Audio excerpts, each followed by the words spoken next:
From the deserts that shaped resilience to a capital that stretches high into the sky, Saudi Arabia is a country forever in motion. Tradition and ambition rise side by side, and at its heart, a timeless symbol takes flight. For centuries, the falcon has soared above these lands, a symbol of pride, courage, and boundless freedom. Today, that same spirit rises anew. Above the shining skylight of Riyadh, an ever-growing horizon of innovation. Here, culture and modernity move together, shaping a nation of vision. And from these same sands emerges another icon, the horse. Graceful, powerful, and bound to the people of this land for centuries.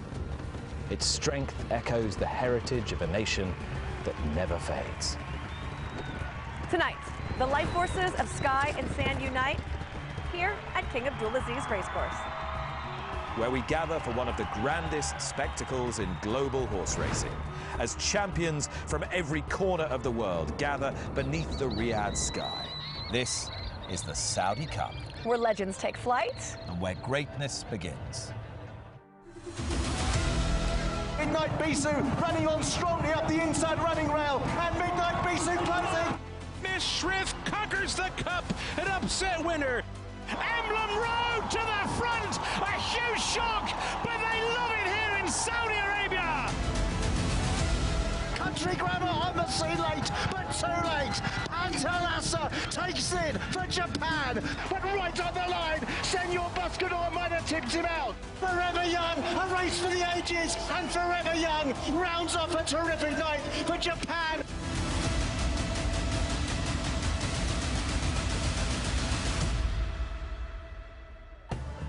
As the Falcon flies, we transport you 40 kilometers north of the heart of downtown Riyadh to one of the oldest and best established sporting venues in this burgeoning kingdom. It is King Abdulaziz Racecourse, which has firmly ensconced itself in the heart of the sporting firmament in Saudi Arabia and has played host to all 6 editions thus far of the world's richest horse race.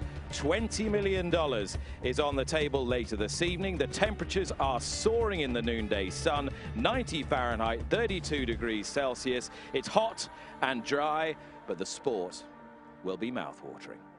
Nick Luck alongside Michelle Yu, Lafitte Pinkeye III, and Tom Collins, paddock side here at King Abdulaziz. Great to have you all back with us. And Michelle, what does this day come to mean to you? Our 7th time together. Oh, I love just that, me and you get to do this over and over again. But it started as a spectacle, right? We didn't know what we were going to expect, what we were going to see, and now year after year after year, we have seen fantastic performances, not only in the Saudi Cup, but in the undercard as well, and it's really a special spot in the calendar, not only for people like us who get to come experience it, I think for the fans, for the horsemen, and it's just a really important part of racing now.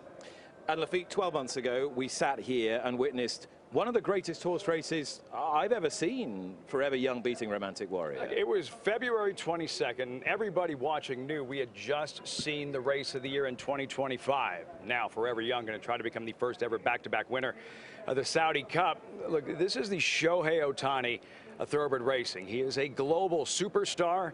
And he's rich. He's banked $19 million. Should he score tonight, $29 million as he enters his 4th year in training. There you see training in the morning for this Saudi Cup. His 5-year-old debut and his fan base, they travel very, very well.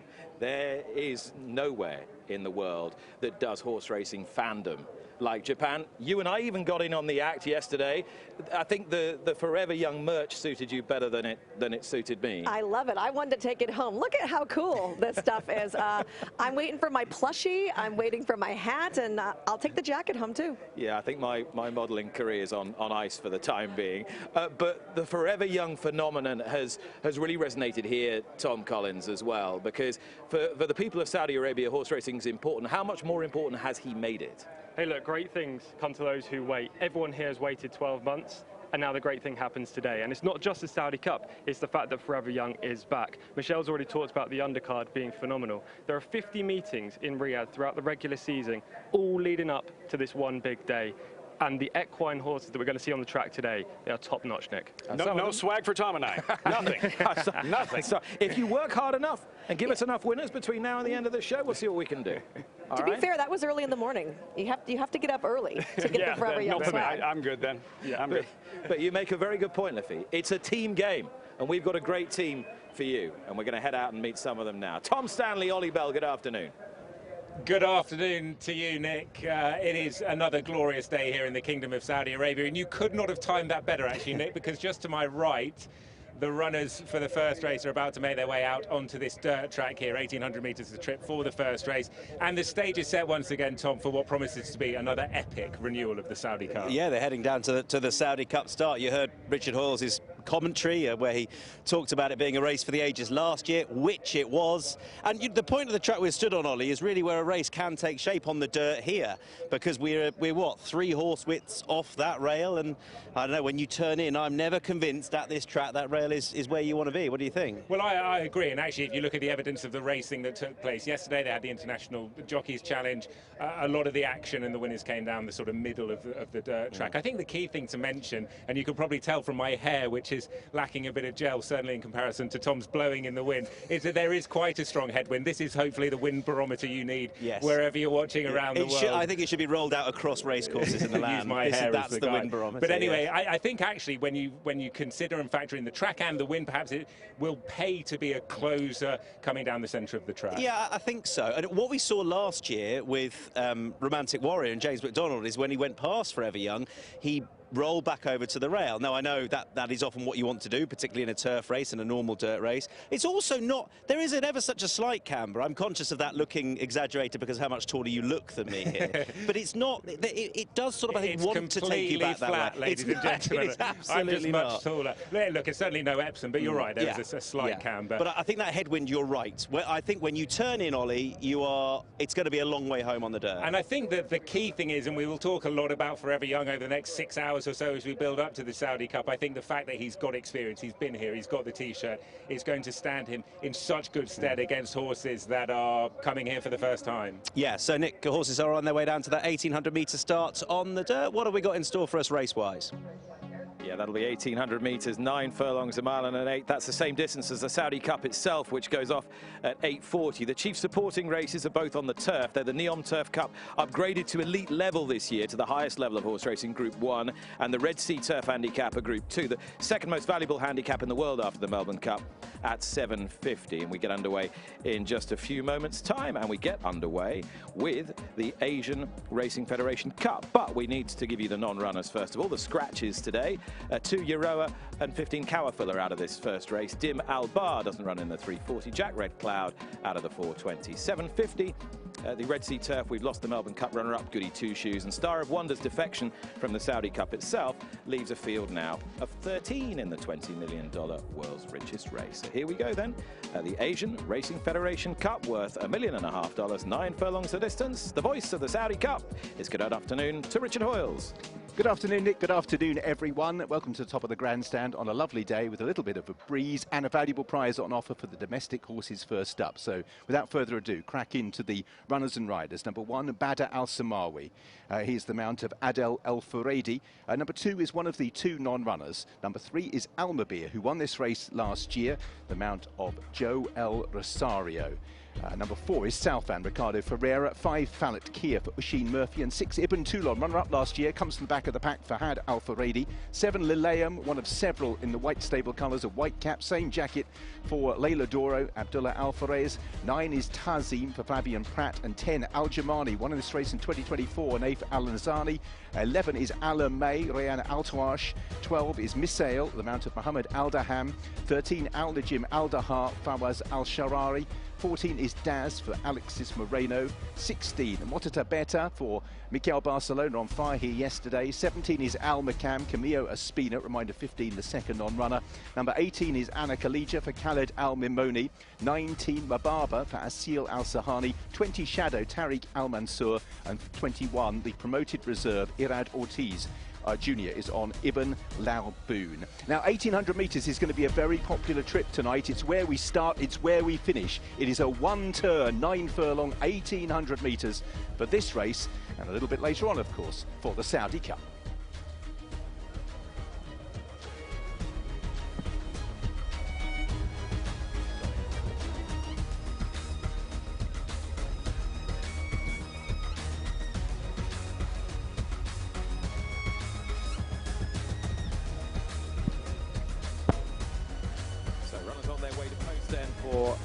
Runners on the way to post for our opening race, the Asian Racing Federation local handicap. And, you know, you're forgiven for easing your way into a long day and night's racing, but you'd be forgiven for forgetting this race is worth $1.5 million US. Tom Collins, this is a really important race for the locals who've been plying their trade here all winter. Exactly. This is the race that most of these trainers have been targeting 6 months out. You know, these horses have been running at Taif in the regular season here in Riyadh. There are horses in here that are capable of running at group level, that have been able to land into this handicap at the top of the race card. And there are horses at the bottom that have had successful seasons and coming into this with an improving profile. It's a really interesting start to proceedings. And this is part of the indigenous breeding program here in the Kingdom of Saudi Arabia. How much is that growing at the moment? Yeah, it's growing massively. Look, there are sires being purchased around the world to come and stand over here. Quite a few mares from Europe as well because of the new turf influence in the race schedule, and also some local bred horses that are actually making hay over here with some of their progeny. So this is very important, but the breeding whole aspect here in Saudi Arabia is definitely growing. It is a handicap, so horses carry variable weights according to their ratings. We just had a look at Badr Al Samawi. Is that the obvious departure point here, Tom? For sure. He's a deep closer. He's a horse with lots of talent and actually produced a really good effort to finish second in a domestic Group 1 over this course and distance here last month. He stays strongly over this distance. The problem here, Nick, is that he might get a little bit too far back because he is that closer. But we heard from Ollie and Tom earlier, and they said that coming down the middle of the track and producing that one big run late in the race might be a positive. That suits Badr Al Samawi, and for that reason, he is the horse to beat. Jockey Adel Al-Faradi's pretty experienced relative to a lot of his compatriots. Yeah, he's a numerous champion jockey over here. He won a race yesterday as well, and he actually celebrated past the line, which is something I've not seen from Adel Al-Faradi. It meant a lot to him. He's not had the best of years, I have to admit, but on the big day, he's usually the man. Big day's lucky. How about Flavien Prat? Because he's on the horse that I like in here. For sure. Oh, well, let's take a look at that one. Tazahim in here. Tazim, number 9. Coming in out of a win in the Board of Directors Cup back in December. Haven't seen him since, but anytime Flavien is going to be on a horse, I have to look at them because it's Flavien Prat. He is one of the best jockeys in the world. He's an Eclipse Award winner a couple of times over. And I feel like he is one of those jockeys that's a difference maker, right? There's some riders that they're not going to mess anything up, but for Flavien, he can make the difference between a win and a loss. Two-time Eclipse Award winner, like an MVP for jockeys, Flavien Prat, in a date with Nisos in the main event. He's not the only significant US-based rider in this race. Joel Rosario is here as well on Al Mabir, but you'd fancy Salfan might be the main danger to Badr Al Samawi, Tom. Yeah, 9 wins from 25 starts for this horse, including 2 over the track and trip. This one seems to retain all of his ability despite getting on with age. And we've been talking about great jockeys there in Flavien Prat, but what about Ricardo Souza Ferreira? This guy only started riding over here this season on October the 30th, and he racked up 69 local wins, just 6 short of the title. He is a positive to be in the saddle. So loading process has begun. Who else is on your shortlist? Ibn Toulon has to be up there, a deep closer who finished second in this race last year. Michelle's already mentioned Tarzim, a strong stayer who generally runs over 2,400 metres, but this 1,800 metre trip is no problem. And also there's a horse down at the bottom called Shadow, who was rated just 52 back in November, now boasts a mark of 61 after a rapid rise. He cannot be discounted.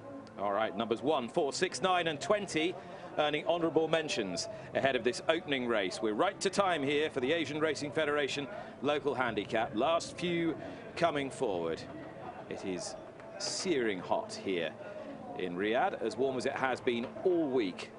Beautiful cloudless sky and a lovely way to kick off with a big field, a race worth $1.5 million. In goes Badr Al Samawi, one of the key fancies here, super consistent horse, runner-up here last time, winner of his previous 2 starts, a colt by Mucho Gusto, who actually contested the first ever edition of the Saudi Cup and ran very creditably to finish eventually 3rd for Bob Baffert, who has 2 runners in this evening's feature race. Richard Hoyles is waiting for us for the opener. Richard, all yours.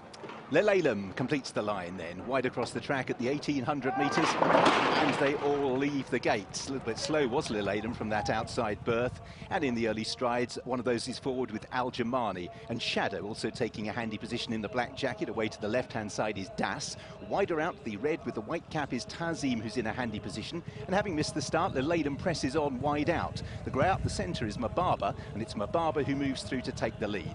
So it's Mababa who has the advantage, Lelalem racing in second early on. The green sleeves is Miss Sail just ahead of Badr Al Samawi, who's the grey and the light blue colours, racing in fourth. Shadow, Das and reading out still front rank amongst the leaders. Alan May in the yellow cap. The black cap Layla Doro is racing in midfield. Ibn Toulon is wide on the track in company with the filly Anna Kalaja. Just behind the leaders on the inside, Misail tracks those in company with Motata Beta. Also just behind the leaders is the yellow jacket of Almabir, who's quite well back. Last of all at this stage is Ibn Laboon, and also being ridden along is Almakam. So macing in the turn, it's Mababa who leads them out of the back straight. Still has the advantage from Lelalem racing in second place. In third, the white cap, red jacket of Tazim with Misail out wider. Racing in fourth place, the yellow cap up on the outside of Ala May, who still races in a handy position. Ibn Toulon just beginning to wind up as they continue to make the turn, and as they do so, out in the lead, Ala May strikes on in company with Tazim.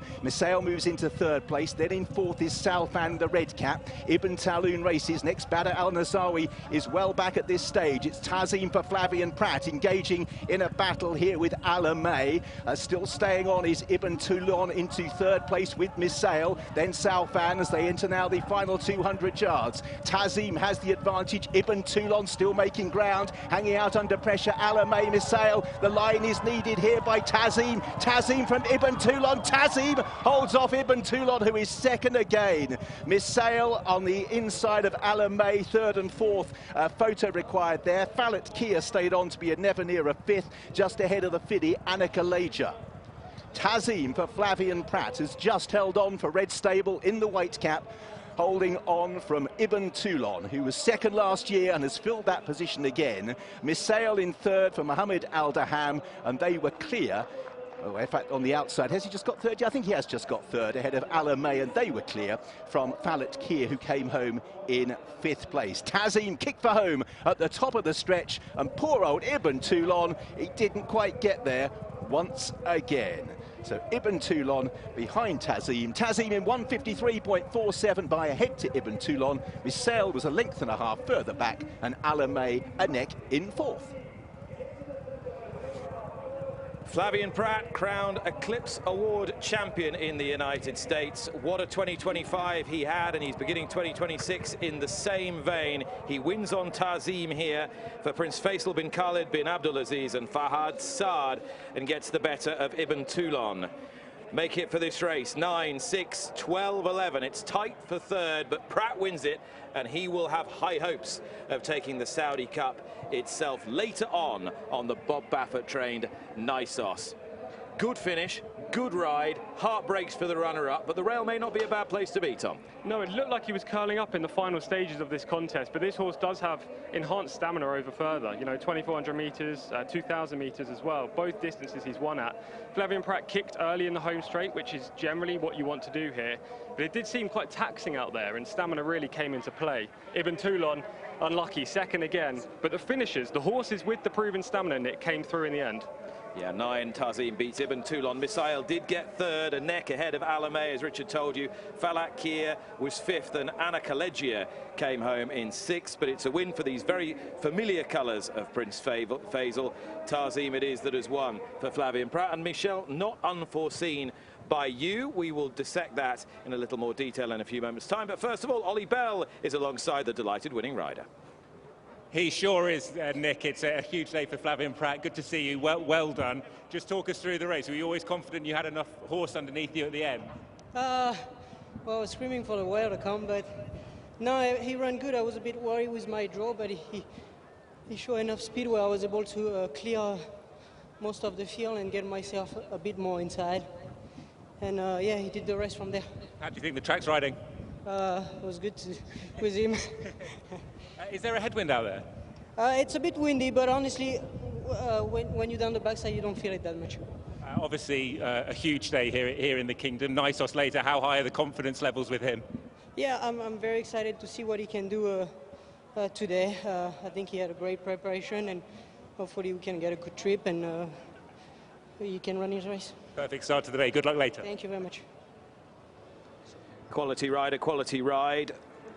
And Tarzim has got his day off to the best possible start, gelding by Frozen Power out of the Al-Munjiz mare Nahaja, and racing in those Prince Faisal silks. Tom, tell us a bit more about the trainer. Yeah, he's a trainer that has taken over the mantle for a couple of other guys who used to be the assistant to. Now he's one of the leading trainers here for the Red Stable, Prince Faisal bin Khalid, and he's had plenty of success this season. Tarzim has been one of his flag bearers, but there are horses, the likes of Wait to Excel, My Frankel, who we saw yesterday, and a bunch of other dirt and turf specialists that he's had great success with this year. Look, for many trainers, this day would be massive, but I think this trainer might expect it. And for Flavien Prat, lots to smile about. Won on Pinehurst in the Saudi Derby back in 2022. Bob Baffert's lone victory in Saudi Cup competition was on Country Grammar, the first of his 2 second-place finishes in the Saudi Cup a few years back. Loaded mounts this afternoon, and how important that is for a rider to strike early, get that confidence going on a big afternoon, big evening. Flavien Prat strikes in the first of our races here on Saudi Cup Day at King Abdulaziz Racecourse. Tarzim it was that broke sharply and came home even more fleet of foot. Getting the better of Ibn Toulon. Will this presage Saudi Cup victory for Prat? The man crowned the best in the United States excels in the desert. We'll be right back with much more when you rejoin us in a few moments' time.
The Saudi Cup, a race that shines a light on the kingdom's commitment to the sport of kings. $20 million, the richest race in the world. Since the inaugural running in 2020, this dirt surface here at King Abdulaziz Racecourse, a traditional mix of sand, silt and clay, but generally considered to be one of the best in the world, has been galloped over by a whole host of Group 1 superstars.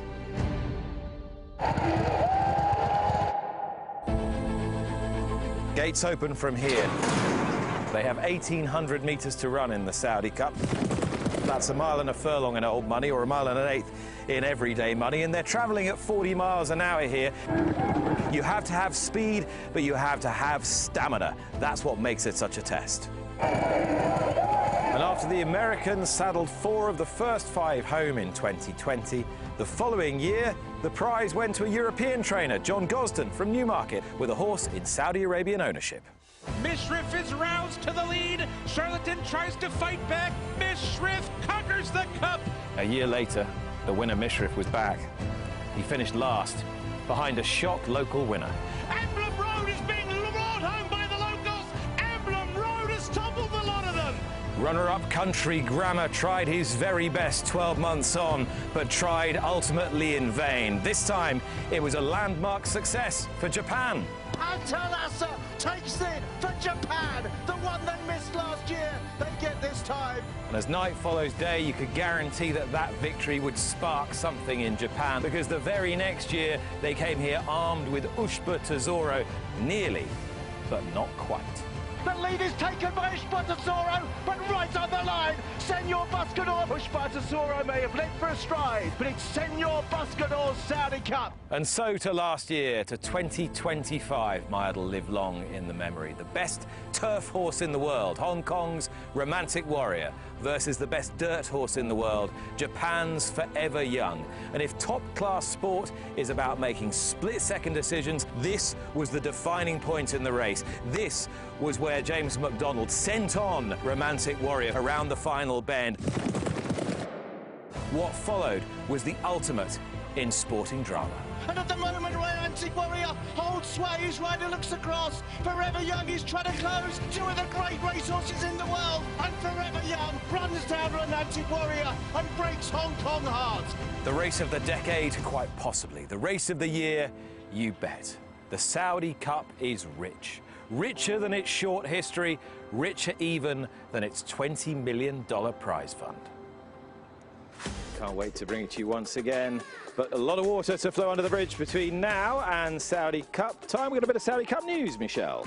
Yeah, we had the scratch of Star of Wonder, and the Jockey Club of Saudi Arabia has released a media advisory that he was scratched due to being administered a topical substance to his 4 limbs, which is not allowed on race day here in the Kingdom of Saudi Arabia. Very costly scratch potentially for Star of Wonder, leaving a field of 13 then for the Saudi Cup of 2026. As we look back on the Asian Racing Federation local handicap, which we showed you when you were with us, and the winner, Lafitte, came from gate 19.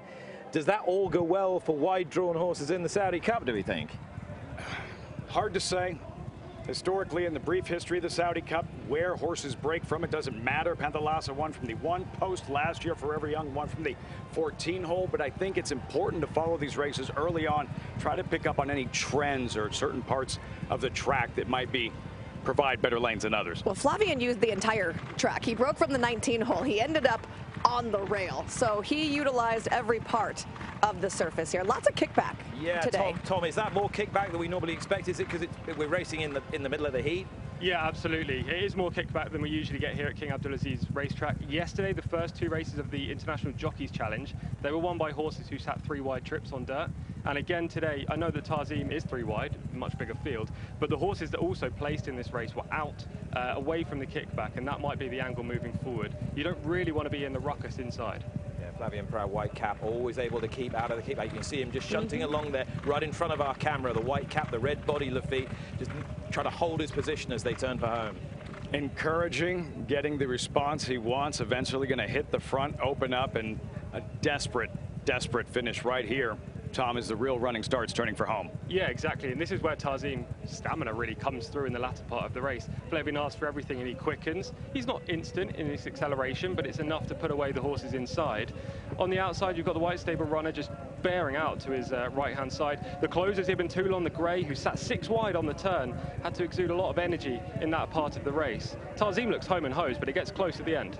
You know, the one thing I noticed too, the horse that's on the outside in the white chest plate is on the wrong lead, and I feel like we see this a lot here.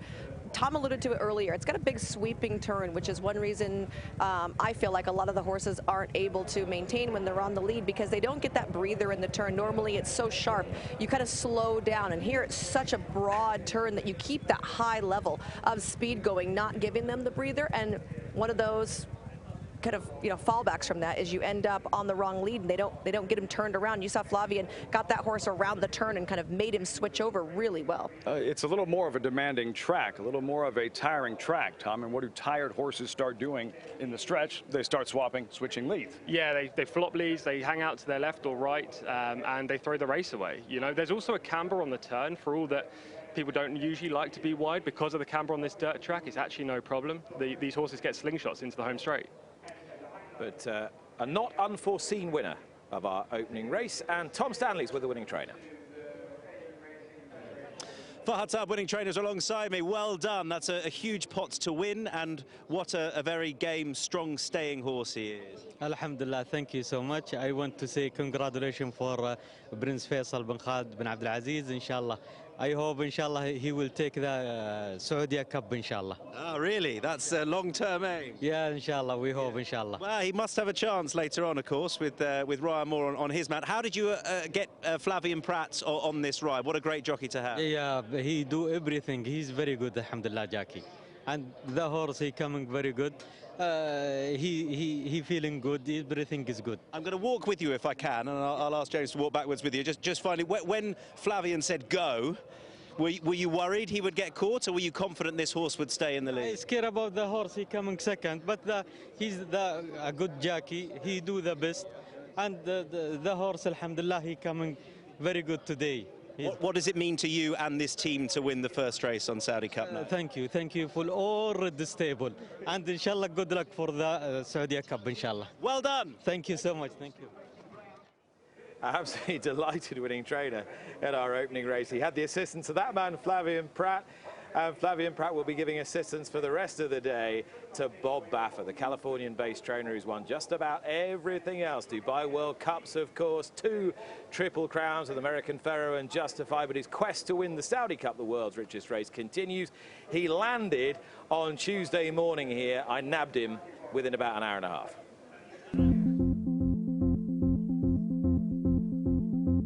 Mucho Gusto has the lead for Bob Baffert, leading by a couple of lengths. Charlatan digging down deep on the lead. Charlatan has to fend off the oncoming Mishrif.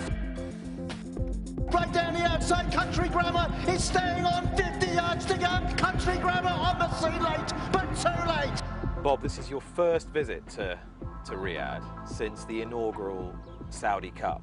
You've been second 3 times since then. Is this a sign then that this is finally the year of Bob Baffa?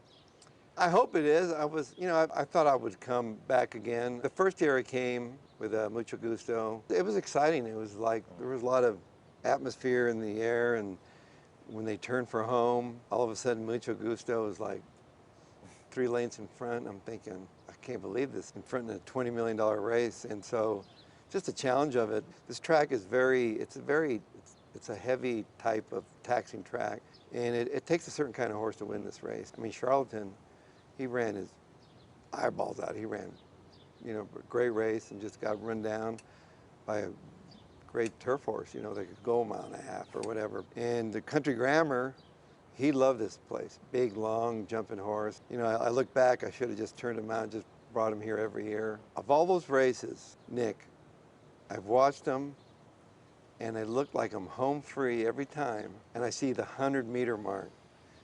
And the millions of dollars that I've lost past that 100-meter mark, they just come flying at you at the end. You just don't know when you come to the desert if your horse shipping all that, is he going to show up? Is he going to be there turning for home? So how credentialed do you think your 2 horses are this year in light of what you've been saying? And Nevada Beach is a horse that I think that will love the setup. He reminds me a lot of Country Grammar, big, long, jumping horse that will get a mile and a quarter. Love the way he goes over this track. It's deep, but it's soft. It's kind. And Niso's, he's the kind of horse that's very manageable. He hasn't run that many times, but when he does show up, he's really extreme. He's a brilliant horse. You can put him wherever you want. Brad has a lot of confidence in him. He's the kind of horse that, the brilliance is there, but forever young. I think that horse is a unicorn. I've never seen a horse. When he won the Saudi Derby, won the Dubai Derby, they brought him to Kentucky. I wasn't there. I said, there's no way. That horse is you know, there's no way. And he almost pulled it off, you know. The horse is incredible in this race last year and then come in winning the Breeders' Cup.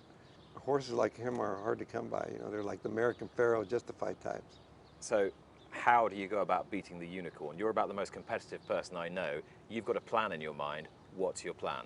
Well, I'm hoping that I brought a horse that can run with him. You know, I mean, I think Nisos is that kind of horse. You know, they both have to bring their A game, you know, if they're going to beat each other. I just hope he's there turning for home, that when the 100-meter mark shows up, that's when the water gets deep. Do you want to get in a slugfest with Forever Young? Do you want to get into a heavyweight bout with him? Or do you just try and wait and deliver one killer blow? I don't know. You know, that's one thing I left it up to Pratt. I never tell him how to ride that horse. I like Pratt because you don't have to give him instructions. I love jockeys you don't have to give instructions. Which year did you train your first winner? My first thoroughbred winner? Yeah. I think it was 1978 maybe, at Relito Downs. I think the purse was like $600 or something like that. And here we are 48 years later nearly. What keeps that competitive spirit alive? As long as I have the clientele that want to play at the top level, you know, I just want to play at the top level and I enjoy it. You know, I really love the horse. You know, I just like being around them. It's the best therapy you can get, Nick. There's highs and lows. The highs are high, the lows are super low. But at the end of the day, it's a passion of mine. Since I was a little boy, I've loved horses, grew up on a ranch, love being around them, love the way they smell. They just make me feel good, you know. It's one of those things where, and when you see them compete, it's exciting, but it's challenging, you know. And so hopefully all you can ask for is that when you turn for home, that you have a reason to root. Every time I run a horse, I just hope when I turn for home, I've got a reason to root. I'm still charged up, ready to keep rolling. All right, Bob, good luck. Thank you.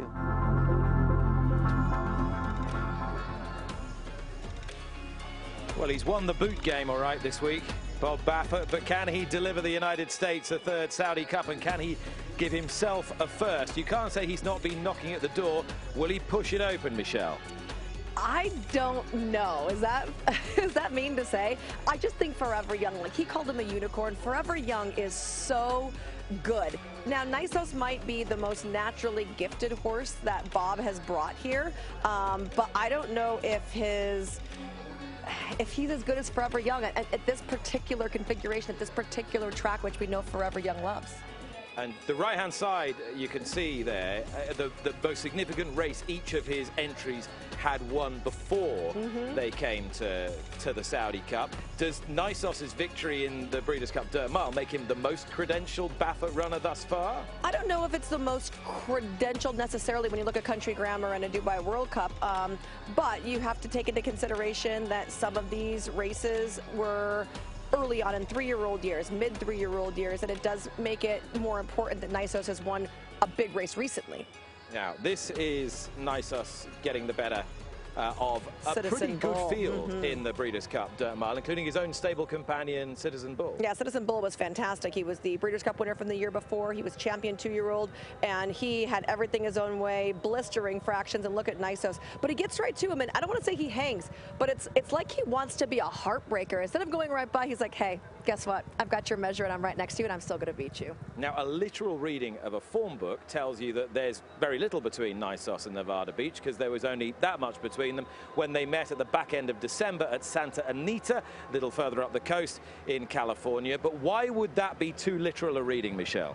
Well, I think that when you watched it, you know, Nisos was down actually inside and behind horses the entire way. Flavian was pretty confident on him, and what happened was when he tried to tip out there, he was lucky that JJ was on Nevada Beach and kind of let him a little bit out. Otherwise, Nevada Beach would have had a clear trip, and Nisos would have been stuck down inside. Once again, he stayed right there until the wire. He knows where the wire is, this horse. Now, you are a native of California. You follow Californian racing incredibly closely. Tom Collins is based in the UK, spends a lot of time in Saudi Arabia, but has a pretty neat sideline in tipping a lot of American horse racing winners.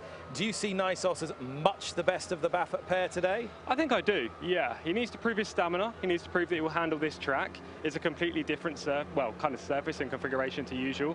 But look, when Baffert sends horses overseas, he has great success. 4 Dubai World Cups. Yet to get a Saudi Cup. Nice was definitely his best chance, but Forever Young is a different caliber of opposition to the likes of Nevada Beach.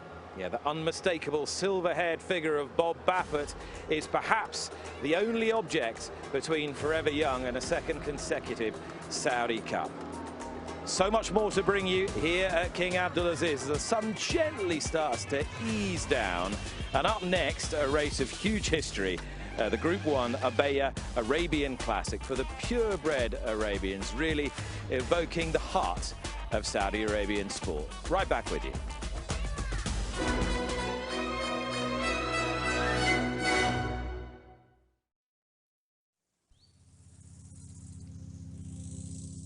High on the mountain tops, deep in the roots of trees,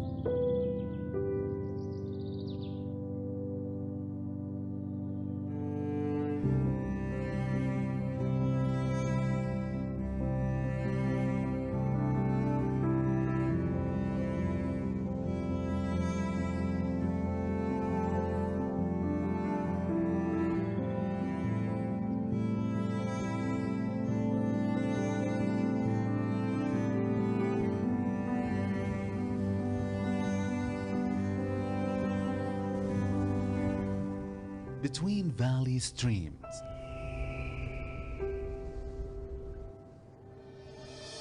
and down to the seashore.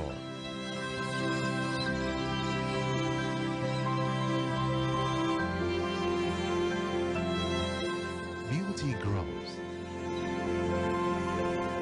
love flourishes, and breathtaking scenery surrounds us, celebrating eternal moments.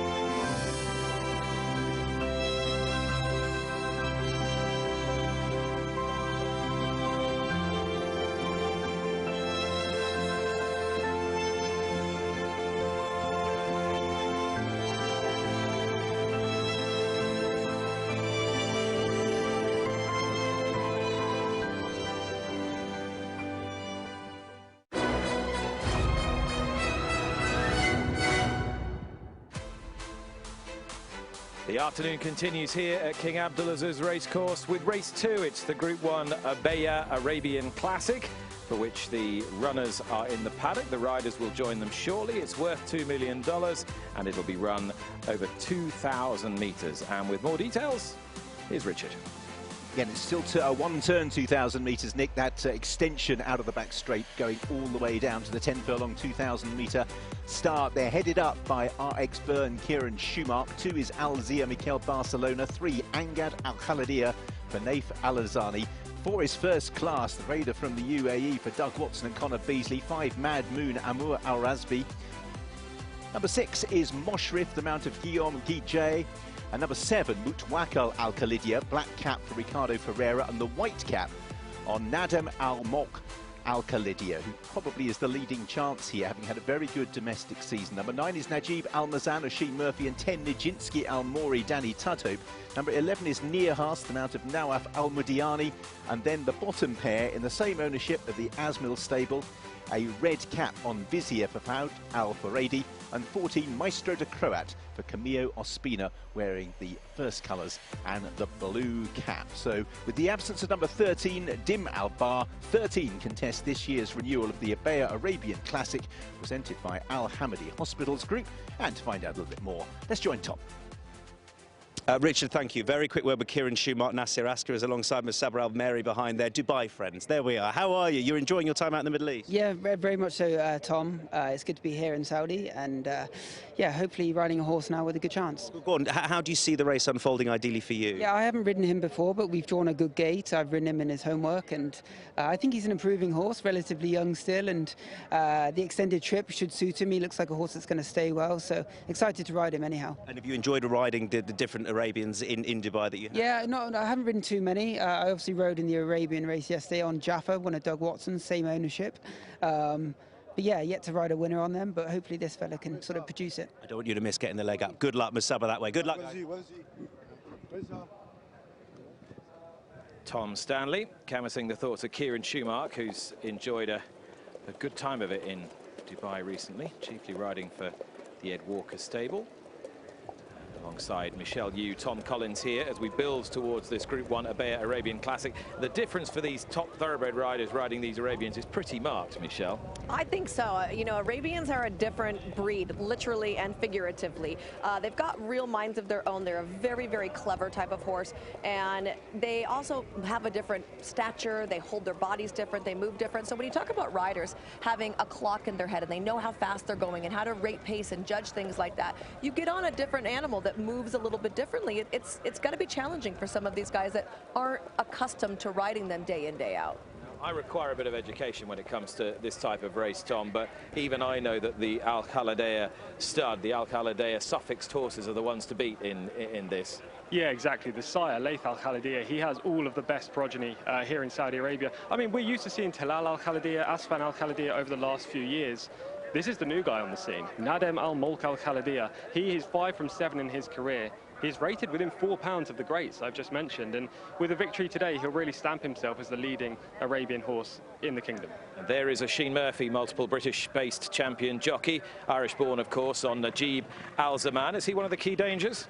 Yeah, this horse is really talented. He has finished behind a couple of the leading Al Khaladea horses, including Nadem Al Mulk Al Khaladea.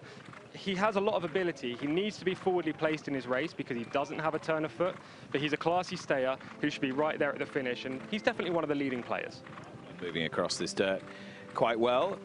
Oisin Murphy's picked up some pretty interesting rides this evening, both from European-based trainers and American-based trainers. He rides 1 or 2 Japanese horses as well. He is a man in demand. He really is. It was quite surprising, actually, to see him booked on Najib Al Zaman, not only because it's an Arabian race, and maybe Oisin would usually sit one of these out, but Camilo Ospina's usually on board this horse, and instead he rides Maestro de Croat in this contest, the 14. So I don't know whether that was Camilo's decision or whether Connections just saw Oisin was available and are using him. But is he the man that stands in the way of the Al Khaladea dynasty dominating the Arabian Classic once again? You'll find out in a few minutes.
The Great One Abaya Arabian Classic is run over 2,000 metres, a mile and a quarter or 10 furlongs. It's worth $2 million. Now, it's quite unusual to have a one-turn race over this distance, Michelle. I mean, how will that be different for the horses and riders? What sort of test does it provide relative to going around 2 turns? Well, you know, you have that really long backstretch, so I think that makes it a little bit more fair if you're drawn to the extreme outside. If you had 2 turns and say you were close to that first turn and you were drawn in hole 19 or 20, well, you'd have no time to get yourself over into a really good position. And here you have the entire length of the backstretch. In stall 12 is First Class, who's in shot now, Tom. Yeah, veteran performer. He actually won the Al Manifa Cup here on turf in 2022. So he's a horse that can perform on the big day. He seemed better than ever last season, I thought, with 2 Great One victories. And he ran creditably last time, Michelle, when he was second in the Al Maktoum Challenge. Yeah, I thought he looked fantastic this week as well. We got to see him when we were out here doing track work. He looks a lot more composed. He was a little bit warm earlier on in the week, but looks fantastic here. It's like he has his game face on. He knows it's race day. He's such a consistent performer. I certainly think that he is worthy of being backed in this spot. He looks on good terms with himself. First Class. Connor Beasley was a winner on this card last year when he took the Saudi Derby. Doug Watson is the trainer of First Class. Doug, a veteran trainer based in Dubai. There is 5 Mad Moon, Amr Al-Razbi and Hussein Al-Sanaidi teaming up. An 8-year-old, certainly not past his best, Tom, but not in the prime of his life also. Yeah, he's been running against much weaker opposition than he faces today. He comes from Oman. Most of his races are in Oman. He did run in Sharjah in the UAE back in 2024 when he came 3rd. I'd say that's probably his best piece of form, purely because the Omani Arabian races just aren't up to this caliber. But look, with a horse that's so prolific like him, it's very hard to completely write them off. 5 wins in a row for him, even if it is at a lesser track. It's no easy feat to win multiples in a row. And he doesn't know who he's running against. So what is the Collins shortlist? Obviously, Neom Al-Malk Al-Khaladea is at the top. Yeah, definitely number 1. Progressive horse. Connections will be really hoping that he can win this big prize today. His first Group 1 success was last time. He should improve for that, and he'll be tough to beat. I suppose Najib Al-Zaman and First Class are in that second wave. The proven horses that have run well at Group 1 level maybe come up a little bit short against some top quality Arabians, but are capable of winning if a horse like Neom Al-Malk Al-Khaladea doesn't perform today. And Nick, I want to have a look at Neahaz as well, horse number 11, purely because he ran home extremely powerfully in this race last year to finish 3rd. He should be a stronger model now. He was experienced that day. He's not anymore. And look, we've only seen him once this term. He finished behind Najib Al-Zaman. But this horse, Neahaz, is going to be primed for this performance. And I think he'll go close. And Neahaz is number 11. Nawaf Al-Mudiani and Omar Atawali teaming up. Tom Stanley, what you got for me? Dean Hudson is here with the Doug Watson team. Doug's not here. I'm surprised. I know he's been here for the Saudi Cup before, but where is he? On his way to Abu Dhabi? Yeah, he's on his way to Abu Dhabi. We have a couple of runners there and a couple of interested runners there, so I think he wanted to see. But I think he just rather watch this on TV because he get a little bit nervous. So, but yeah, he's watching right now. Well, you were willing to do an interview, and I know he's not always before a race. He can be a bit superstitious. Tell me about First Class. That was a prep race last time, was it? Yeah, I mean it is, and the plan was always to come here and then go back to the Cali Classic. So we're on track, and you know everything seems to be going right for him. So and that was a huge surprise last year, obviously in the Kahela Classic, but he seems to have been training well this year, all going to plan. Yeah, I mean, he have a little bit of rejuvenation in his old age, so we're happy that it's happened at this time, you know. And he's very enthusiastic. And one thing about him, he loves his people. He loves the attention. You know, he's a horse that doesn't like to be by himself. He loves being around people. So I think he's enjoying every minute of it right now, and he's enjoying himself. Very best of luck to you and the team. All the best. Let's join Richard Hoyles. So last few moving in for this Abaya Arabian Classic. And just taking a turn at the red cap of Viz here. And just going to be beaten into the cap. It's a slight colour change, so some of your papers there. Blue cap for Angad Al-Khalidia. Some of the websites as well, of course, these days. And the red cap of Viz here. Last 2, the same owners, Maestro de Croat, who also has that dark noseband. And the red and white colours of Mad Moon. I'll call the top one RX Burn. You can often reduce all of the prefixes, but Burn just sounds a little bit short. So number 1 as Mad Moon moves forward for Oman, and will complete the line, as we mentioned, 2,000 metres, so an awful long run before we get to the solitary turn in the race. 10 furlongs the trip, And they are all set for this very valuable $2,000 US prize, and the whole field loaded away, 13 of them facing the starter. And they're all set. Checking all of the stalls, maybe on the ride out stall, just some activity, but I think they're happy now, and away we go. And away they head. Now sit along on the inside at this stage, RX Byrne. Now doing a little bit more easily up the centre. The red noseband of Najib Al-Zaman is one of those prominent. Away, Nijinsky Al-Mori to the left-hand side there as they make their way through the first furlong. So out in the lead, Angad Al-Khalidia, who's possibly there as a pacemaker, with Wider out on the white and blue jacket. That belongs to Nijinsky Al-Mori. Staying closer to the running rail, the white cap of Nadim Al-Mulk Al-Khalidia is racing handily. Having been bustled up, RX Byrne tracks the leaders in company with the lime green colours of First Class as they make their way across the intersection and towards the final 1,600 metres. And it's the white cap of Nadim Al-Mulk Al-Khalidia who settled down in front. Right on the outside, I'm not sure by design, Nijinsky Al-Mori is wide on the course, and his rider does appear to be looking across, so he's going to have to come over at some stage. Not sure whether all was entirely well there. Main body of the field, Mad Moon sits in second place, First Class is third.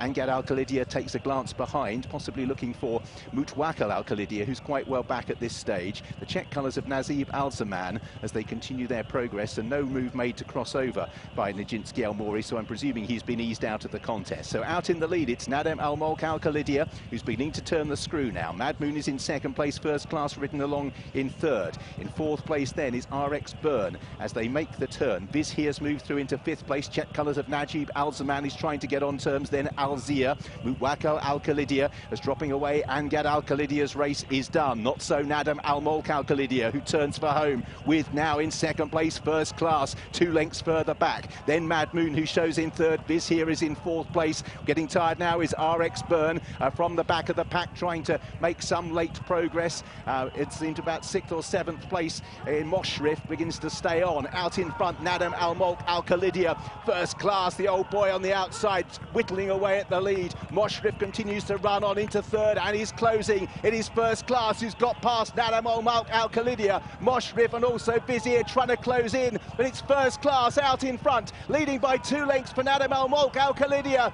and it's First Class heading towards his 5th Group 1. The veteran lands the Arabian Classic, 4 years on from the Al Manifa. Vizier was second, close for third, between Moshrif, who got close to Nadim Al-Mulk Al-Khalidia, who couldn't see it out, then Mad Moon, a gap then back to the next horse, Mutawakil Al-Khalidia and Najib Al-Zaman. First Class, another winner on the card for Connor Beasley. He was on the mark at this card 12 months ago, and it's First Class at 9 years of age, so 4 years on after he won the Al Manifa. That's a turf contest. It's his 5th Group 1. He's won by 4 lengths. Vizier is second. Now looks as if Nadim Al-Mulk has just held on. Nadim Al-Mulk Al-Khalidia for third ahead of Moshrif, who made some late ground, and Mad Moon. Congratulations to Doug Watson, the trainer of First Class, the 9-year-old. He'll be cheering when he's been watching on the television, and great success for the stable.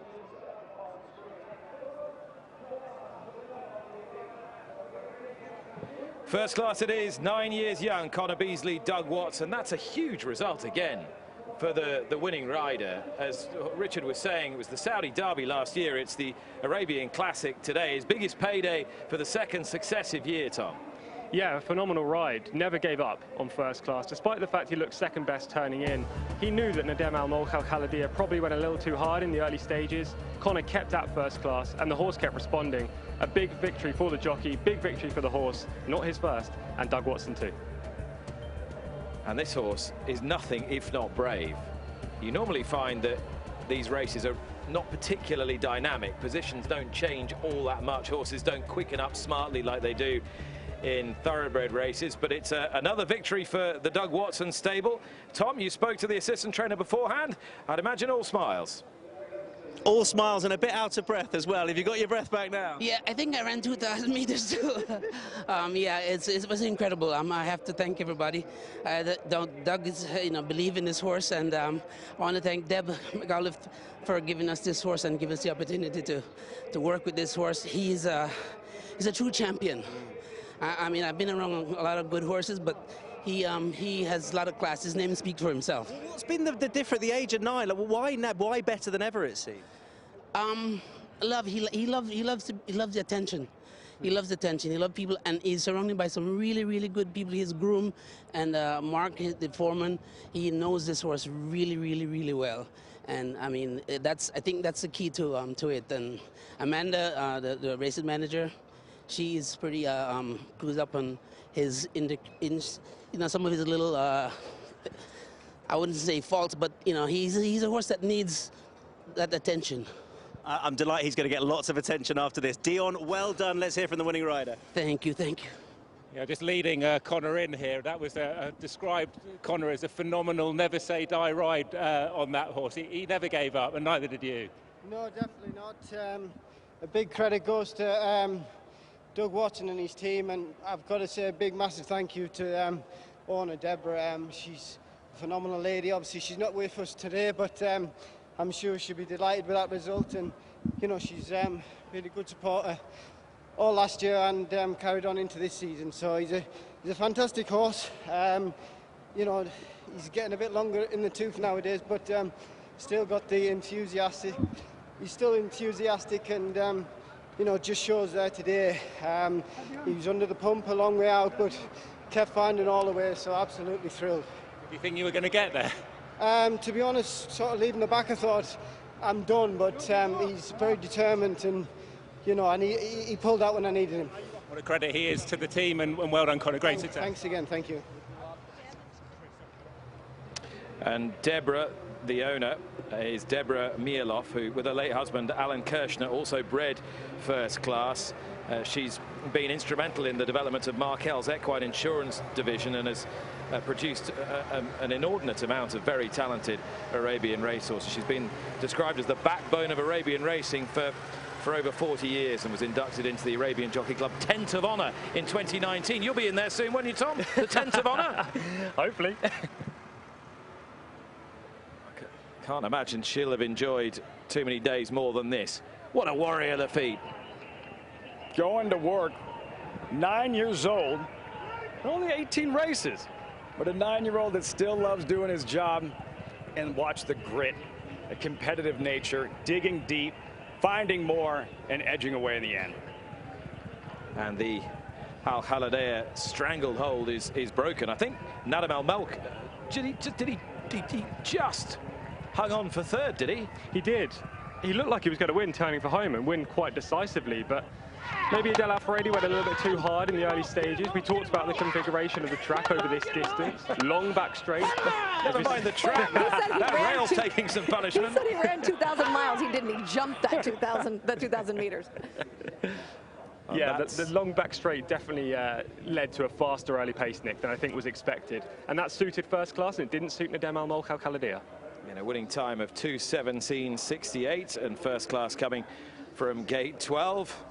And on Valentine's Day, sealed with a kiss. And a thumbs up for Connor Beasley. And really difficult to overstate how much this has meant to Connor this day, the last couple of years. And we're going to take a look at how the race was won by first class from the early stages. But as far as the Arabian racing program is concerned, Tom, where does this sit, this race? In Saudi Arabia itself, this would be number one. Yeah, and yeah. In globally? Globally, it'll be right up there. The Kahila Classic is obviously a huge race, but this would be in top 3, I imagine. The Middle East is the point of focus for Arabian horse racing, and yeah, this will mean a great deal, not only because of the purse, but also for the status. Right, Michelle, you liked this horse beforehand. I think you're 2 for 2 so far. You'd have been following him closely throughout. How did he win the race? I think he won it just by fitness, really. I think he's a horse that truly loves this 2,000 meters that they're traveling here. He always looked comfortable and in hand. I mentioned earlier on the week he did get a little bit warm in the morning. Out here, he was just super composed, and on a warm day, I think that makes a big difference to a lot of the horses. He had a really good trip the entire way around, and I think that he got an excellent ride, being asked at just the right time when you saw Nadem Al Moak kind of out there but not going forward as well as you wanted him to. And again, he's right in our eye line here. You can see the grey third from the left, the green colours with the darker cap, and angling out, you can see, to get out of the kickback again, Connor Beasley. Exactly the same trip as we saw in the first race for Tarzim. 3 wide, getting out the kickback, forwardly placed. You can see that Connor's having to ask first class to keep up with the gallop here, but the horse keeps responding. At this stage, it looked like Adel Al-Faradi was extremely confident on Adem Al-Mulk Al-Khaladia. One look under the left arm, he looks back again in the second, but first class doesn't stop running. This is very similar to what Flavien Prat did as well. Like you mentioned, sitting in 3 wide, and he tipped the horse down more towards the rail. Now, this horse doesn't end up on the rail, but you saw him come down inside, saving that little bit of ground, and again, getting out of that kickback. Tom, watching the races yesterday, the first couple of races this afternoon on the main track as we get ready for the Saudi Derby a little bit later on, Riyadh Dirt Sprint, eventually the Saudi Cup. Is there anything different as far as the races are unfolding that you're noticing watching the first couple? I wouldn't say anything different from yesterday, but from the regular season, yes, you don't want to be on a closer today. You didn't want to be on a closer yesterday. In the regular season, it was no bad thing. But the dirt track seems to be a little faster, a little bit more taxing as well for stamina purposes. And if you're too far back, okay, you can make up some ground. We saw that from Vizier in the red cap who ran second, but that was only because he was staying on, passing really tired foes. If you can sit in that first flight, Lafitte, I think that's a massive advantage. You know what they need to do? They need to put Nadam Al-Malak on the turf. He has a very turfy action watching him right there. You see how his legs kind of went over, and the other horse had a little bit more of a smooth movement. He has very, very turfy action. Both Tilal Al-Khaladia and Aspan Al-Khaladia, by the same sire, love turf. All right. Wonderful success for first class in the Abaya Arabian Classic. Well done to Doug Watson and to Connor Beasley. Now, a traditional feature of the Saudi Cup Festival has been the International Jockeys Challenge that takes place on the Friday, bringing some of the best jockeys, men and women from across the globe as well, to pit their wits and their talents against one another. And Tom Stanley has the story of how it unfolded 24 hours ago.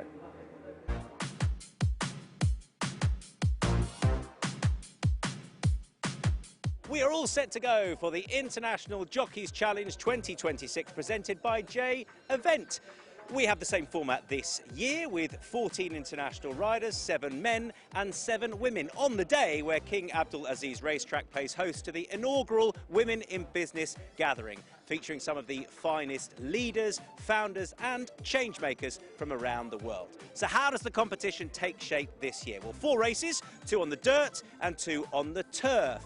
Riders are awarded points based upon their finishing positions in each race. So you get 15 for a win, all the way down to 5th place, where you earn yourself 2 points. There's $100,000 on offer, $30,000 to the winning rider, and we're blessed once again with some of the greatest riders from around the world of horse racing, including last year's winner, local hero Mohammed Al-Daham, who's looking to try and win it yet again for Saudi Arabia.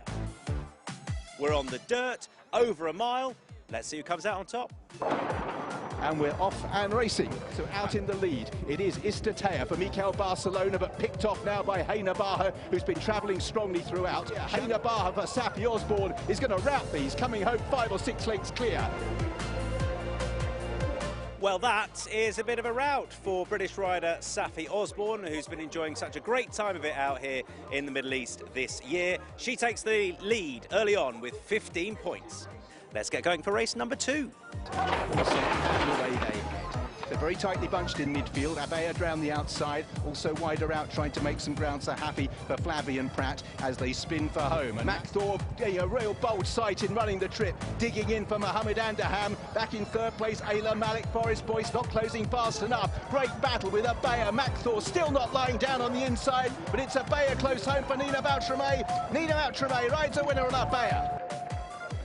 Well, that was a ding-dong battle. Nina Baltrame and Mohammed Al-Daham, last year's winner, head-to-head at the line. But it's gone to Nina Baltrame, who picks up the top prize of 15 points. So the standings at the halfway point, we have out on top, once again, Mohammed Al-Daham, looking to win it for the 2nd year in succession, the local rider. In second, joint, you've got Safi Osborne and Nina Baltrame, both on 15 points. We crack on then with the second half of the challenge, and we are heading out onto the turf. But out in the lead, Praetorian has gone 3 lengths clear here as they race inside the final couple hundred metres. Praetorian for Mikel Barcelona, but Praetorian is an absolute mile clear as they run up towards the line. Praetorian wins. Medhar will just, I think, get up for second. That puts Mikel Barcelona up the leaderboard. That leaves a 3-way tie for riders on 17 points.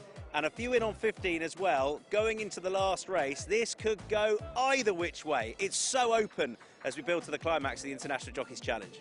As they head up the home run, Mablesh has the lead. Now Year of the Dragon for Mikel Barcelona in second place. In third is Cortez Bay. Down the outside, Cortez Bay. Whichever of these two prevails will land the Jockeys Challenge. Over on the far side, Year of the Dragon trying to get closer. Cortez Bay is edging closer on the run to the line. Year of the Dragon by half a length from Cortez Bay at the line. Year of the Dragon holds on. Oh, that is desperate. But I'm pretty sure it's gone to Year of the Dragon and Mikel Barcelona. So there you have it, your 1, 2, 3 for this year's International Jockeys Challenge. In third, Safi Osborne. She took it on countback, having won a race. Mohamed Al-Daham also in third, but without a race victory. Second, Frida Valaskar, who fought out a brilliant finish in our last race, where it came down to the wire with this year's champion, Mikel Barcelona. Tom Stanley enjoying all the action from the International Jockeys Challenge here yesterday. Year of the Dragon sealing it in the Year of the Horse for Mikel Barcelona, who won just about everything else in 2025, including, of course, the Japan Cup on Calandigan. What's happened here so far today? Well, the local handicap went the way of Flavien Prat on Tarzim. That was an excellent ride from the man that rides Nisos a little bit later on. And, of course, we've just seen the Group 1 Arabian Classic, won by First Class. Connor Beasley riding a winner at the Saudi Cup meeting for the 2nd consecutive year. The jockey on the 4th is objecting to the jockeys on the 2nd and 3rd. The winner, First Class, not affected. More build-up right after this.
From the deserts that shaped resilience to a capital that stretches high into the sky, Saudi Arabia is a country forever in motion. Tradition and ambition rise side by side, and at its heart, a timeless symbol takes flight. For centuries, the falcon has soared above these lands, a symbol of pride, courage, and boundless freedom. Today, that same spirit rises anew. Above the shining skylight of Riyadh, an ever-growing horizon of innovation. Here, culture and modernity move together, shaping a nation of vision. And from these same sands emerges another icon, the horse. Graceful, powerful, and bound to the people of this land for centuries. Its strength echoes the heritage of a nation that never fades. Tonight, the life forces of sky and sand unite here at King Abdulaziz Racecourse, where we gather for one of the grandest spectacles in global horse racing, as champions from every corner of the world gather beneath the Riyadh sky. This is the Saudi Cup, where legends take flight and where greatness begins. Midnight Bisou running on strongly up the inside running rail, and Midnight Bisou closing. Miss Shrift conquers the cup, an upset winner. Emblem Road to the front, a huge shock, but they love it here in Saudi Arabia. Country Grammar on the sea late, but too late. Antalassa takes it for Japan, but right on the line, Senor Buscador might have tipped him out. Forever Young, a race for the ages, and Forever Young rounds off a terrific night for Japan.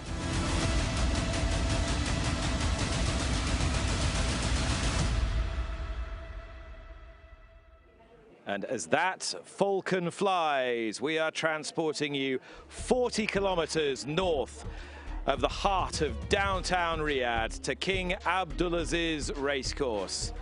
The noonday sun just starting its long, steady descent.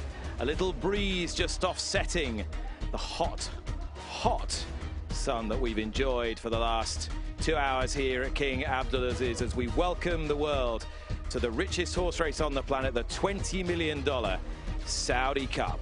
It's around 4 p.m. local time. It's hot, it's dry, but the sport is going to be mouthwatering. Nick Luck alongside Michelle Yu, Lafitte Pinkeye III and Tom Collins as we work towards the world's richest horse race, the Saudi Cup. It's great to have you on board. Michelle, what does this day mean to you? Oh, it means so much. It means there's going to be excitement. It means that there's going to be something to look forward to. I feel like we turn the page from Breeders' Cup and we're thinking, what are we going to have? And we know that when we come to Saudi Arabia, we are going to have fantastic racing. If you build it, they will come. If you put the money up, the great horses will come, the races will be thrown down, and the memories will be made. And Lafitte, 12 months ago, we were sat here enjoying one of the best races I think any of us had seen. It was February 22nd, and everybody watching knew we had just seen the best race in 2025. Forever Young, now trying to become the first ever back-to-back winner of the Saudi Cup. Bottom line, this is the Shohei Ohtani of thoroughbred racing. He is a global superstar, and he's rich. $19 million in earnings, and should he score tonight, $29 million in earnings as he prepares for another heavy lift in the Saudi Cup this evening. Forever Young training just like he launched his 3-year-old, 4-year-old, and now 5-year-old campaign right here in Riyadh. And he hasn't just resonated in his native Japan or indeed across the racing world, but here in Saudi Arabia. What has Forever Young done to this event, Tom Collins? He's made it bigger than it ever was. And everyone waited 12 months for this day after watching Forever Young in that unbelievable tussle with Romantic Warrior. We've had 50 meetings in Riyadh this season. They've been great, but this is the one day that everyone cares about. Forever Young, is he going to do it again? And the man who will be riding Forever Young is Ryusei Sakai, one of a number of international stars strutting their stuff here at King Abdulaziz today. And in the jockey's room now, we can join Tom Stanley. The international room. Yesterday was the lady jockeys weighing room, but now we've gone very international. Most of the Brits and the US in it. So please keep on talking, everyone. I'm not really worthy of my place in here. Just want to ask James Doyle a very quick question. How are you? Very well, thanks, Tom. How do you rate your chance in the Saudi Cup? Ooh, tough task ahead of us, I'd say.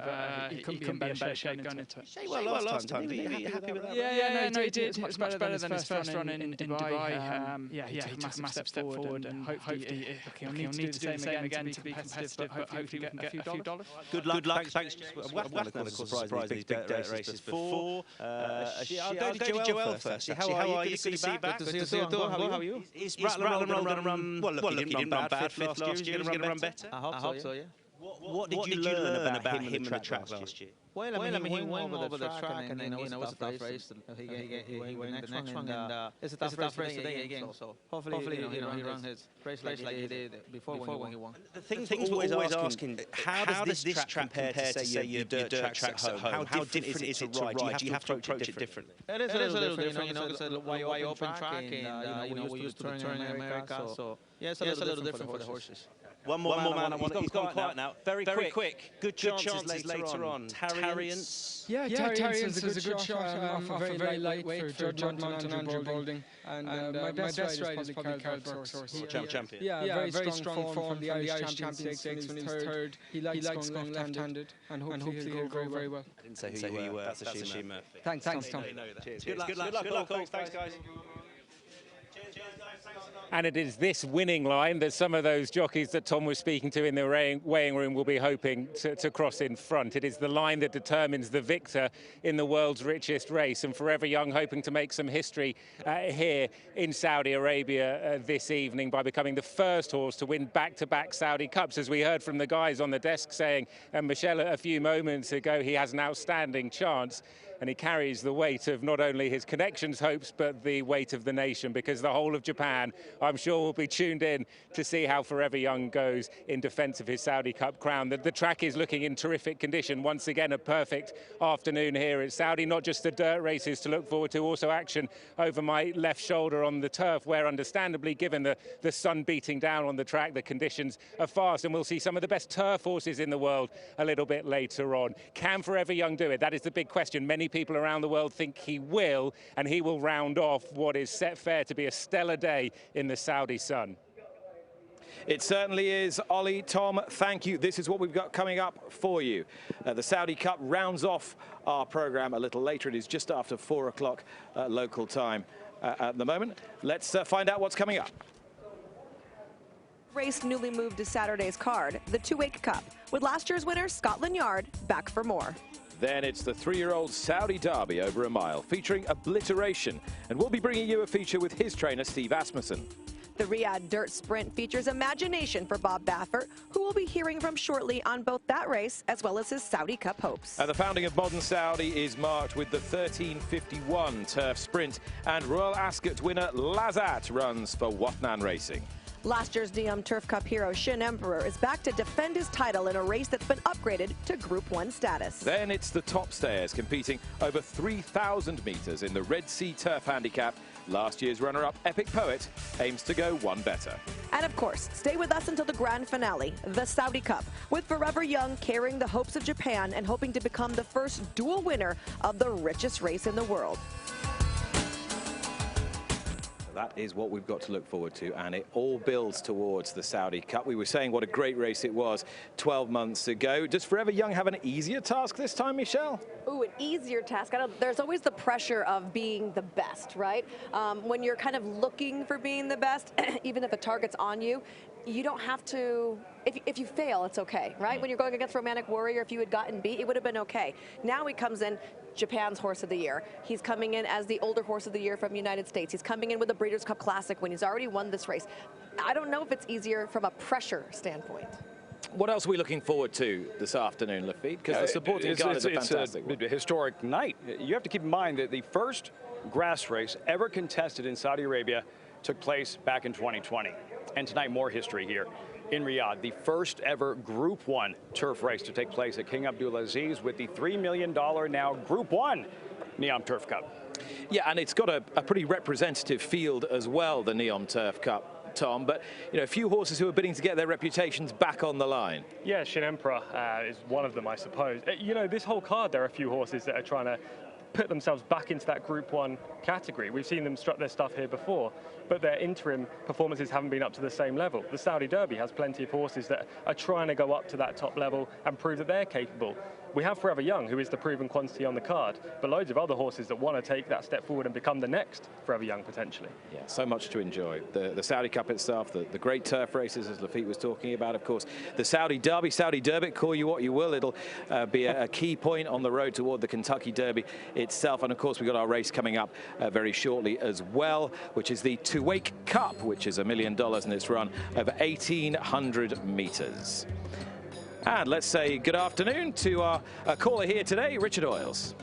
Good afternoon, Nick. Yeah, this has moved from what was traditionally its spot on the calendar yesterday and swapped with the International Handicap. And effectively, it's the race where you just missed domestically in getting in to the Saudi Cup. There are actually a couple of runners in here, Scotland Yard and also Wooden Sun, who've run in the Saudi Cup in the past. Here are the runners and riders for this year's Tuwaiq Cup, presented by SHG. Number 1 is Afik, Camillo Espina. 2, Alaham, Joel Rosario. 3, Bernard Shaw, Irad Ortiz Jr. 4 is Karachi, Danny Tudhope. 5, Final Destination, Ricardo Ferreira. 6 is Havildar, the mount of Abdullah Alfarez. 8 is Lionel, Mikel Barcelona. 7, Jack Red Cloud being the non-runner. 9 is Michael Schofield, Oisin Murphy. 10, Power of Beauty, Naif Al-Azani. 11, Riyad Al-Ez for Tariq Al-Mansour. 12 is Saeed, the mount of Asil Al-Sahani. 13, the aforementioned Scotland Yard for Adol Al-Faradi. Still no back number. 14, Wadadak Allah for Fahad Al-Faradi, the brother. Number 15 is Waktuk Alexis Moreno. 16, Webinar, Ahmed Al-Azari. 17, Wooden Sun, as I say, he's run in the Saudi Cup before, not in the best of form at the moment, however, Flavian Pratt. 18, Yadar, Mohammed Al-Hubail, and 19, Karami for Mohammed Al-Daham. So without number 7, Jack Red Cloud, 18 runners for $1 million over the 1,800-metre Tuwaiq Cup.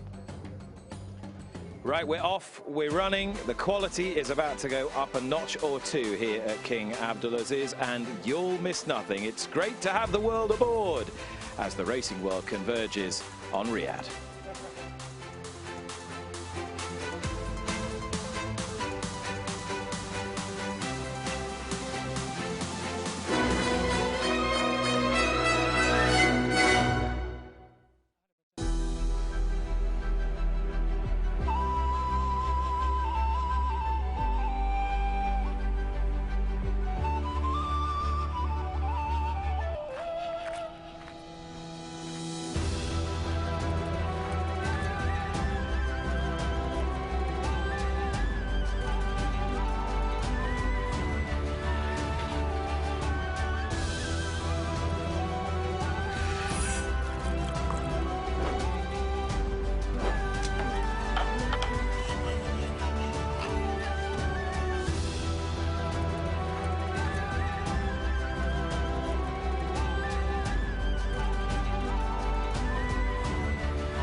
Where in the world are we, I hear you ask? We're right here in the Kingdom of Saudi Arabia, and we're gearing up towards our next race. It's our third. It's run over 1,800 meters on the dirt, and it's worth $1 million. A cool $1 million. Seems Rather a trifling amount on a night as rich as this. Far from it. Here's Tom Stanley.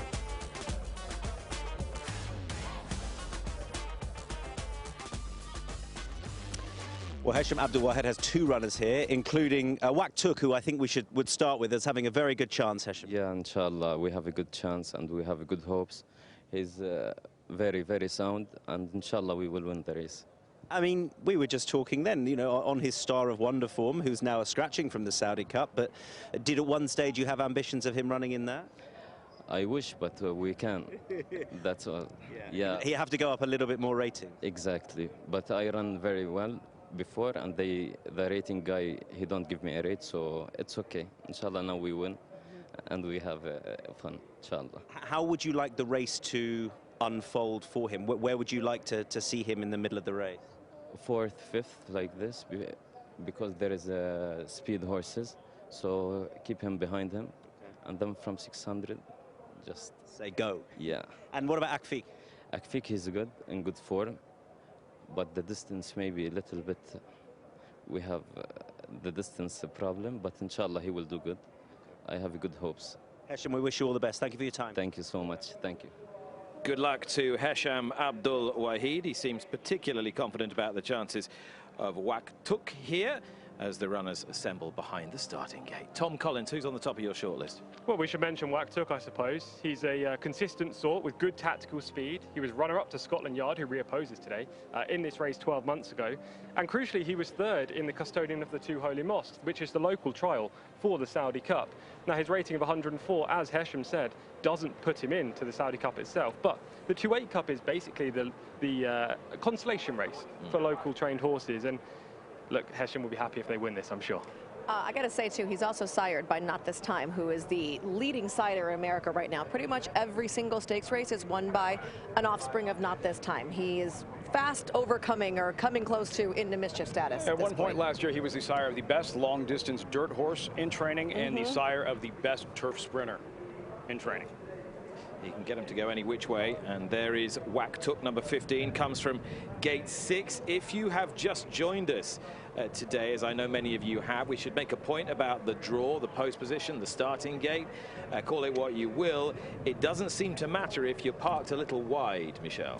Yeah, it certainly hasn't. We've seen 2 winners today already come from the 3 path, although they broke from very different gates, and then made runs just kind of mid-turn going down towards the rail. So really good for anybody. I feel like you just got to have the best horse today. Yeah, Scotland Yard's a bit of a veteran here, has run some terrific races, including in the Saudi Cup itself, Tom. Yeah, he's considered the best horse in the race with an official rating of 106. On that basis, he should be the horse to beat. He bolted up in this race last year from a good draw. Now, he hasn't won in 2 outings this season, but he's clearly rounding into full fitness right now, and he shouldn't be overlooked. He's drawn in 14. Maybe he can sit that 3-wide passage that we've seen in the 2 races earlier today. He's by Quality Road, the sire of Emblem Road, who sprung a massive surprise in the Saudi Cup a few years ago. The loading process has begun. Michelle, a final word? I like the 16 webinar in here, coming in with back-to-back wins, moving over to the main track this year. Came off an extended layoff and previously was mostly a grass horse, but I liked the local form, and that's where I'm going to land for this race. P.S. Michelle hasn't missed yet this afternoon. Thanks for jinxing me now, Lafitte. I'm going to get the viewers caught up. All right, Tom. Yeah, I think Wak Tuk is the horse to beat. I suppose you've got to look towards Final Destination, who was runner-up in this race in 2024 and 4th last year. He's drawn out in post 19. And another horse with a double-figure post is Michael Schofield, who produced a huge performance to win the Group 2 Prince Knife bin Abdulaziz Cup in December. He was only 7th in the Custodian of the Two Holy Mosques, but he has the upside too. Do you know where that name comes from? Michael Schofield. A fantastic show called Prison Break. And Schofield's brother got put in jail, and he tattooed a blueprint of the jail on his body and used it to break them out of jail. Wow. He was a genius. I love that show. Michael Schofield. And I'm learning all the time. and it's early days. How about Saeed in here as well, maybe for a shot? Stepping up in class, certainly, but he's been right there. If he can move up just a touch, he'll be with the top 3 or 4. All right, high up on top of the grandstand, voice of the Saudi Cup, Richard Hoyes. One turn, 1,800 metres for the listed 2-weight cup. Once again, they're wide across the track here, and they leave the stalls. and given a bit of chance. Racetrack was a little bit slow into stride. Amongst those moving forward, Yadar in the red cap, and under the near side rail also moving forward is Wooten's Son to take a handy position out in the centre of the racecourse. Bernard Shaw shows good speed, so it's Bernard Shaw who leads them up early, just ahead of Garamy in the white cap, who's wider out to the left-hand side. They're being followed through by Michael Schofield, and closer towards the near side running rail, Whack Tuck drops in on the fence. Raiding a little bit wider, Garamy still at the back. Racetrack hasn't recovered from that slow start. Towards the outside, Scotland Yard is making some progress up on the outside of the field as they continue their progress down the back straight. Just behind the leaders, Final Destination is another who is out wide, and Karachi tracks the leaders. So it's Bernard Shaw who has the lead by as much as 2 to 3 lengths. Michael Schofield in second place from Garamy. Scotland Yard wider out. Whack Tuck getting a nice run through on the inside running rail. Lionel races in 6th place with Final Destination, and pushed along Karachi as Bernard Shaw continues to lead and still has this clear advantage as they make the turn and make their way back towards home. Akfik's making a little bit of ground back in the field. So Bernard Shaw, cutting this up, has the advantage still by a good 3 or 4 lengths. Whack Tuck has the leader in his sights. The gap is 4 lengths as they've made the turn and continue their progress up the home run. So out in the lead, it is Bernard Shaw from Whack Tuck. Michael Schofield races in 3rd place. Final Destination, the grey, lugging in. Then into 4th place goes Garamy, into 5th, and then Lionel. Bernard Shaw beginning to paddle. Whack Tuck and try to rally Michael Schofield. All the time, Final Destination is getting there as Whack Tuck veered out and took the path there of Michael Schofield. Still on the inside, Final Destination makes some progress. Michael Schofield on the inside, Final Destination going to get very close here. Michael Schofield by a neck from Final Destination. Whack Tuck. Bernard Shaw lasted home into 4th place ahead of Riyad Al-Ez, who led the closers, and the one that was miles behind early actually made some places, Racetrack. Well, possibly Michael Schofield under Oisin Murphy would have been an unlucky loser, because he took a broadside from Whack Tuck, and that opened the door on the inside for Final Destination, who eventually was to get within, what, about neck or half a length or so at the line. The winning time, 1:52.67. Michael Schofield has won for Oisin Murphy, King Abdullah bin Al-Aziz and Sons, and has tasted success. Final Destination is confirmed as 2nd. 3rd was number 15, Whack Tuck. And the long-time leader, Bernard Shaw, who led them for an awful long way, eventually got weary in the closing stages to finish in 4th. You can see the gap that Bernard Shaw had, but just keep an eye on Whack Tuck. The horse in the noseband was gunning down the leader, but he veered out and took the path of Michael Schofield. They all get very tired. There you can see the little nudge. Final Destination nips back to the inside, but eventually he's been beaten actually by as far as 3 parts of a length according to the official win. 9 Michael Schofield, 5 Final Destination, 15 Whack Tuck, 3 Bernard Shaw. Scotland Yard eventually staying on to finish in 5th place. Michael Schofield, named for a character from Prison Break. We should have guessed by 'Tis the Law. And Oisin Murphy, well, he has slammed the gate shut on his rivals here on Michael Schofield, the multiple British-based champion jockey. And this horse, he would have been a rather unfortunate loser, I think, Tom. Absolutely. He took a bit of a blind side with around 200 metres to run, but he kept going under Oisin. Oisin's come over here twice this year, ridden this horse on both occasions, and won on both occasions. He must love Michael Schofield. I thought Final Destination was going to go and pick them all up the inside, but it was a thrilling finish, Nick, and I think Oisin timed the run at the right time. Or to mention the inside rail, because this time last year it was thought it wasn't a great place to be. Far from it this evening. Horses are finishing well up the far side. The 3-hole. The 3-hole is where you want to be. This horse sat pretty much the same trip, just a couple paths off the rail, was trying to come inside, ended up being angled out. But yes, the closer to the rail is a good place to be today. So winning riders this afternoon so far here at this Saudi Cup meeting. Flavien Prat, the United States Eclipse Award-winning champion. Connor Beasley, a champion jockey in Dubai, now a champion jockey in Britain, steals the honours in the listed 2/8 Cup, and Ollie Bell is waiting for Oisin. Yeah, Oisin Murphy alongside me. It was seemingly a break stolen on the field by Irad, but you were able to wind him down in the end. Yeah, it took him a while to switch leads, Ollie, but the stable was very confident. I won on him a few starts ago, and he came from Ireland, from Michael O'Callaghan's. He's by 'Tis the Law. I'm delighted for His Highness King Abdullah Stables and all their team. They work very hard. This is their big day. How special is it for you and the international riders to be here on such a prestigious day? look at the quality in that weighing room.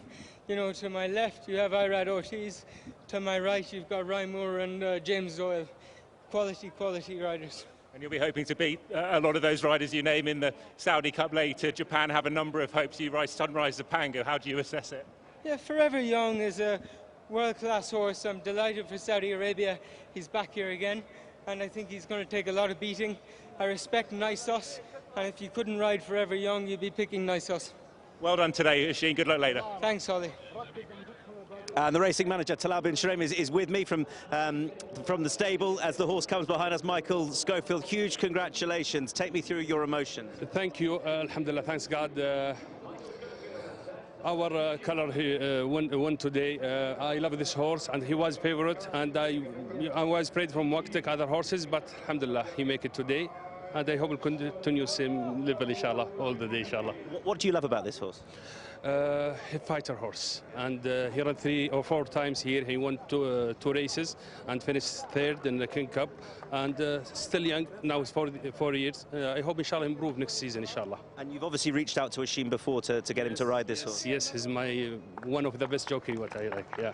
I must ask you about Hakit later on. Makar Barcelona takes the ride. How do you feel about the run in the Saudi Cup? You know, as you know, tough race. It's not easy race. I hope inshallah Hakit he will be in good form inshallah and doing well. And we have Bishop's Bay as well. I hope inshallah the King Abdullah Son stable they make it today inshallah. To have 2 runners in the Saudi Cup is huge for you. Yes, alhamdulillah. I hope inshallah we can do something today inshallah. We wish you all the best. A good start to the day. Well done. Thank you. Sheen Murphy rides winners just about every country in the world, and Michael Schofield is a horse clearly that he's got the measure of. Well done to him, well done to Saad Al Janada. And Michael Schofield wins our 3rd race of Saudi Cup night. When you rejoin us after this break, we'll be giving you a full replay of the 2-Week Cup, and we'll also be looking back on 6 wonderful years of the world's richest horse race.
Michael Schofield was the winner of the listed 2-Week Cup for trainer Saad Al Janada, and this is a Sheen Murphy we're riding with now. You can just see he gets tipped out by his rival to his inside, Wak Tuk, but rather than putting his horse Michael Schofield off his stride, it further served to increase his endeavour, and he got back in the shadows of the post to win this $1.5 million prize.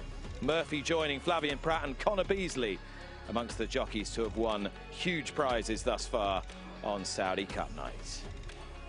Perfect trip, perfect ride from the British champion jockey. Just under 4 hours and 10 seconds to the world's richest horse race, and we will be with you all the way. It is a big but very enjoyable endeavour to be helping you through your enjoyment of the Saudi Cup. Over 100 of us working on this telecast and over 50 cameras. This is how it's all done.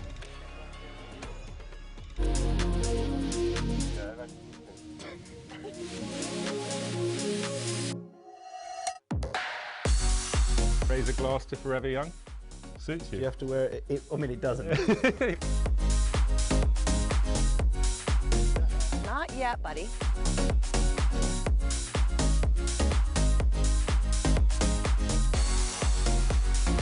We want to get back, but at the moment that's not possible because front seat is stuck forward. Welcome everyone to Breakfast with the Stars.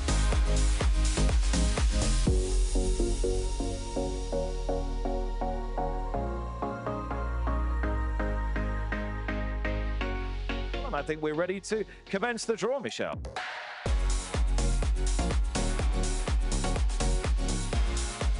Better have your running shoes on when you turn for home.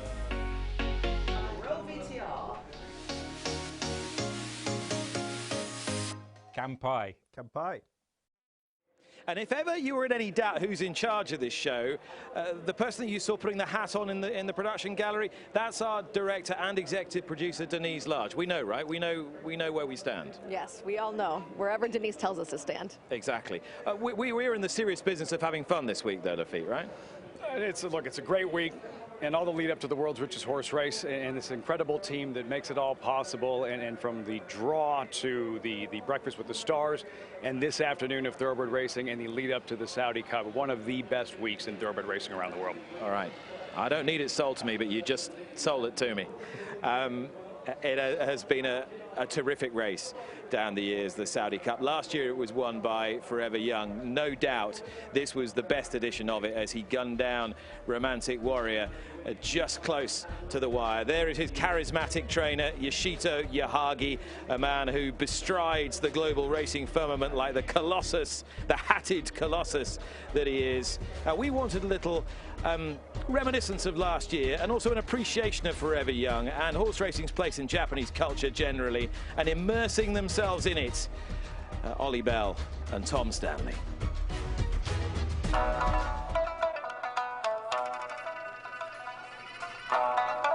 Before we eat, we must say "ita dakimasu," which is humbly received in Japanese. Very much. Ita dakimasu. Ita naturally. Well, we're better to talk about the Saudi Cup and Forever Young returning to defend his crown than a Japanese restaurant. Do you like Japanese food? I love Japanese food, and it looks amazing. Is he the best horse to come out of Japan, do you think? Is he the biggest world ticket at the moment? I think currently, absolutely, and for his, when you look at his kind of CV and what he's achieved for a Japanese horse on the global scale, we're just very fortunate to have a horse of his ability taking the world by storm, and he's done it for the last few years. And actually, when you go back to the start, I mean, I guess when you look at the fact that he cost a lot of money, 98 million yen, and his pedigree, the owner, the trainer, he was expected to be a good horse.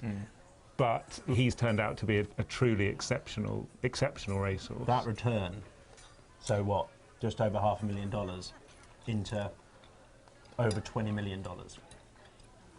That's outrageous. I mean, it shows that the prize money is out there, and you know, if you win a Saudi Cup and a Breeders' Cup Classic, you're going to return that sort of money. Not that that's what they would have set out to expect to happen, but he's phenomenal, and he's getting better. What really interests me about his pedigree is that you know, he's closely related to a horse called Down on My Soul, who is a sort of miler. But if you look at Down on My Soul's relatives, his close relatives that achieved a lot on the track, a lot of them were sprinters. But he has got the perfect mix of all those good horses in his bloodline. They've sort of been put into the melting pot to create this kind of freak over middle distances. And what I love about him is that he's done it sort of every which way. When things have gone wrong in races, he's missed a kicker on a few occasions. Saudi a few years ago, yeah, it was like in the Saudi Derby, it was like, oh, he's cooked. Yeah, there's no way he's going to get. And yet you look just up, got up to win, and you're going, how has he done that? Yeah. I mean, it's extraordinary. And then last year's race, when it looked as though James McDonald and Hong Kong with Romantic Warrior had got it sort of sewn up, he managed to kick back and show all those sort of fighting qualities that champions have. Probably helped by Romantic Warrior. Go on, say it. Fading on the line. Going too soon, perhaps? Yeah, James, if you could do it again, you wouldn't go so soon, would he? No, but it's interesting, isn't it? Because the Saudi Cup is in its relative infancy, and I think that when we go to each and every year of the Saudi Cup, what we're seeing is that there are trainers that are learning a lot, jockeys are learning a lot, and yet Forever Young seems to have gone there and worked it out almost instantly. Yes, things have gone wrong, and he's done well to overcome that, but he seems to be the perfect horse for Saudi, and that's proven by what he's done there recently. May I? Yeah, absolutely, yeah. Is that not enough? I also love sashimi. I can tell. The guy on his back, Rosie Sakai, is the real deal. Like, I think he's very good, and I think if you take Takataki, who's the biggest named rider to come out of Japan, well, he was brilliant.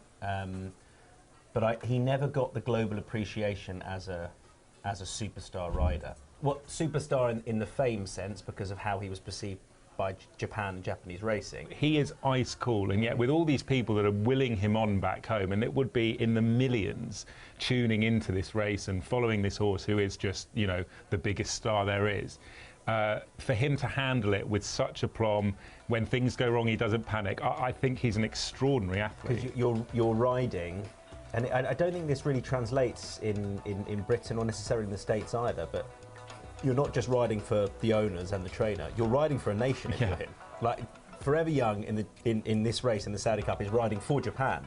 Whereas I don't think you can say the same about, you know, Nysos and Flavien Prat or a horse like Nevada Beach. They're not riding for America. Whereas Forever Young genuinely is, he's carrying the hopes of a nation. But he's dealt with it all so far brilliantly. For Forever Young, this is a hugely significant national event, and that should not be lost on anyone watching.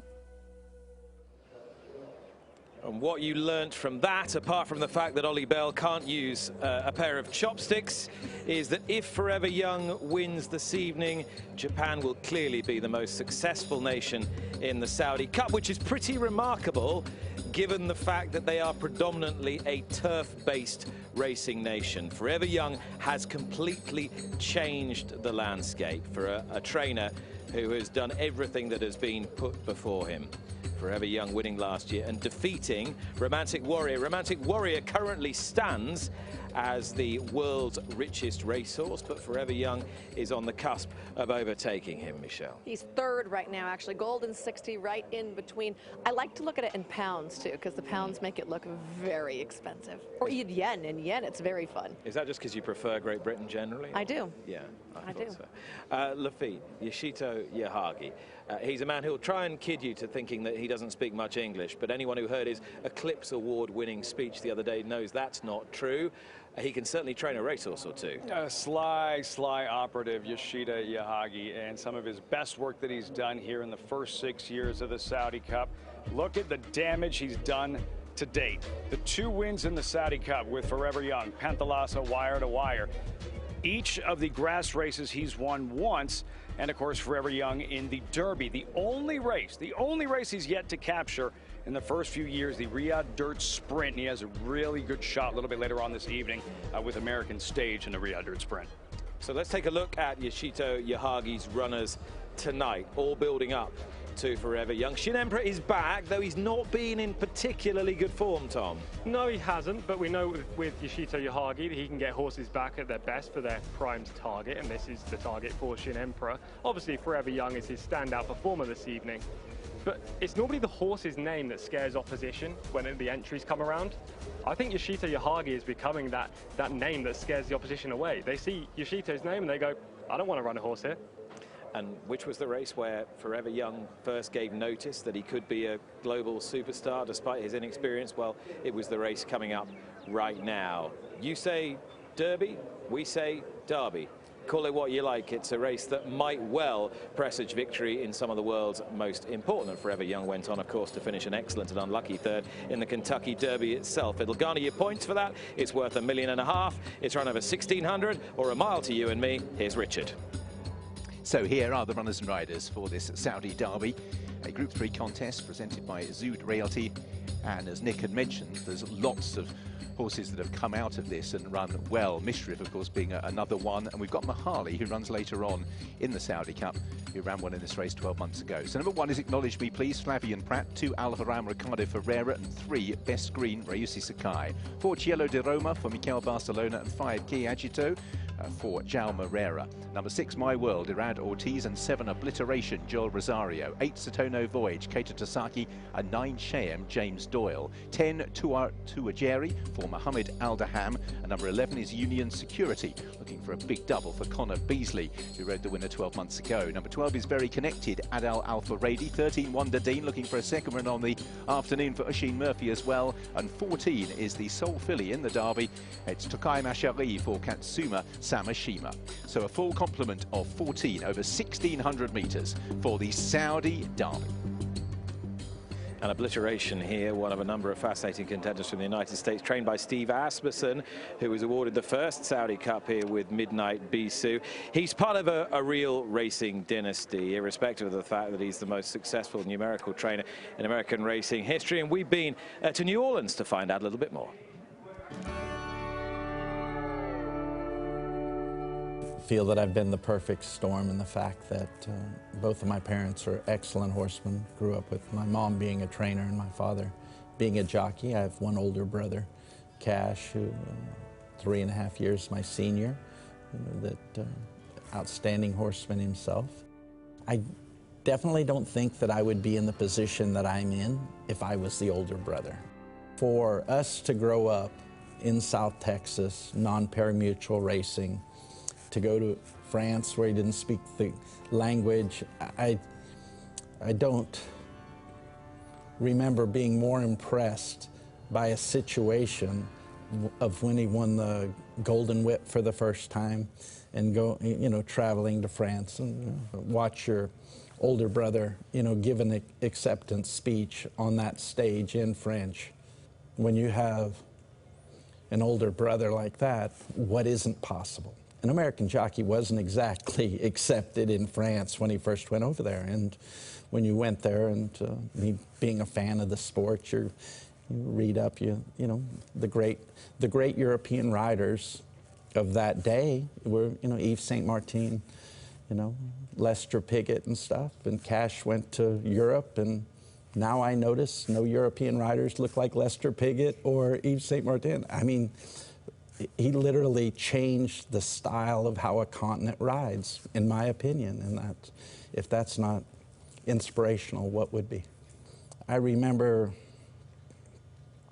the thrill of Suave Dancer winning the Arc, and he's a horse that got his early education at my mom and dad's training center in Laredo. He was purchased by my dad as a yearling, and went, so he's a horse that you had your hands on. So, and then for what I felt, the biggest race in the world or whatever, being the Arc, from being there, those are unique experiences. But with my, wife Julie and the boys coming along and them being a part of it as well, the extension of it. I think that I see the reflection in the boys in how much they've picked up by being around it. 2 of them actually being jockeys now. I don't believe that Eric would have ever started riding because of his size if he didn't see, Keith, make the sacrifice. Eric believed that it's possible that he could do it, and actually won the Eclipse 45 years after Cash did.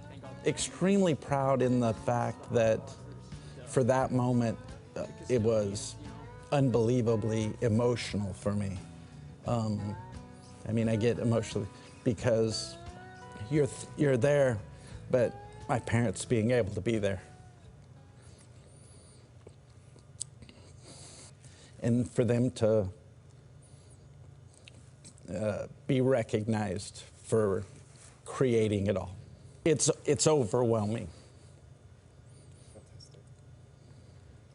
Being 60 years old now and time to reflect and think back at the different stages. The team behind, you know, Asmussen Racing Stable, Scott Blasey, you know, Darren Fleming, they've been, you know, long time, 25, 30 year plus together. I think that we've learned these lessons, we've experienced these horses together to get us on this stage. Impossible to have any other way. The Hall of Fame in 2016 was quite the celebration for the Asmussen family, and for me personally, it was that look at me moment.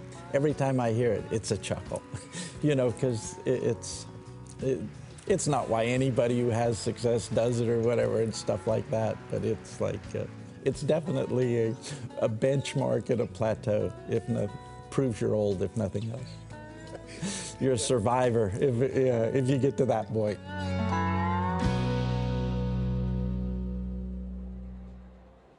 The phenomenally successful Steve Asmussen. And here is Obliteration, a very interesting runner in the upcoming Grade 3, Group 3 Saudi Derby. Joel Rosario for Steve. Michelle, you've worked for Steve. I dare say you enjoyed that, but you'd be familiar with the fact that he's a very, very emotionally open book. He is. He is someone that is there. You saw the emotion. It was very raw in that little video that we showed. And that is Steve. You know, he's not afraid to express what he's feeling, whether it be happiness or sometimes anger.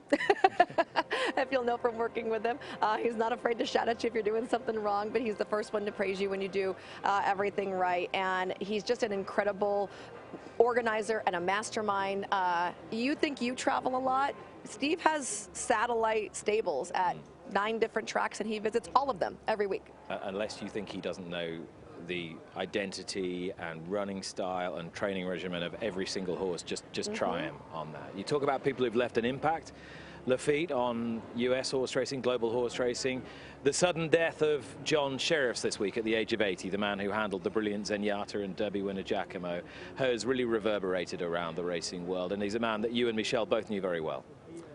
John Sheriffs, gone at the age of 80. Yes, best known for campaigning the mighty Zenyatta, who won 19 of 20. The only loss of her career in the Breeders' Cup Classic to blame at Churchill Downs in 2010. You could sense what he meant to so many by the outpouring yesterday and the lives of how many lives he touched and influenced over the course of his training career, and the simple fact that the Southern California racing community, racing in general, lost a really good one in John Sheriffs.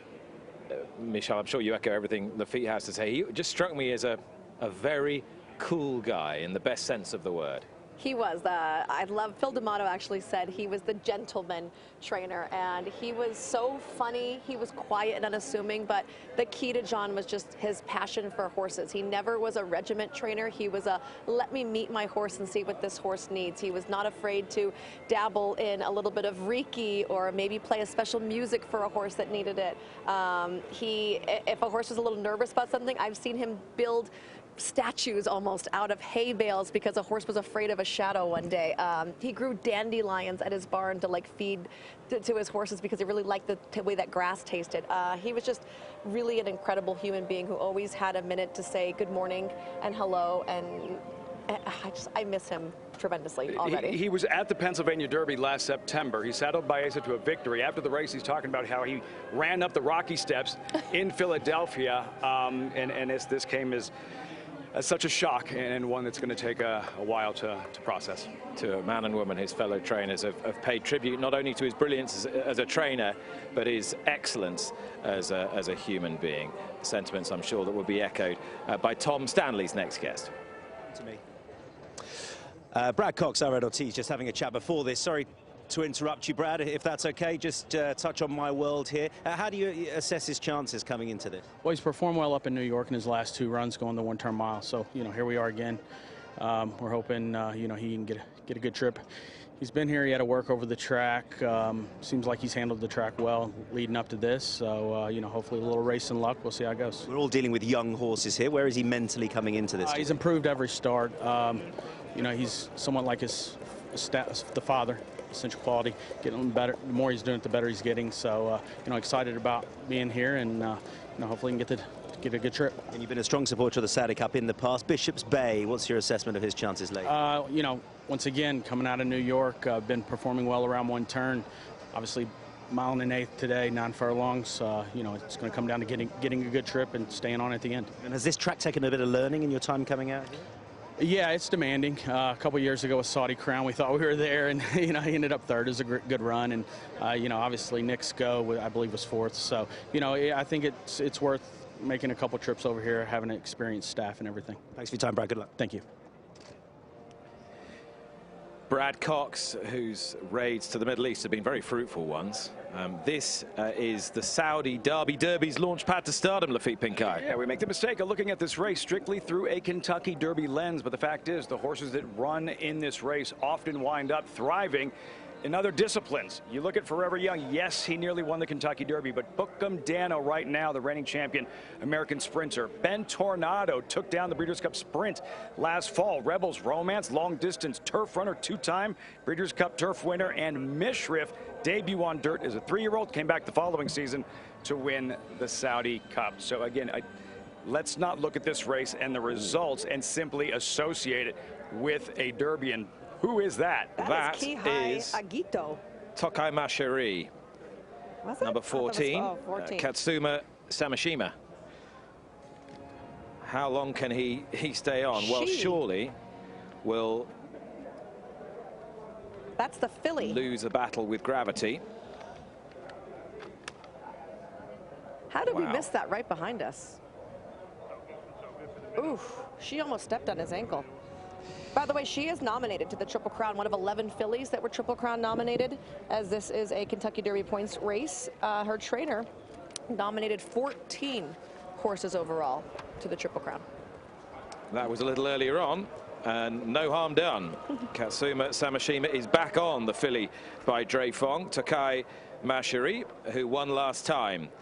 Michelle mentioning Triple Crown nominations. The only Japanese entry in this year's race who is not Triple Crown nominated is that horse right there, Satono Voyage. But he may have the best chance of winning today. More on that in just a few moments' time as we build towards the Saudi Derby.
$600,000 bid.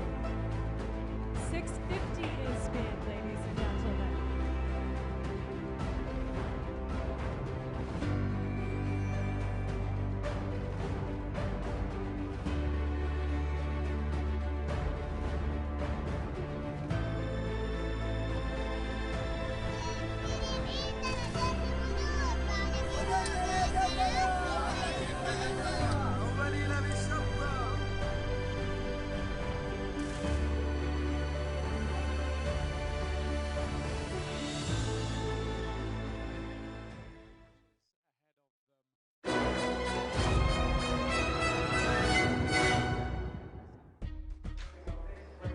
Welcome back. We're a few moments away from a race due off at 5 o'clock local time. It's the Group 3 Saudi Derby. It's run over 1 mile, and it's a one-turn mile at that.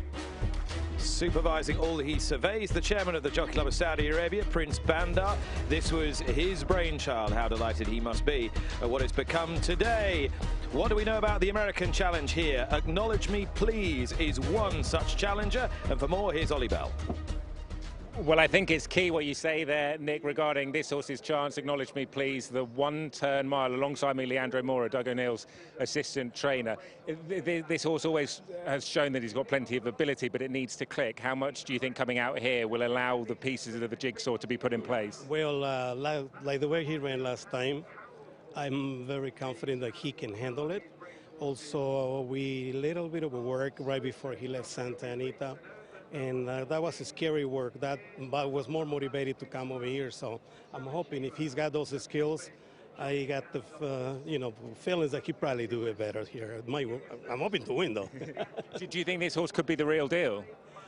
Yes, since he started out, I was right on it. The only scary part is that hopefully he's not a sprinter. That'll be kind of backward thing. But I still got pretty confident on him. Leandro, great to see you. Best of luck. Thank you. Same here. And Flavien Prat has already ridden a winner today on Tarzim in the local handicap. His confidence will be high. When is it not? Do you give this horse a meaningful chance, Lafitte? I think Doug O'Neill does. Spoke with him on Monday. Speaks very high of his potential, but that's the thing. It's only potential until he matures. He has some bad habits. He gets too aggressive in two-turn races. We saw that in the Los Al Futurity. Completely blew the first turn. That's why he's here, along with the invite when Doug was asked, like, why are these horses coming to Saudi? He's like, well, we were inviting. He said, turning for home, he wants to see him 1, 2, 3. Acknowledge Me Please, he says, is a leader, not a follower. But once he puts it all together, mental with the physical, look out. Michelle Satono Voyage could be the best of the Japanese. Not Triple Crown nominated. Not Triple Crown nominated, but bred to be a really great horse. He's by Into Mischief, who's our perennial leading sire in North America. He's out of a nice stakes winning mare named Jolie Olympica, herself by Drosselmeyer. So you really have a lot of route pedigree, top and bottom for him. Watching him in his last race, he got a little bit warm. He was in hand till late, though. He looked lovely in the late stages. I think this is certainly the horse to beat, in my opinion. And as soon as they brought him from turf to dirt, he responded emphatically with that 10-length score in his maiden breaker. But the dangers may come from within rather than without, and chief amongst them, Tom, might be Best Green. Ryusei Sakai, Forever Young's jockey, is aboard this one. Yeah, again, excited for the track, Ryusei, ahead of his big tilt later this evening. Yes, Best Green, leading Japanese-trained juvenile last year with 4 wins from 5 races. Overhauled without any obvious excuse last time at Kawasaki in December. Needs to bounce back, draws the 13 post, so might get that 3-wide passage throughout. You say, without any real excuse, but the winner, Pyromancer, is undefeated. He could be the best Japanese 3-year-old right now. I didn't think Best Green lost anything in defeat. Why is Brad Cox running here and not in one of the more established trials in the US? One turn. This is where you're going to get this one-turn race going a distance that we hopefully think that he likes. And I think that his running style really suits. He likes to be a little bit close. Honestly, if you go back and watch the Jerome, he's a grinder. He was not winning that race at the 8th pole, right? Here he comes.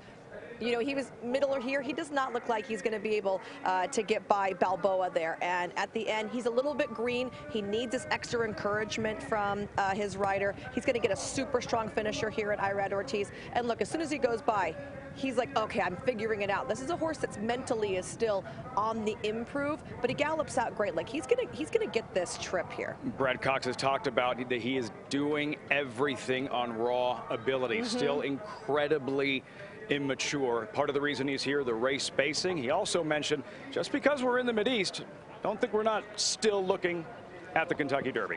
Don't completely sleep on the British challenger in this race. A subsequent Saudi Cup winner, Mishrif, finished 3rd in this en route to glory the following year. Cheyenne represents Carl Burke and James Doyle, and he is by a stallion whose progeny have shown they can run on dirt from limited opportunities. King of Change. So not a complete no hope. A final thought, Tom. Al Haram, the 2-horse in here, I think needs a second look. A talented colt, won all 3 starts locally. He's often slow away from the gates, but you wait for his finishing kick. Actually, last time he beat a horse called Tadoon, who won the Fillies Mile yesterday, and the time stacks up extremely well. Al-Haram is now trained by Abdullah Al-Sadrani, who's taken over the stable of the suspended Thama Al-Dahani for the same owners. There is Satono Voyage. Richard, could this be the next Japanese superstar we're looking at? A lot of the Japanese horses have got worked up. Kei Agito has just gone in but got a bit agitated, and Tokai Maishari has continued to play up once she's got down to the start as well. So there are 3 to go forward, and they are very connected moving forward with Shayem, and last in will be Al-Haram. So 1 turn, 1,600 metres, 1 mile for the Saudi Derby. Last one will be Al-Haram to go forward. 14 runners here, and we are all set, and they're off. And they all get away. Cheyenne was a little bit rousted as Obliteration shows good speed, also showing good speed Satono Voyage and Acknowledge Me Please in the purple colours. Out wider is Kei Agito, who just drops behind Best Green. So as they settle down, Obliteration, Acknowledge Me Please, Satono Voyage. Wider out the left-hand side, Best Green in company with Kei Agito. They're being followed through by the green and white of Very Connected, who tracks the leaders with the keen running Union Security. Wide out on the course is Wonder Dean in about 7 wide, racing on the outer of the green and yellow colours of Satono Voyage, who's in midfield. Sierra de Roma is racing wider out as they continue to make the turn. Takai Mashari is towards the back early on, as Shayem's passed a couple, and the last 2, Al-Haram and Tuajeri. Round the bend, 5 deep for the lead here. Obliteration on the inside of Satono Voyage, reading out Best Green in the checks. Then Kei Agito, and wide out is My World. Still travelling well just behind them, Union Security. Acknowledge Me Please, a bit short of room on the running rail. Then on the outside, trying to sweep right round the field, is Wonder Dean, and then the grey My World. So as they head up the home straight, out in front, Obliteration, Satono Voyage coming there very strongly. Best Green, then in 4th place, Kei Agito, having been let down, didn't really find a great deal. Union Security, Satono Voyage cruises up here on the outside of Obliteration, looking for the closers, and making ground from the back is Al-Haram, who's staying on, and also from the back, Wonder Dean, and they are making significant inroads. Satono Voyage is paddling, Al-Haram thrusting down the outside, battling back Obliteration, but it's Al-Haram right over the top who will win the Saudi Derby. Al-Haram, home for Ricardo Ferreira. Obliteration, Satono Voyage couldn't see it through. Wonder Dean was next. In 5th was Kei Agito, Tuajeri, ahead of Very Connected. Reading back, Best Green didn't last home. Also, My World never really threatened. Takai Mashari ran her race beforehand, and along with Cielo de Roma and Cheyenne finishing well beaten. Al-Haram was well back as 5 were wide across the course for the lead. The 2 that lasted longer, Obliteration, although he was picked off initially by Satono Voyage, who seemed not to stay the trip. In 4th place, Wonder Dean also swept down the outside, but couldn't finish with the purpose of Al-Haram. A local winner of the Saudi Derby, Ricardo Ferreira, in the colours of Sheikh Abdullah Hamoud Al-Malek Al-Sabah, is home in front with a withering stretch run. They got racing early, and Al-Haram, to the delight of Sheikh Abdullah Hamoud Al-Malek Al-Sabah, wins the Group 3 Saudi Derby and $1.5 million. Tom Collins gave this horse a real shout beforehand, and Tom, you must have been getting excited around the 200-metre, around the furlong pole. This is what he does. He's slowly away. He looks like he's under a lot of pressure coming around the home turn, and then he keeps grinding out until the line. If you watched the Saudi 2000 Guineas last time, he looked beaten, and then he ended up winning by a wide margin firmly on the bridle. Here you can see he's in 6th place, just edging out Ricardo Ferreira. The leader, Satono Voyage, travelled beautifully throughout, but Al-Haram's strong stayer at the trip. And I spoke to Ricardo and Thama Al-Dahani earlier this year. They said this was the one, and he's proven it today. Undefeated, 4 for 4, Al-Haram. There he goes, blowing by Satono Voyage, top of the stretch with the leader, Obliteration. Satono Voyage on his flank at the top of the stretch. You're wondering just by how far is Satono Voyage going to win. You can see why Satono Voyage was not nominated to the Triple Crown. He looks like a sprinter to me, Michelle. Yeah, definitely going to be belying his pedigree right there. And you got to give some credit to Obliteration, because he was stone cold pass and down along the rail. That is not an easy position to be in. And he came back and he thought he won the race, because I don't know if he saw Al-Haram to the outside. Ambushed. Obliteration, Steve Asmussen and Joel Rosario having to settle for 2nd. Satono Voyage, it looked like, as you say, how far would he win by? but he only finished third, and Al Haram it was who had the stamina. And you talk about pedigrees. Tom, this horse is not bred to run on dirt. He's by Ifraj out of a Tagula mare bred in Ireland by Seamus Phelan.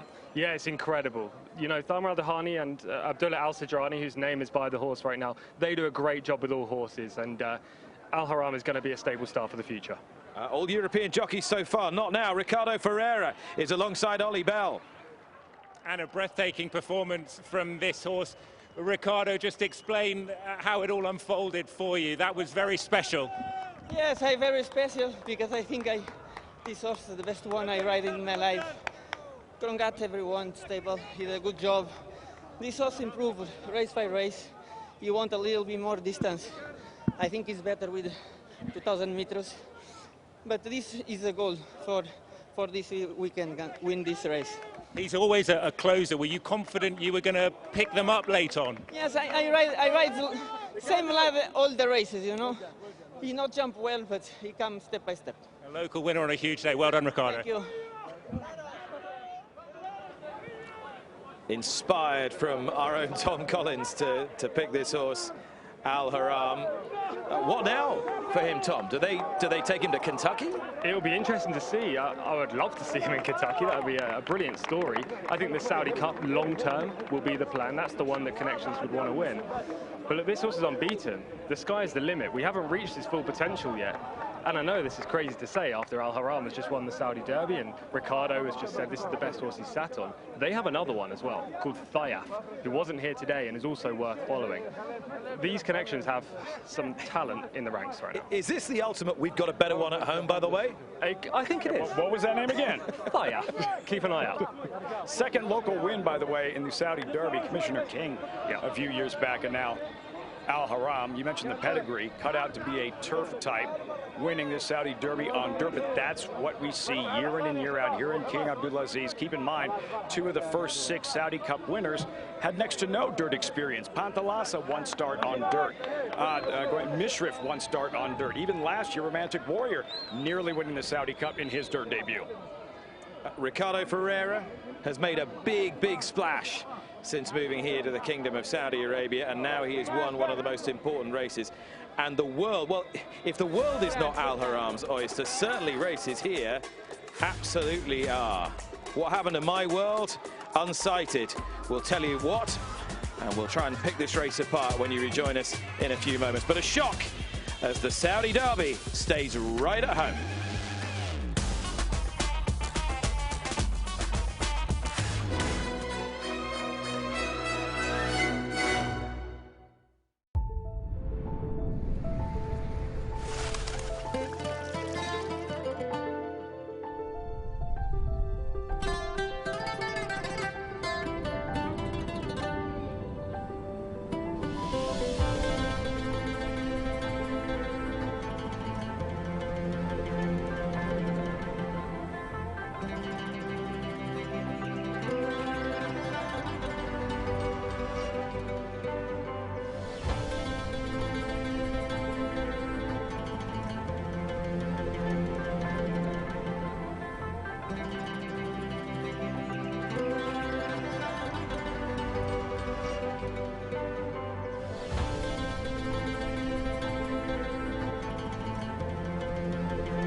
Well, this may be a very international night, Saudi Cup night, but there's nothing like a local winner. Prince Bandar giving the thumbs up to Ricardo Ferreira as he steers Al Haram to victory. Here's Tom Stanley with more.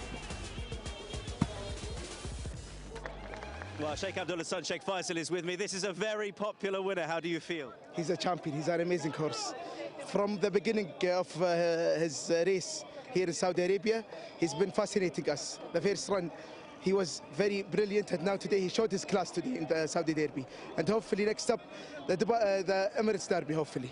So UAE Derby, now I think you'd need to finish in the top 3 there, maybe you win it, to then enough points for Kentucky if you wanted to go there. Is that possible? Hopefully he's good enough to be in the Kentucky Derby. He's a very good horse, and I know he's a champion. We don't know how good he is. He's never been beaten. He's very good. He's never been beaten, and he's always late in the stalls. Also today. But hopefully in the UAE Derby he'll show his class and go to the Kentucky Derby, hopefully. Okay, this is good for the Churchill connections alongside. They're happy listening to this. That's good. And then long term, you've won a Saudi Derby. You come back next year for a Saudi Cup. Hopefully he's going to be the Saudi Cup. Hopefully. You have Mali in there this year. How do you feel? Yes, Mali, he has a good chance. Hopefully he's a very good horse, but he's very good. I'll take a picture of the horse and go and take your picture. Well done, Sheikh. Very much. So much to look forward to for Al Haram as the sun just gently recedes. It's beautiful now. Lovely evening here at King Abdulaziz. Perfect temperature for horse racing. Just a gentle breeze in the air as well. Al Haram blew home with a vengeance here and took advantage of a bit of a duel, a bit of a war up front, because Obliteration wouldn't leave Satono Voyage alone, as Satono Voyage was held on to by his rider Keita Tasaki. Right, we're riding with Tokai Mashari, and the kickback is pretty tough today, Tom. Yeah, well, Tokai Mashari was right next to Al Haram in the early part of the race. You can see right at the back of the field, Tokai Mashari pink cap, Al Haram green cap. At this stage, Tokai Mashari goes wide to try and get out the kickback, whereas Ricardo Souza Ferreira sits in behind the horses to take it. And we know that this horse can swallow kickback in his races. He's done it in the past. It was all about getting a clean trip in the latter part of the race, and he did just that. You just thought here, green colours, yellow triple diamond, Satono Voyage, one off the fence, got the perfect trip, Michelle. Certainly did. You know, you want to be the horse that's giving the pressure, not taking the pressure, and he's laying on Obliteration right now, Obliteration. I think the problem with My World, who was the gray that was farthest outside, starting to go backwards right now, was that just very, very wide trip and being asked along quicker than he probably wanted to go early to stay in touch. I think he might have liked a little bit easier of a tempo than Obliteration set right here. And like we saw from him in his last race in Japan, Santana Voyage in a hand ride right here. You can see they're being asked on Obliteration already, the rider getting pretty aggressive, Joel Rosario, and still under this hand ride, but Santana Voyage had nothing left to give when the other ones came in. The fact that Santana Voyage wasn't able to blow past Obliteration battling back on the inside, Santana Voyage has no response. Meanwhile, green cap, Al Haram plugging away, grinding, puts the leaders away. And the celebration, Ricardo Ferreira and the 30 points towards the Kentucky Derby on this newly expanded European/Mideast road to the Kentucky Derby. That'd be something, right? The fact that it's possible. That's why there's been this focus and a trend we followed over the last decade or so, these widening paths as we look on and listen to the celebration, these added routes to the first Saturday in May at Churchill Downs in Louisville, Kentucky. If the Kentucky Derby is going to be the most prestigious, important, significant horse race in the world, then yeah, it's important that horses all around the world, if they're good enough, have a chance to qualify and maybe get there on the first Saturday in May. Look how much fun we've had with imports in the Kentucky Derby. From Thunder Snows, very memorable jump in the Kentucky Derby, to Forever Young. We've had Derma Sotogake. We've had Luxor Cafe was in there last year, even though he didn't really run a lot. A lot of people are intrigued when we have horses shipping in from across the globe. It's gotten to a point where the question isn't, are there going to be foreign horses in the Kentucky Derby? It's going to be how many and from where. You'll guarantee that there'll be some homegrown horses of real significance in that race, and you can guarantee that at least one, if not 2 or 3 of them now, will once again be trained by Bob Baffert, the man whose American Pharaoh and Justify have both won Triple Crowns in recent seasons, and he of course will run 2 in the Saudi Cup a little bit later on. He'll be running Nisos and he'll be running Nevada Beach, and as Ricardo Ferreira holds his Saudi Derby trophy aloft, we remind ourselves that Baffert himself has never won Saudi Cup. He's been second in it 3 times. He's been third in it once. It is part now of an endless quest. He touched down here Monday night into Tuesday morning. It didn't take me long to track him down.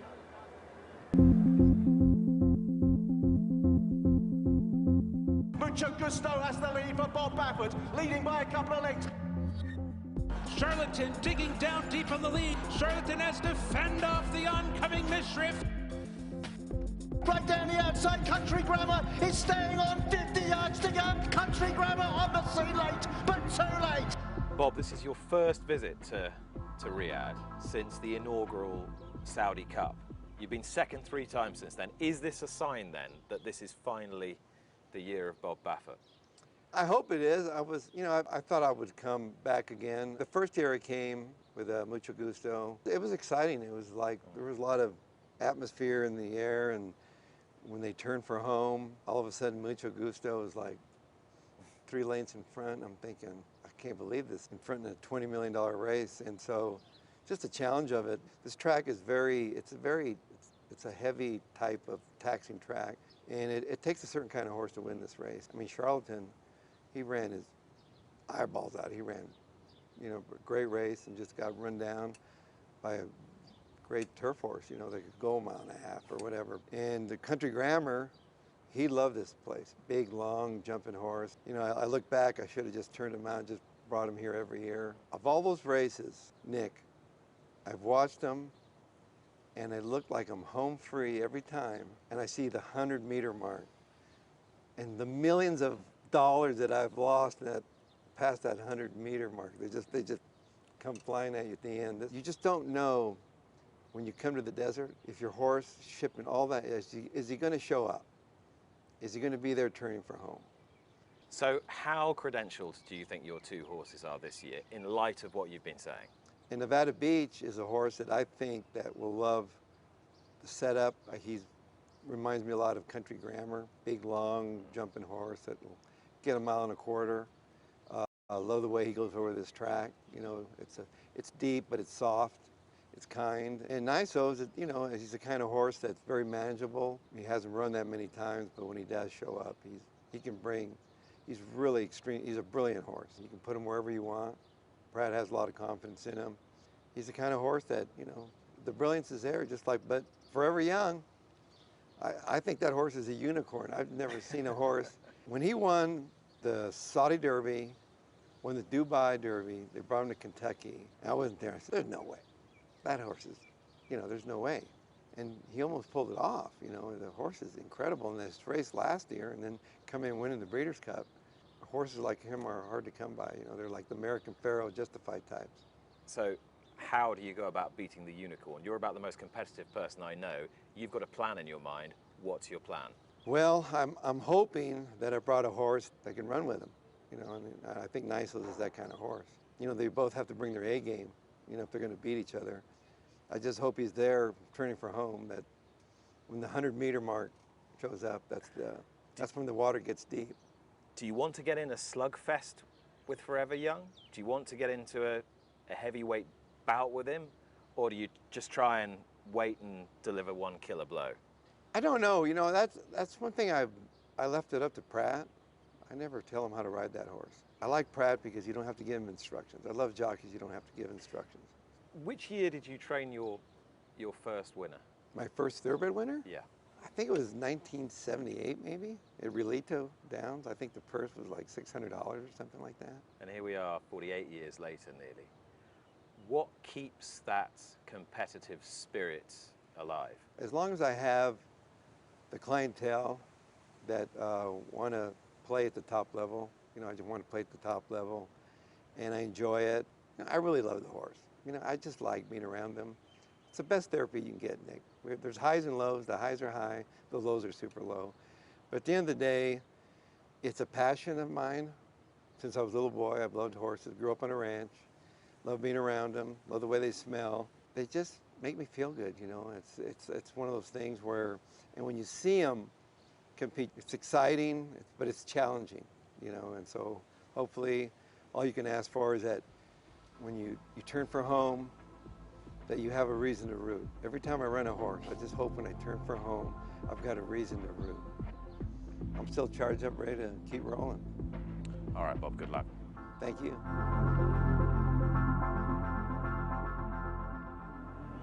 Bob Baffert, the first time he's been here at King Abdulaziz Racecourse since the first edition of the Saudi Cup in 2020. And those are the US-based contenders this year. Baffert's pair of Nevada Beach and Nisos, joined by Banishing, Rattle and Roll, and also an intriguing contender on the up in Bishop's Bay. What sort of a shot do you give Bishop's Bay, Laffy? Bishop's Bay is never been better. He's a win machine. 13 starts, 9 wins, 3 second-place finishes, and here he is at Aqueduct in the Cigar Mile, Bishop's Bay, lengthening his stride, running down the leader here. Bishop's Bay, who was purchased specifically to run in this race for $1.3 million.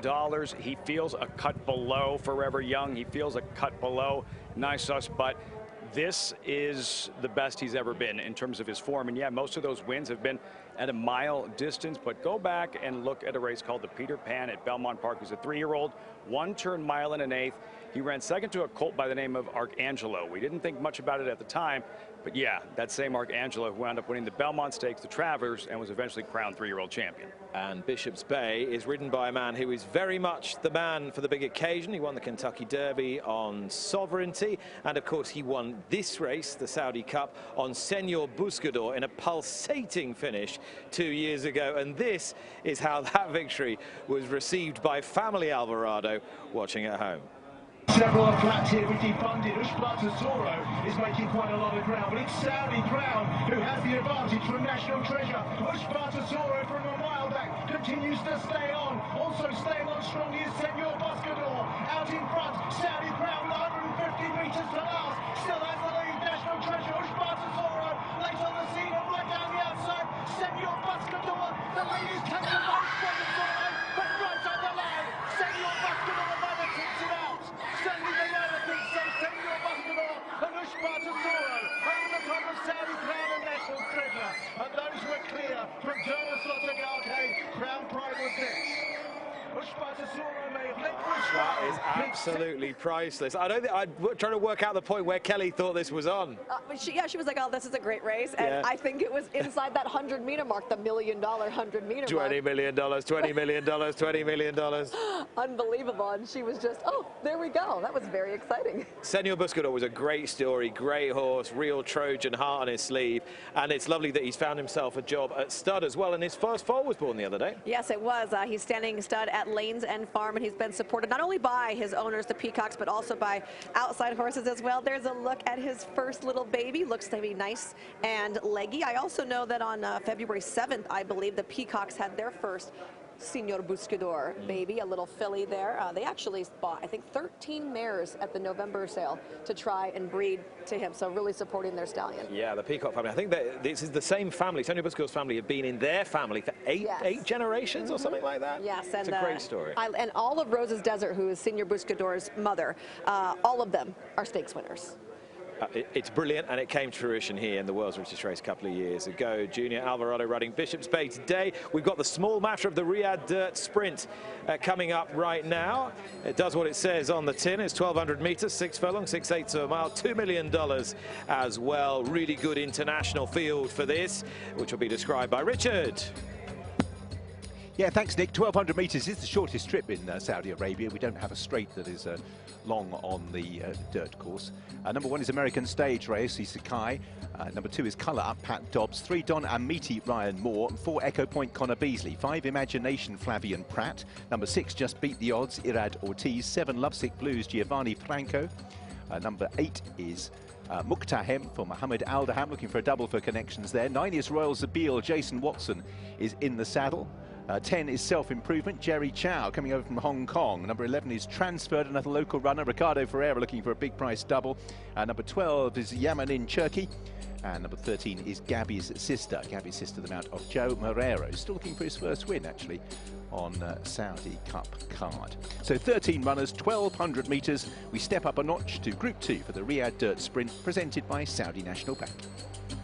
Yeah, I did. Nick had to get up for it, though. And this is part of the Breeders' Cup Challenge Series. Win and you're in, and punch your ticket to Keeneland in early November. Breeders' Cup's Executive Vice President and Chief Marketing Officer Justin McDonald is with us on the set. Justin, great to see you here in Saudi. And how important are these races to the road to the Breeders' Cup? Hi, Nick. Hi, guys. It's great to be here. Thank you first for having me on the show. I really appreciate it. And I do want to take a minute to thank the Jockey Club of Saudi Arabia for not only their great partnership with the Breeders' Cup, but for the unbelievable hospitality that they've extended us this week. So big thanks to them. And yeah, these races are vital for us. I mean, we're the World Championships at the end of the year, and having this global connection from all the major racing festivals around the world into the Breeders' Cup is really important for us. How great has it been to expand the road to the Breeders' Cup with these win and your ends? Because it used to be spring is when we started focusing on Breeders' Cup, and now it's right off the bat, beginning of the year, people are already focusing on it. Yeah, global expansion of the Challenge Series has really been part of our global expansion strategy. So bringing the race, we have 95 Challenge Series races throughout the year. 45 of those will be held on international soil, including the 2 here today. We have the Riyadh Dirt Sprint coming up, then obviously the Saudi Cup later on. So it's really important for us to take it outside of America, because we want our fans to be able to learn more about these horses as they're qualifying throughout the year. So when they do show up at the Breeders' Cup, our fans back at home and around the world know about them. How did this all come together? When did it become a reality? Challenge Series has been about 15 years old now. I think it started 2007, but international expansion has really only happened over the last 5 or 6 years. So it's been a key part of expanding the Breeders' Cup to become, so that World Championships at the end of the year. But we can't do that without having the best horses in the world there. Breeders' Cup heads back east again this year to Keeneland for the 4th time it's been there in central Kentucky. And then next year in 2027, you're smiling because it's a home game for you in your back garden at Belmont Park. Yes. And people always ask, what's your favorite track for the Breeders' Cup? And it's hard to say. Each one of them have their own unique characteristics. For Keeneland, it's so authentic to the sport. It's the horse capital of the world. You have the rolling bluegrass farms all around, so it really gives fans a true sense of what it's like to be in horse country. Then next year in 2027, back at New York, we haven't been there in 22 years. It'll be so brand new facility at Belmont. A lot of exciting things ahead for us. And you get to be with your kids on Halloween for the first time ever. I will, hopefully. You excited, Michelle? Looking forward to it, yeah. I like it when it's in my backyard because it's obviously easy and it's fun to be at home and have everybody come and enjoy places like Santa Anita and Del Mar. But I think part of the beauty of Breeders' Cup is the fact that we do travel around and you get to experience different racing at these different venues. So I'm looking forward to getting the show on the road this year. For sure. We're going to continue our build-up now to Win and You're In Saudi Dirt Sprint. Get your ticket to the Breeders' Cup Sprint. 2 legends, Bob Baffert, Yoshida Yahagi, penny for him, Lafitte. What's that exact worth? The very best. What's that exact worth? The business. Bob Baffert, Yoshida Yahagi. How good I is that? think Bob should have brought a cowboy hat for Yahagi because Bob wears a cowboy hat regularly. And Baffert could easily win this with imagination. He was second in the Breeders' Cup Sprint of 2025. How strong an edition of that race was it, do you think, Lafitte? Very strong. Ben Tornado, legit runner-up, champion sprinter. And here it is turning for home, Ben Tornado right there. And Imagination is going to find his best stride late, coming from about mid-pack. He's not going to be able to reel in Ben Tornado, but Imagination in one of the best performances of his career as he continues to emerge as one of the best sprinters in the game. Well, that's the key for him, right? This is really the best form that we've seen from him, besides, being a maiden breaker. And we anticipate Bob horses being pretty precocious, but he had that flat kind of middle part of his career, and now they've found something that's excellent for him, and he's really showcasing himself on the biggest stage. All right, 6th in that Breeders' Cup Sprint and not seen since Lovesick Blues, trained by Librado Baraccio, who's with Ollie Bell. He sure is, and he's got quite a CV. Racehorse trainer, Hollywood director and producer, and perhaps writing a fairy tale script here in Saudi Arabia this afternoon. What are your chances, do you say? Well, I feel good about my chances. I think he's been really coming into his own these last 4 or 5 months. I think he had a little rough trip in the Breeders' Cup. When he found his momentum, he closed really well, and I'm expecting that here. He's breaking from the inside, but I think he'll place himself in a good position, and we're looking for him to just kind of get out or just get out in the middle of the track and just try to run him down. So he's training well? He's training really well, yeah. That's why I brought him here. So, I think I'm just praying for a great result. I believe in my heart that it's going to be a great day. Well, we wish you well. Just very quickly for our audience, how do you go from directing and producing films to training racehorses? Dreaming. I'm a dreamer, and I said I wanted in my life. I said I want to do this. I said I want to play football. And I played at the major college level. I said I want to be a director, a producer. I did that, and I said I want to be a trainer. People say you're crazy, but I just kept believing, and it came true. Well, it's great to see you here. Perhaps next year we'll see Steven Spielberg here, but for now, the very best of luck today. I could bring some guys, just let me know. I could bring some of my friends. And we love it. We want to be in the Saudi Cup. Yeah. That's the race. Maybe next year. Listen, sprinkling of stardust here in Saudi. Good luck. Thank you very much. Appreciate you. And we will appreciate Labrado if he wins this race, I reckon. Lovesick Blue, I mean, are there reasons to think that he can do a lot better than he did in the Breeders' Cup, Lafite? Excellent run. He ran well in the Breeders' Cup.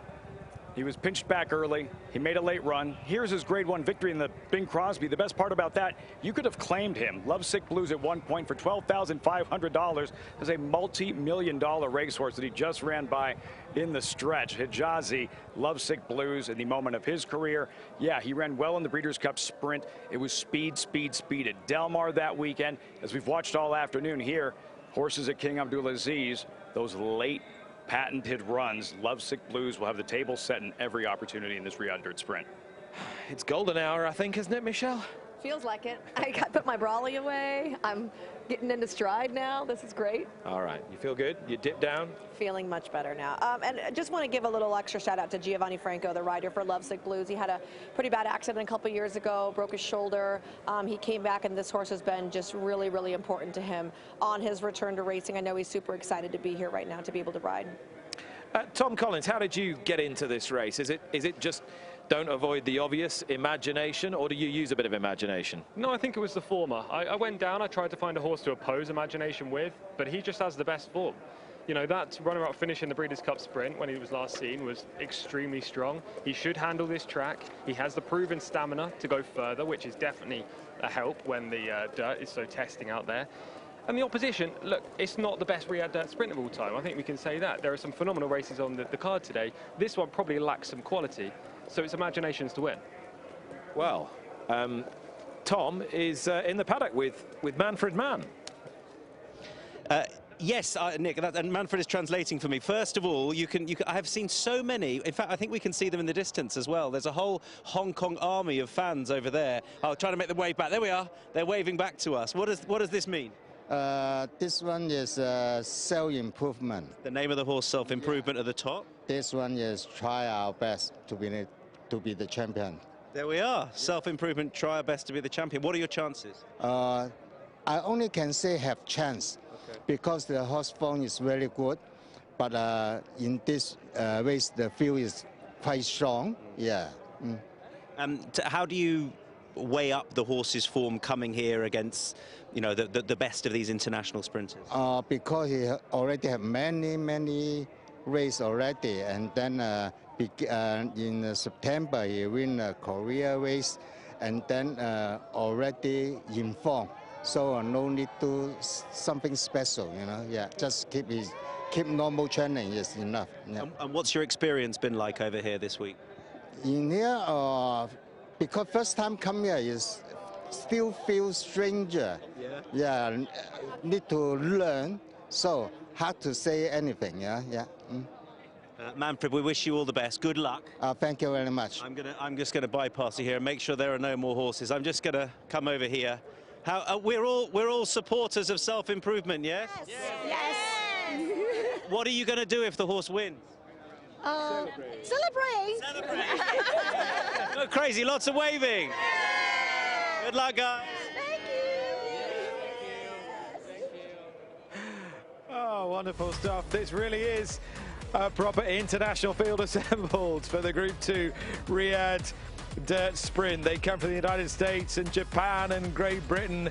I wonder if from Hong Kong, Manfred Mann's self-improvement will prove himself the mighty Quinn.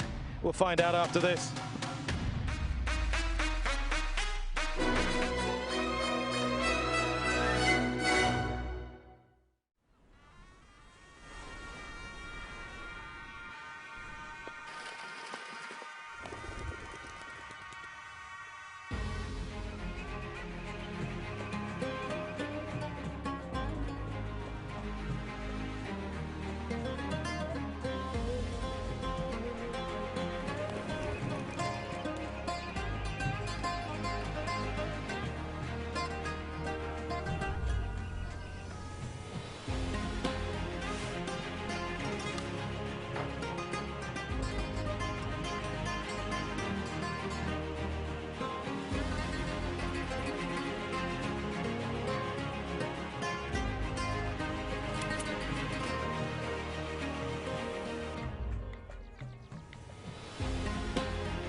Welcome back as we approach the 5th race of the evening here on Saudi Cup night. It's the 1200 meter, 6 furlong, $2 million Riyadh Dirt Sprints.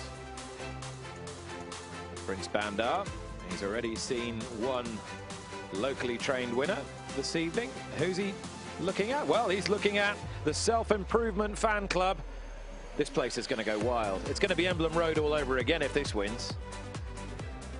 Runners down at the start for the Group 2 Riyadh Dirt Sprint. We're talking before the race. Bob Baffert's record here. He'll have had this ringed for imagination for some time, Michelle, I shouldn't wonder. It's funny, he's coming in here very unheralded. I feel like we've been focused so much on Nisos and Nevada Beach that imagination's just mentioned an afterthought. Coming into here, you can see he hasn't run since the Breeders' Cup, but they actually did enter him in a turf race and just opted to, either bypass for this or just didn't want to end up running him on the grass. He's been working fantastically. He's always been a pretty good workhorse, but his works have just been exceptional coming in to this spot. You get Flavien Prat going to be aboard for the first time in a long time, but that's not a negative to me by any means. I think part of that is that the last few years Americans have sent champions, reigning Breeders' Cup Sprint winners with Straight No Chaser last year, Elite Power 3 years ago. Imagination isn't there yet. He's ascending in the division, a Breeders' Cup Sprint runner-up, so not quite as highly decorated as some of the recent American sprinters we've watched in this race. Doesn't he have the right running style for this, though? I mean, he couldn't reel in Ben Tornado, but that was the track at Del Mar Breeders' Cup week was a little bit more speed favoring. From what we've seen here, he has the ideal running style. Now, that being said, he might end up being fast enough to inherit the lead, but I feel like if he runs the way he generally runs, it's just going to set up beautifully for him, especially 9-hole. I mean, it's perfect. Baffert about to find his spot, try and establish a lucky one ahead of the Saudi Cup. Royal Zabeel represents Great Britain here. Mick Appleby, his trainer, has already had a winner on Saudi Cup night with Anaf in the turf sprint. Anaf is back a little bit later on. Royal Zabeel wouldn't be hopeless if Jason Watson can keep him latched on to the leaders here, Tom. Yeah, he's unproven on the surface and against this caliber of opposition, but he draws nicely inside and there's not much speed around him, so it'd be interesting to see if he can muster some early pace and get a good spot. Look, I think Imagination's quite clearly the horse to beat in here, but we shouldn't sleep on the local challenge again. No. Mukhtahem, he's a prolific 11-time winner who's on a roll at the moment. He was runner-up behind Straight No Chaser in this race last year, a race that I think was deeper in terms of quality of opposition, and he has so much early pace that he's going to be on the front. And if you're talking about horses who could beat the odds, what about just beat the odds? The 6-horse here, Arad Ortiz for Greg Sacco, Mid-Atlantic trainer Michelle. Yeah, he's coming out of a very nice score in the Elite Power last time out. Speaking of champion sprinters, like the feet mentioned, this horse could be very forwardly placed as well. He's not as quick as California speed horses, but he does like to be up there. Greg Sacco can get a nice horse too. He trained Grade 1 winner Nutella Fella, multiple Grade 1 winner Mind Control, Crazy Mason, who was 3rd in the Cigar Mile. He's capable, but he needs to step up his game. He's not quite international good yet. Last few coming forward for the Group 2 Riyadh Dirt Sprint. Will it just be imagination, or will it need a leap of the imagination? We'll find out with Richard Hoyles. Self-Improvement went forward there, and one of the last to go forward will be Mukhtahem, although he just balks slightly and heads in, looking for a double for the owner, who's doubly represented here for Cardiff Forever, this time on the red cap, and transferred. Quickly given and away they head, bursting out of the stalls. Echo Point was fantastically fast away, just beat the odds, and also American Stage wide out. At this stage, tracking the leaders.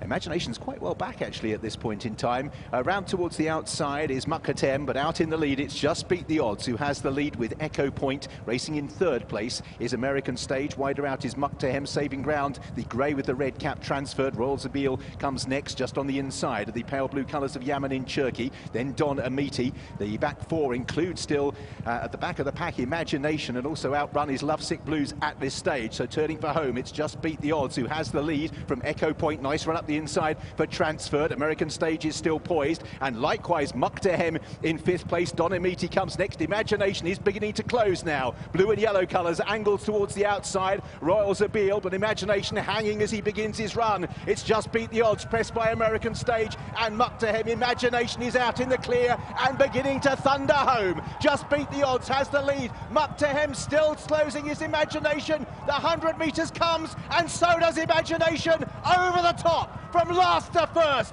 to win the Riyadh Dirt Sprint. Imagination for Flavien Prat, a roller coaster ride. Just beat the odds. Muktahem, a fourth American stage, possibly just ahead of Lovesick Blues, who made some late progress as well. 1:12.01 or roundabout. Smiles now for Flavien Prat, but he was on the back foot from quite a long way out when he first picked the horse up, wanted to hang to the left, but once the momentum was gained, he closed fast enough and eventually runs down Just Beat the Odds. Big run, Muktahem, fourth for American stage. The other one who was right out the back early was Lovesick Blues, so there was some on the speed that lasted, and two came from the back. It is Imagination, a double for Flavien Prat, and another winner on the international stage for Bob Baffert. Bob's just said we can afford to go home now. There you go. It's all about you being in Saudi, Bob. That was what was missing. Oh, we knew we brought a good one there, and he missed a break. You know, he's not a good gate horse. I was worried about that, but... Well, were you? Because I remember you saying in the interview you did with Nick, I've seen millions of dollars dry up here in the final furlong, the final few hundred meters. So I didn't know. Did you feel he was the type of horse for this track? Yeah, we thought he'd like, he's a miler, and you need a miler to win a sprint race here, and you need a horse to go a mile and a quarter to win the mile and eighth race, you know, so, you know, this horse, we've been very high on him, and ran second in the Breeders' Cup, but he's getting better and better, and I think he'll, you know, I think a mile is probably his distance, but I had very anxious moments there at the start. I thought, oh, he was way back there getting dirt, and so, but once you turn for home, I know the stretch is like forever. I mean, I hate the stretch. Today, I liked it. You liked it there when he was way off on it. When he switched out, did you think you'd go and pick him up? Yeah, right when he switched out, then I knew he had a good chance. You know, I knew he'd be able to run him down, but still, you never know.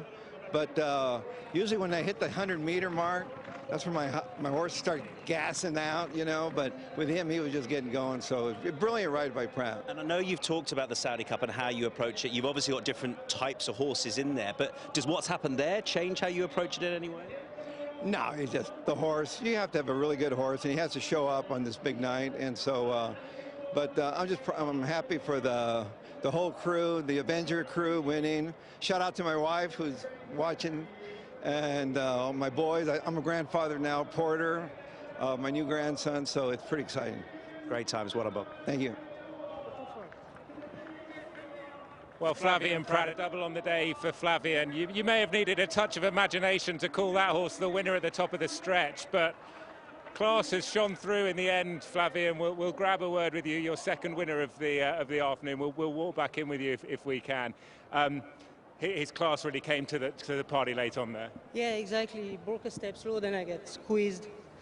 But felt very confident when we hit the turn. He was traveling very well and kicked home good. He was just hanging a little bit when you first asked him to sort of really extend. Did that concern you at all? He always been that way, so it didn't concern me in a way. I knew he was going to give me a run, but yeah, he always kind of lean in all the time. Bob's saying you need a miler to win a dirt sprint race over here. He says there's a lot more to come from this horse. How much improvement do you think there is in this lad? Yeah, I think he's going to keep improving. Bob always loved him, and it took him a little bit of time to figure it out, but with time, he's just getting better and better. And I know you ride some great dirt horses. You touch on the improvement there. Does he feel like he could go to the very top this lad? I know he's already achieved an awful lot, but do you think he could really dine at the top table all the time? Yeah, no doubt. Absolutely. I mean, he had a really class move when we turned for home, and yeah, no, I think the talent is there. Excellent stuff today. Well done. Thank you very much. And if you are lucky, Flavien, there it is. He's just smiled. Waiting for that. Every reason to, though, now, because Imagination, yes, it took the length of the straight. Interesting here, Michelle, when Bob Baffert said, I hate that straight, I love that stretch. He's still complaining. Yeah. He's still complaining about the stretch. Here's the thing, though. He knows Nisos, right? He's going to have to conserve. It could be his nemesis, whereas being this horse's friend. When he just said it takes a mile and a quarter horse to win the Saudi Cup, I'm like, oof, I don't know if Nisos is a mile and a quarter horse, right? That's why I've been a little hesitant on him. talking about this horse needing a little bit more ground and just getting rolling. I know the pre-race was like, Flavian, I hate that final 200 meters. Make something happen for me in those final 200 meters. The millions didn't go out, the millions came in. And still complaining. Brilliant. It's Bob. Brilliant. I just want to point out real quick in the winner's circle with him, in the sunglasses with Donato Lani, who is responsible for picking out so many of these great horses you see from Bob. And then next to Donato in the hat was Eddie Woods. And Eddie Woods actually is a consignor that just retired this year. And he has been responsible for the pre-training of so many of these great runners. I love to see Eddie out here. Amazing watching the dynamics of the race change so much. Just Beat the Odds looks like he's almost home. 3 of them slugging it out and coming 2 to their 1. Imagination from off the pace, wrong lead, right result, and blows right by in the end. How good did Just Beat the Odds run? Huge race for Greg Sacco and Irad Ortiz. That's $400,000 purse money to the winning owners of the second Just Beat the Odds, so well worth the trip here and some. And your boy ran a stormer, Mukhtahem, as he had last year, Tom. Yeah, second last year, third this year. You can see that the winner, the second, and the eventual third all sat wide trips coming into the straight. Imagination here tips out back in the field in the blue and yellow silks. At this point, Nick, I thought Mukhtahem was going to go and win. He's a proper out-and-out sprinter over the 1200. If they raced over 1,000 here, he would love that, but they don't. He's run a great race to fill the third berth. And just have a look at the grey. Lovesick Blues didn't get a handle of it at all early. Has flown into 5th for Librado Baracho. Yeah, he was way far back. I mean, you know, when you're moving, he was maybe moving a little bit faster than Imagination even at one point, but you can't make up that much ground. But I thought he ran a really credible race there. Oh, man. He's a cowbred. He's look, again, he's a great story, and he ran well. He's a good late running sprinter. Too much imagination on this afternoon, and for Baffert and Pratt, 2 wins together. Saudi Cup night over the years, Pinehurst in the Derby a few years back, Imagination here, and of course the big horse still waiting. Nice Horse a little bit later on, they'll team up again. Classy horse, barreling down the outside, running straight and true. Imagination takes the Group 2 Riyadh Dirt Sprint. Classy, tough, versatile. Success here in the desert for Baffert, the first time he's been here since 2020. Is that an omen for later against Forever Young?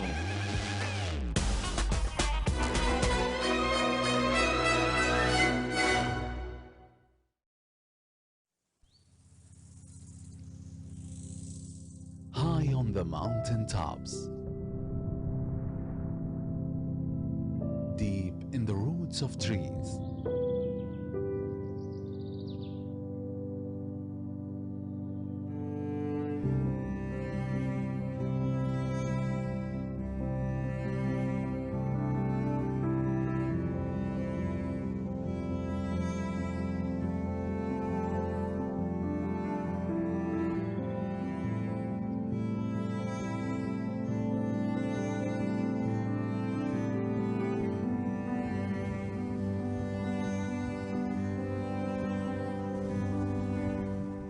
between valley streams,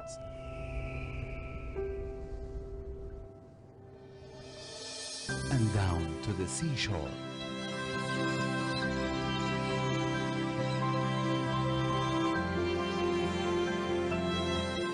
Beauty grows, love flourishes, and breathtaking scenery surrounds us, celebrating eternal moments.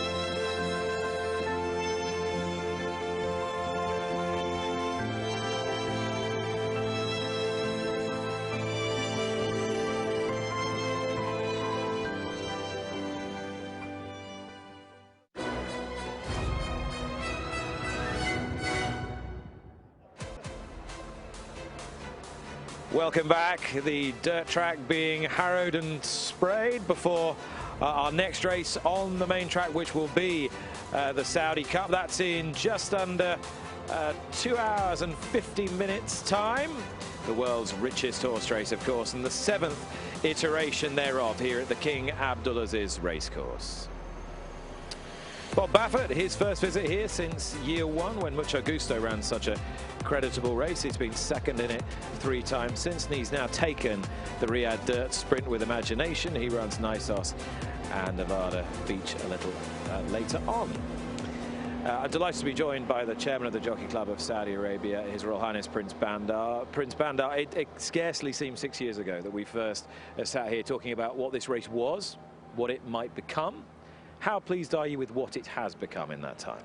Yeah, you're absolutely right. I mean, time flies, and I'm getting younger. I don't know about you, but it's just been crazy. But for us, it's been an amazing experience, and really the reception of the race across the world, whether in the US or Japan or Europe, and here in the region, has been very special. All the credit to the the boys and girls here at the Jockey Club, putting up an amazing show.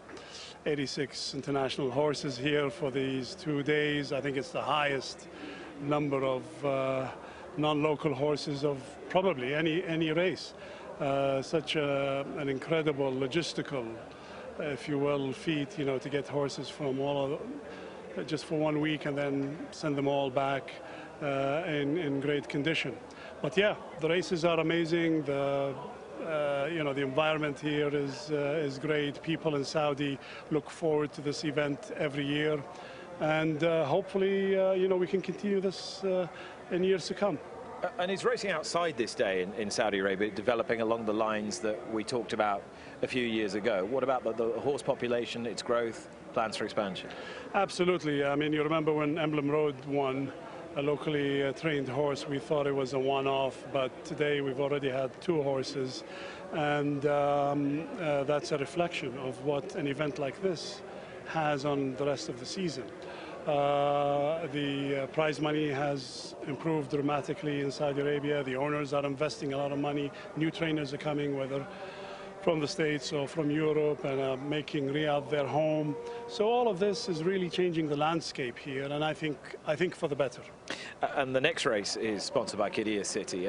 For those unfamiliar, what is Qiddiya City first? Then we'll talk a little bit about the really exciting development. Well, it's a suburb outside of Riyadh, just west of Riyadh, and it's the brainchild of His Royal Highness the Crown Prince.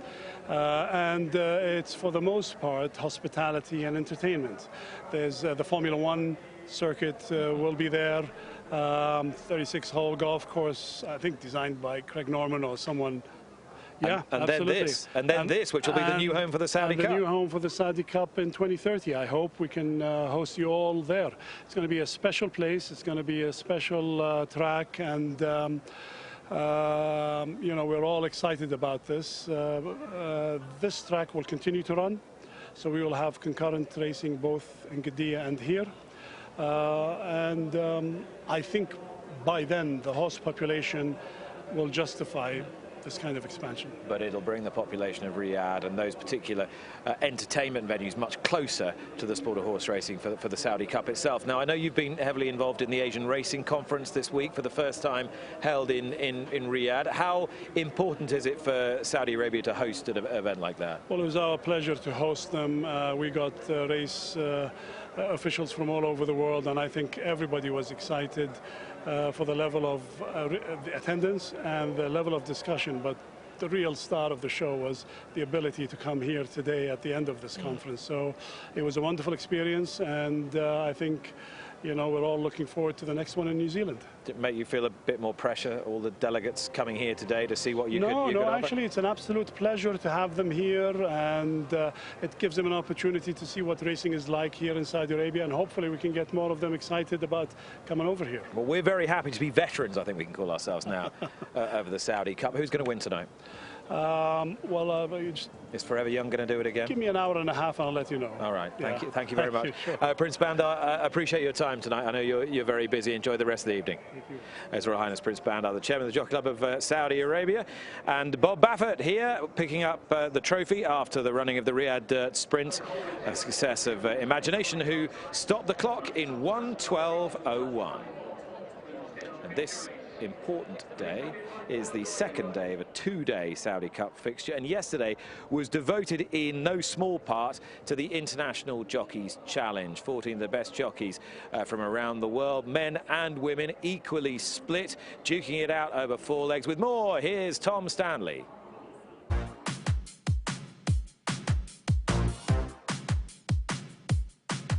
We are all set to go for the International Jockeys Challenge 2026 presented by J Event.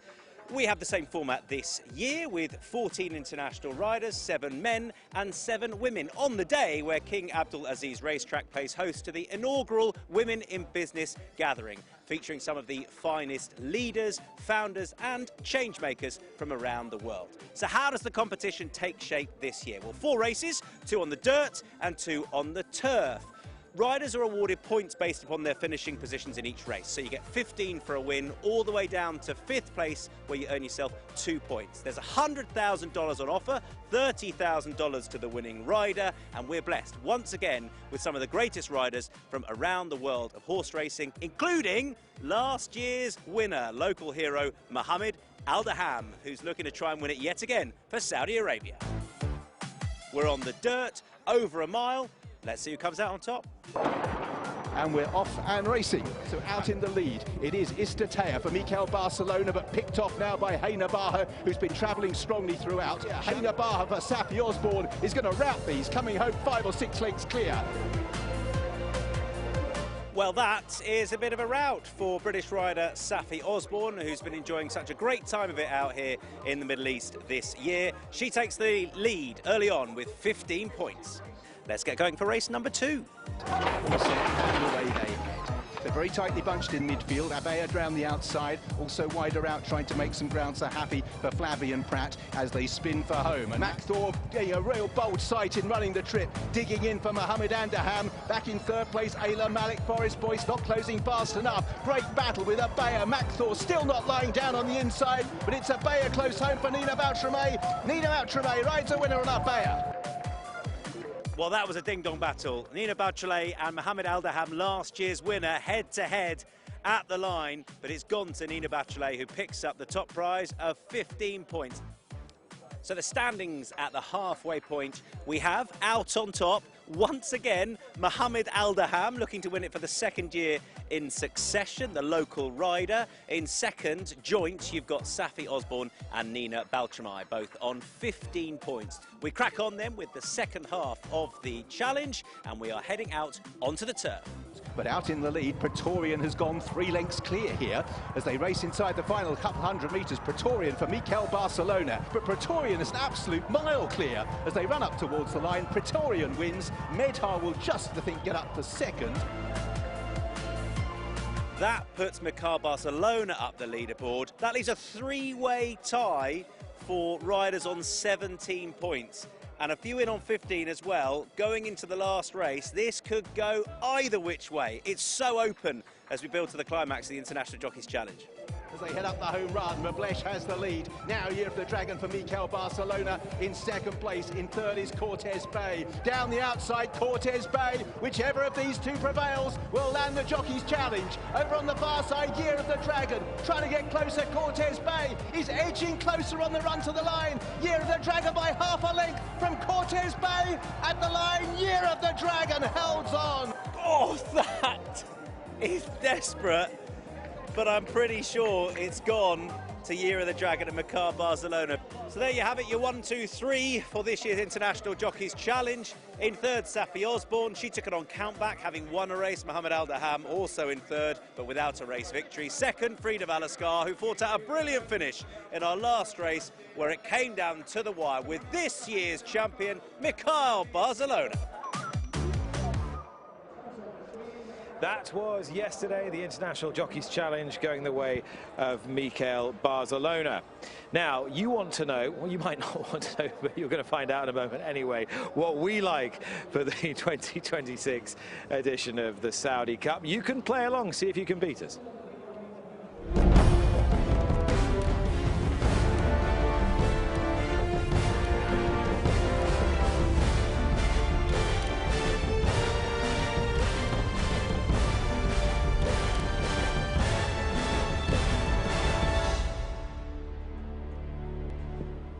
fantasy.crownjewelsracing.com if you want to play along and try and beat us. So we've given you our 1, 2, 3 for the Saudi Cup. Michelle, off you go. My 1, 2, 3. I am going to go Forever Young on top. There's no doubt about it for me. If you're only picking one, that's the one. I actually am going to put Nevada Beach in my number 2 hole and then Nisos in number 3 because of what Bob said about that 1.25 mile type of horse really needing to get the trip here.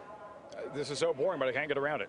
You can't get around it. Forever Young on top, the first to go back-to-back in the Saudi Cup. Trainer Bob Baffert with Nisos in second. Bishop's Bay, and in the form he is right now to round out the top 3. I'm going to put Forever Young on top. I know it's boring. All of us doing it, but he's the best horse. You need to go local horse, Tom. Come on. Wait for that. He's the best horse in the race. Nisos second best. He'll be collared in the final 200 now meters. The wild one is coming, I can tell. Hakit third. Who? Hakit, the local horse. Strong stayer. He'll be passing the tied ones late. Okay. Do you want to know mine or? Go on. Go on. We have time. I know who it's going to be. I can go. I know. It's Forever Young on top. Forever Young on top. I just think. I know who you're going to pick for your long shot, though. Go on. Tumbarumba. He ran in the Breeders' Cup Dirt Mile. That's what I was going to get. It is Tumbarumba. I tell you why, because clearly he's not as good a horse as Nisos is. But I think he's crying out for a demanding 1 1/8 where he's just going to keep trying all the way to the line. If Forever Young is clear, I can see him picking up pieces for second. And I thought the other Baffert, who's been getting a reasonable hold of the track early in the morning, Nevada Beach, might pass Nisos for third.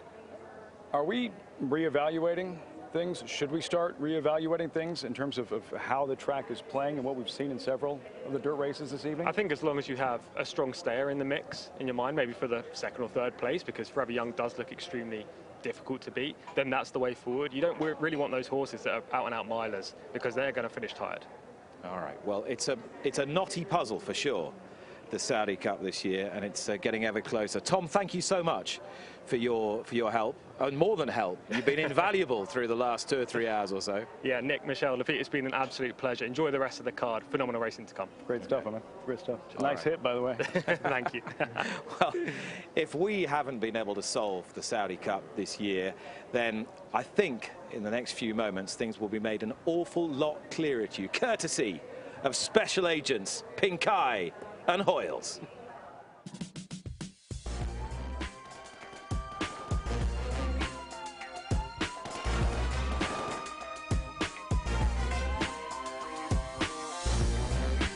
Okay, Pink Eye, fill me in on this case. I know this guy, the man with the hat, performed the heist last year with this fella, Forever Young. But this is a serious piece of bling, and there'll be others looking to steal it. And I've seen this guy hanging around in recent seasons. Who's he? Look, his rap sheet, if 20 million goes missing, we start with him. Bob Baffert, all right? You don't see it right there? He's laughing at us, laughing right in our faces because the 2 horses he trains just ran 1-2. In the Lafitte Pink Eye Junior Stakes. Anything you want to tell me? My old man, that's supposed to be a coincidence? I don't know, you tell me. What about this guy? Rattle and Roll, not owned by a sheikh. How good would that be? But he's been here before. At the scene of the crime last year, Rattle and Roll. Here's the guy you have to keep your eye on. All right, Joel Rosario, mild-mannered, man of few words, but we're always paying a little more attention to the quiet ones, aren't we? Neighbours often do it. Other Japanese horses, including an interesting little character here, because she's got previous with last year's winning trainer. Kyoko Makawa, almost too obvious, all right? She worked with him for years, learned everything she knows. What better subplot? You know, turning the tables from the student, doing so to the teacher. Locals. Kata with a representative as well. Any chance? Home field advantage. The last time they did it, we didn't see it coming. You have to keep your eye on them. And this little mob are most wanted. Coming in from all around the globe, they say, for the International Jockeys Challenge yesterday. And they can then run off with the prize. All talented, all capable, armed, dangerous. Don't be surprised if it's any of them in the end that makes off with the 20 million. This scares me, this. I'm still haunted by 4 years ago. This Emblem Road wasn't even on the evidence board. He'd never been mentioned. I don't want to repeat of that. Never saw it coming. So to be honest, we're none the wiser. Forensics. Yeah, forensic analysis needed. Down the nick with our private dicks, Lafitte Pink Eye and Richard Hoyles.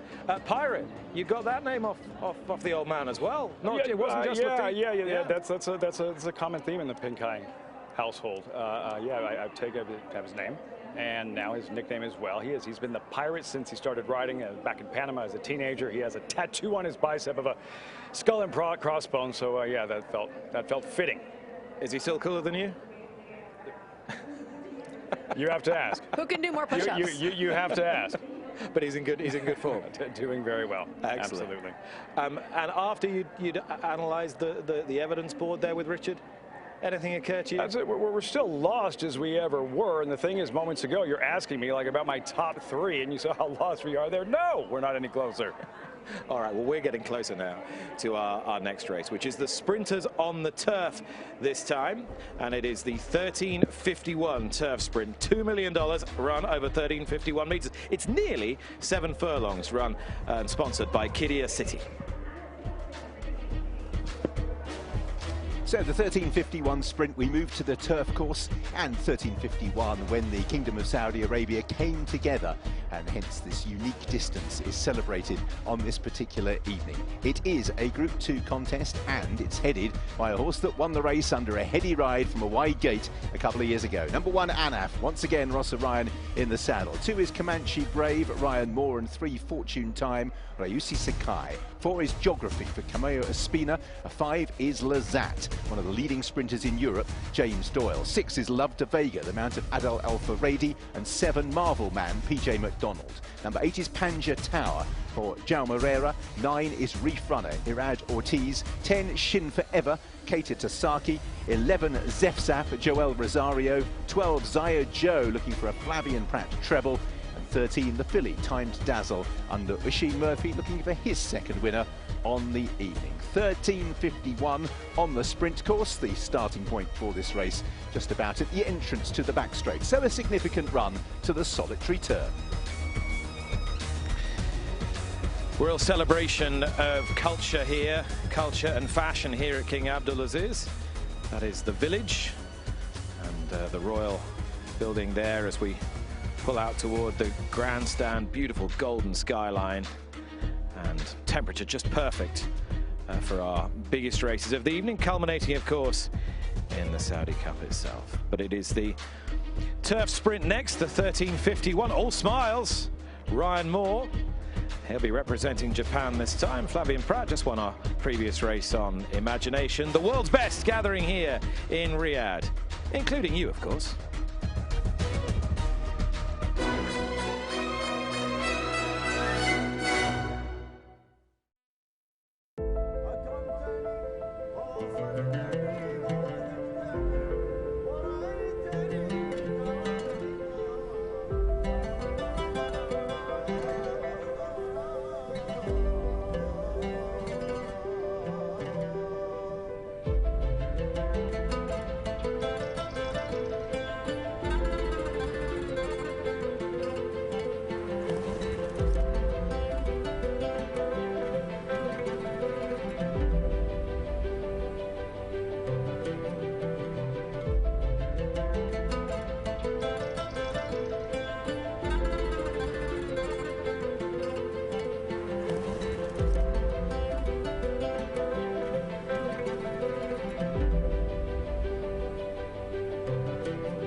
Welcome back to Riyadh. 13:51 turf sprint is next. I don't need to tell you how far this race is run over. As Richard told you, named for the founding year of this kingdom, $2 million is the distance. There is number 1, Anaf. He won the race 2 years ago, and his trainer is with Tom Stanley. Yeah, he is indeed. And look, he came back again last year. What sort of form is he in comparatively to 12 months ago, first of all? No, he seems in great form. I mean, he's wintered really well. Yeah, really pleased with him. Looks absolutely amazing. I mean, the story was he won this, he travelled to Dubai, he got pneumonia on the way over there, right? And it was a bit of a road back. Yes, I mean, yeah, he was quite ill for a long time. I mean, he was out in Dubai in the hospital for about a month. So, I mean, he was touch and go whether he'd survive, but luckily he did, and he's sort of bounced back now. In comparison to when he won it, I mean, do you feel you got him right back? Yeah, I mean, he looks, like I say, he looks absolutely amazing. His work's been really good. So yeah, I think he's at peak form. Drawn 2, just Rosser do that shoot up the inner again. It was very exciting, brilliant ride when he won it a couple of years ago. Yeah, no, hopefully if he can do the same again, then that'll be perfect. A quick reflection on the dirt sprint, the horse watcher's horse. Did he, Royal Zabeel, did he not love it? Yeah, I think from that draw, I always thought like on an inside draw, if he didn't get out and get to the front, he was always going to struggle with a kickback.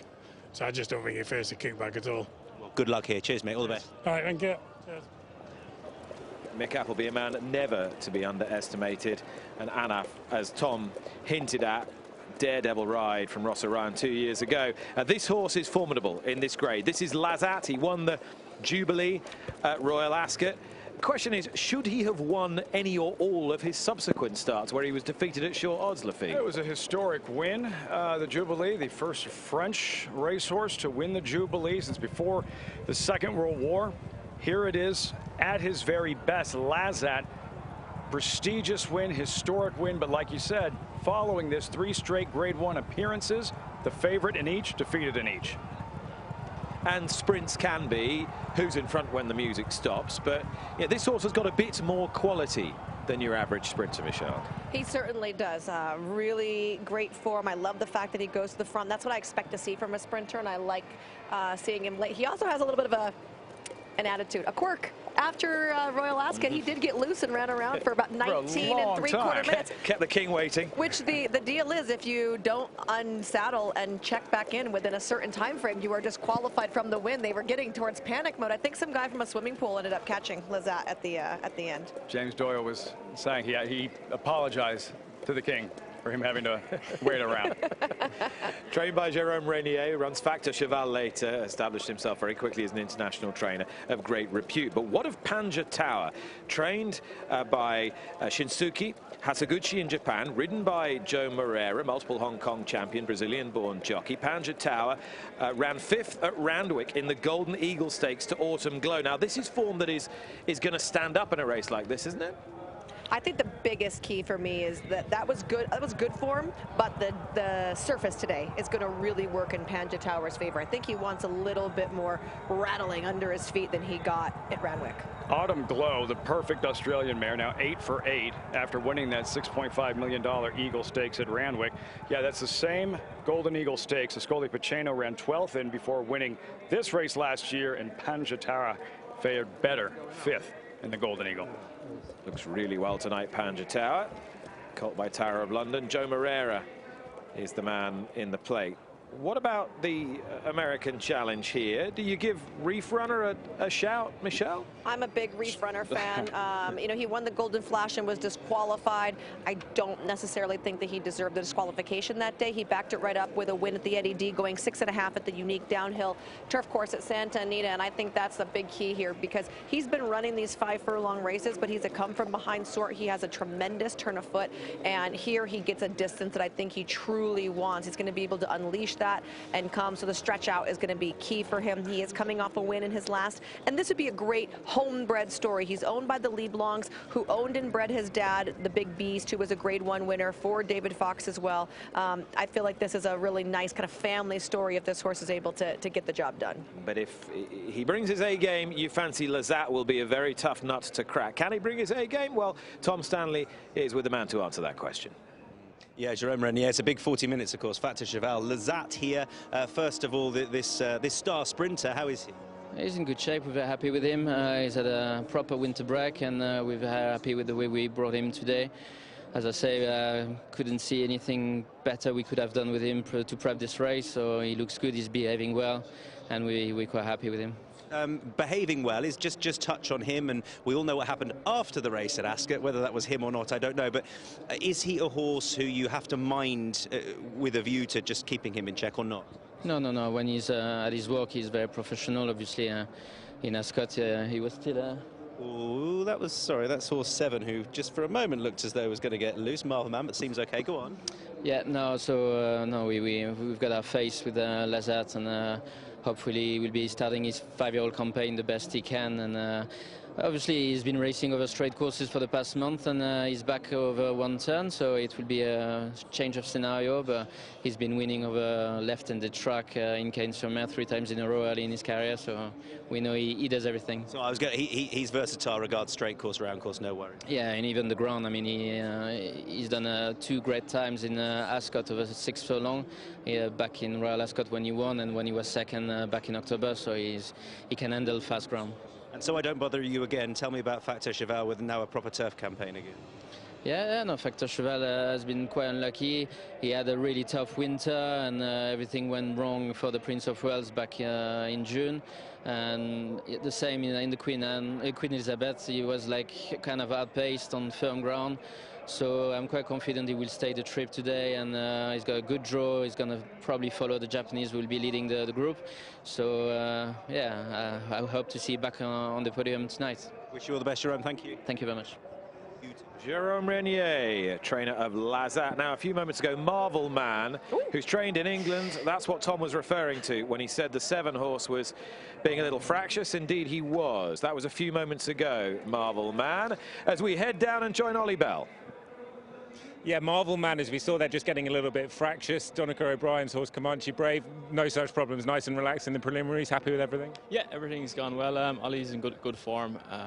He's trained well here on the track, so he's nice and relaxed, and everything's gone to plan. He had a little sighter, if you like, a couple of weeks ago, just kind of blow the cobwebs away, getting ready for today. How has he taken a step forward from that run? Yeah, absolutely. He ran very well in Abu Dhabi there last week. So you know, as you said, it's not too long since that race, but he seems in great form after it, so I don't have any concerns, and you know, it should sharpen him up for this. I know that Ryan Moore is a man that you don't need to give instructions to, but you're drawn in 9. How do you expect it to unfold from there? Yeah, look, we're going to keep it pretty simple. I'm obviously not going to give Ryan any instructions, but I think he'll aim to slot in behind the leaders. I think, you know, most of the fancied horses are out wide with us, so look, we'll just have to see how it plays out. Great to see you. Best of luck. Thanks very much, Ali. Thank you.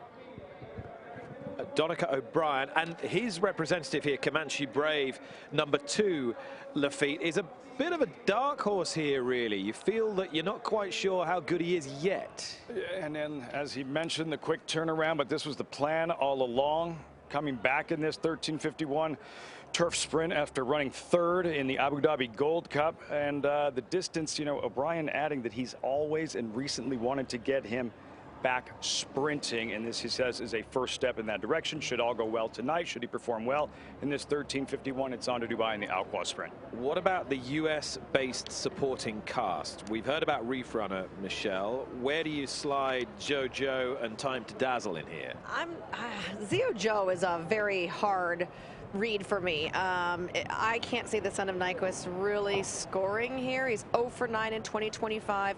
He gets 3rd start off the layoff, but you know, he wasn't, I don't think he was ever going to win the Joe Hernandez where he ran 3rd. Gas Me Up and Sumter wouldn't be super competitive in this particular group, so for me, Zio Joe would be a pass unless something just crazy happened. I thought Time to Dazzle, actually, the one you're looking at right here, made a really great appearance in the paddock. I just kept looking at her. She did break her maiden versus males, but subsequently she's only faced fillies. She has, however, gotten a little bit warm now that she has left the paddock. You can see she had some sweat between her legs and underneath her saddle towel. She's acting a lot more nervous than I want to see, especially for a horse that's kind of a funny, she's come from behind horse, but she works lights out over the synthetic in Ocala.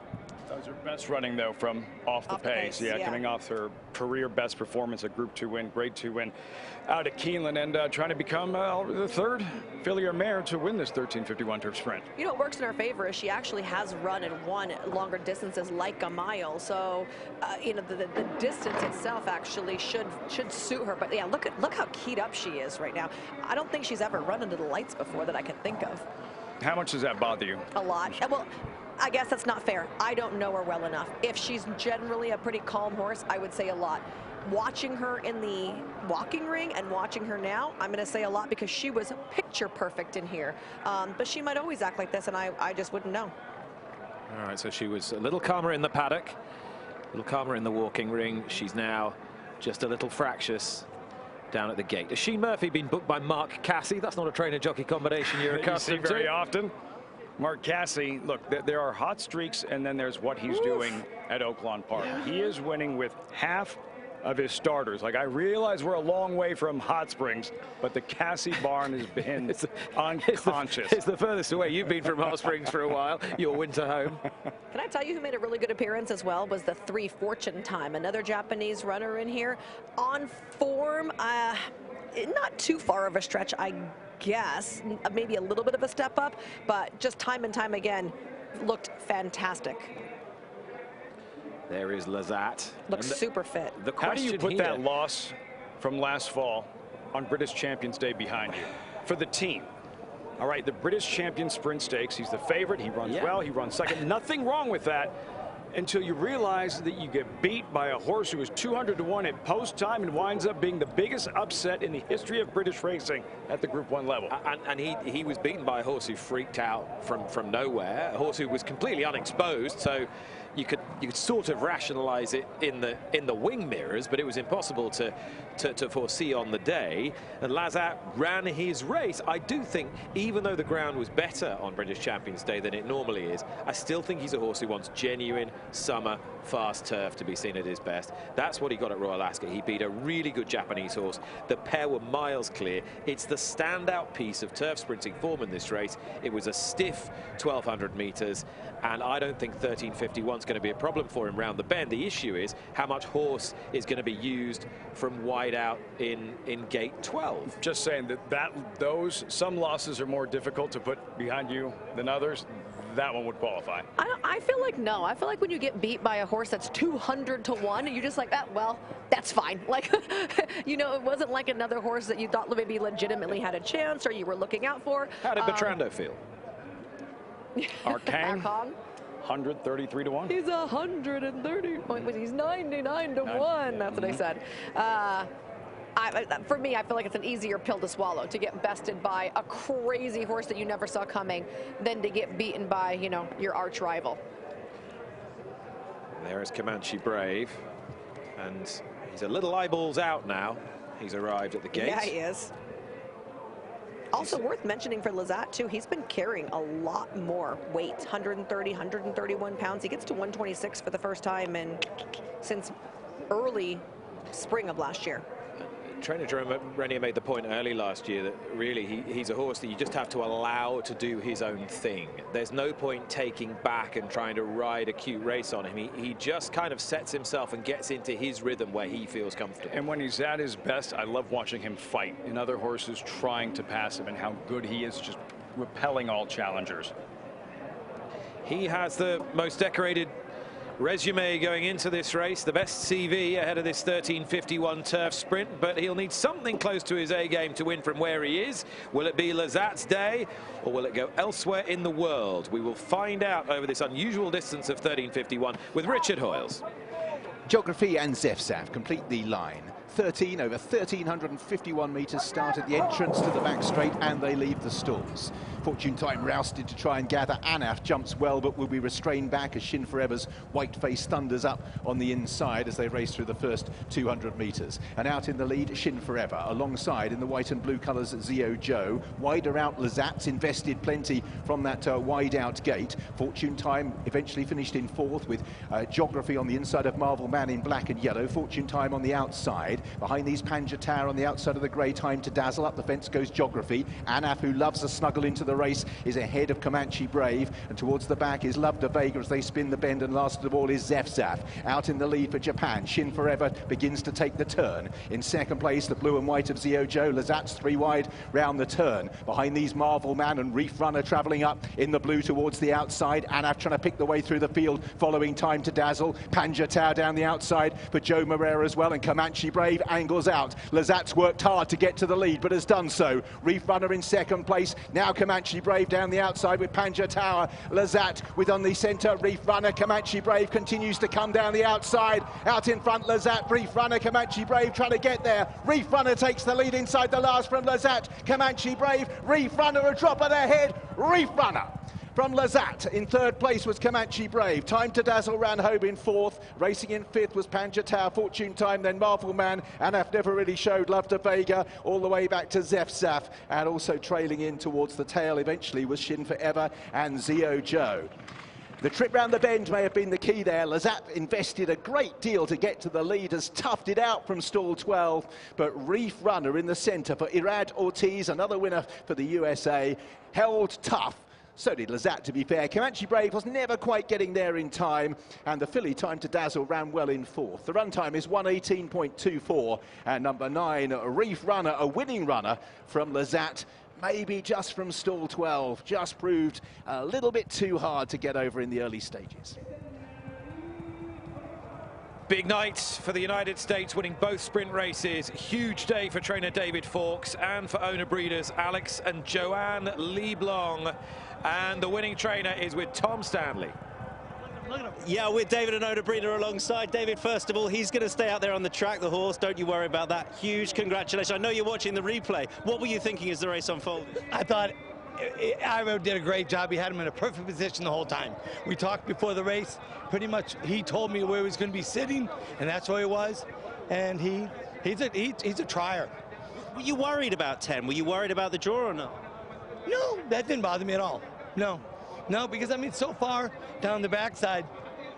Yeah. It's so far down the backside, and then you got the turn. Lipstick on you.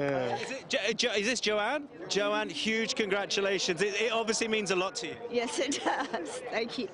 But when you've bred them right, when you know them like this, to achieve success at the top level makes it all the more special. All the most. He's been our baby all along. Tell me about the family, Joanne. He's out of the Big Beast. With who we raced, won the King Bishop. Yeah. And Paradise Bay. Paradise Bay. This dam is a half to Paradise Bay, excuse me. Mandela bought the mare. He trained the horse. Steve Hobby broke and ran the Big Beast. So I had all my old trainers involved. Forgive me for not knowing. Where is home exactly for you? Arkansas. Arkansas.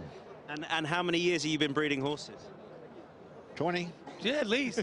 You should look that way, not that. I signed the check. We've been together 30 years.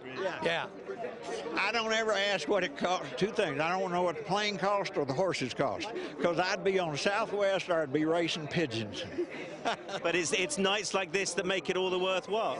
He is a wonderful horse. Part of his mane goes this way, part goes that way. He's Dennis the Menace in the middle. We love him.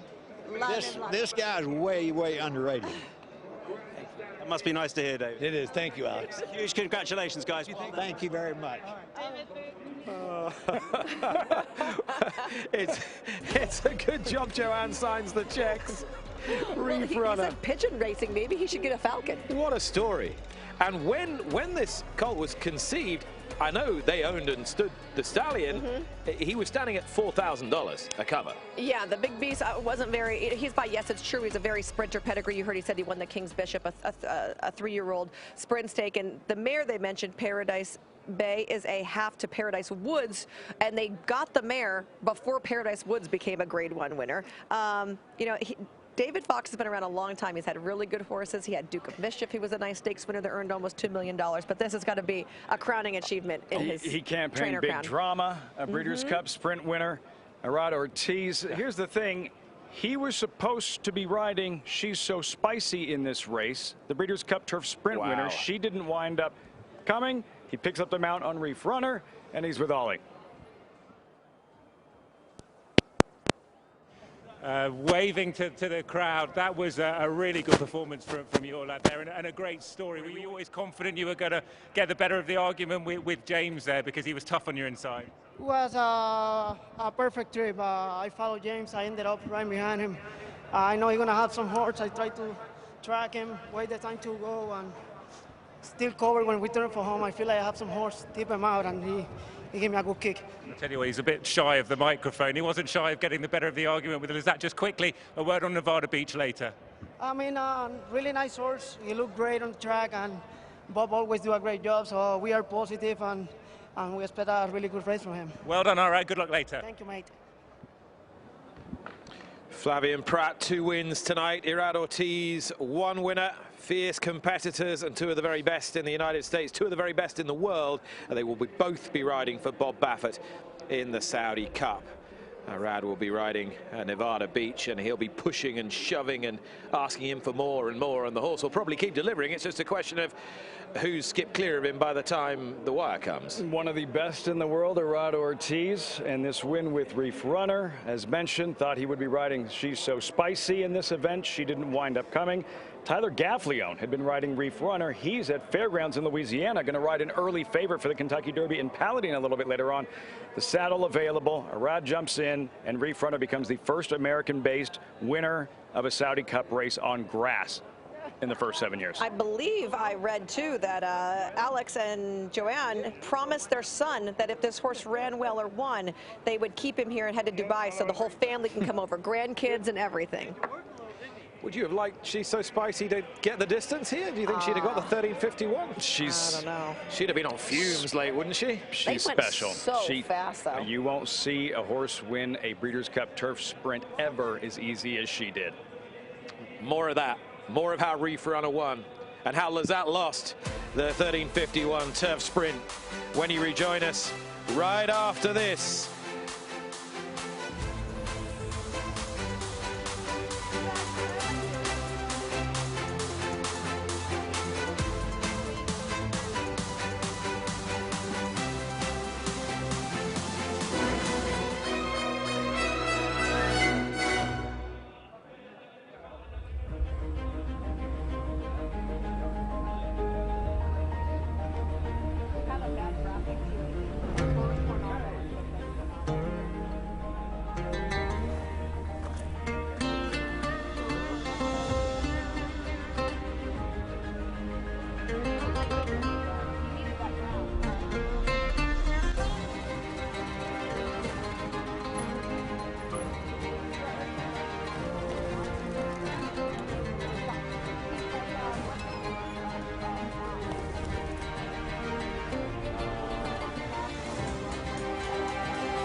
Do, Denise? Or was that Tim?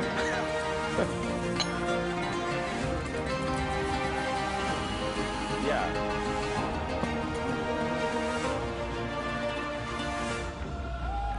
Into the what? In.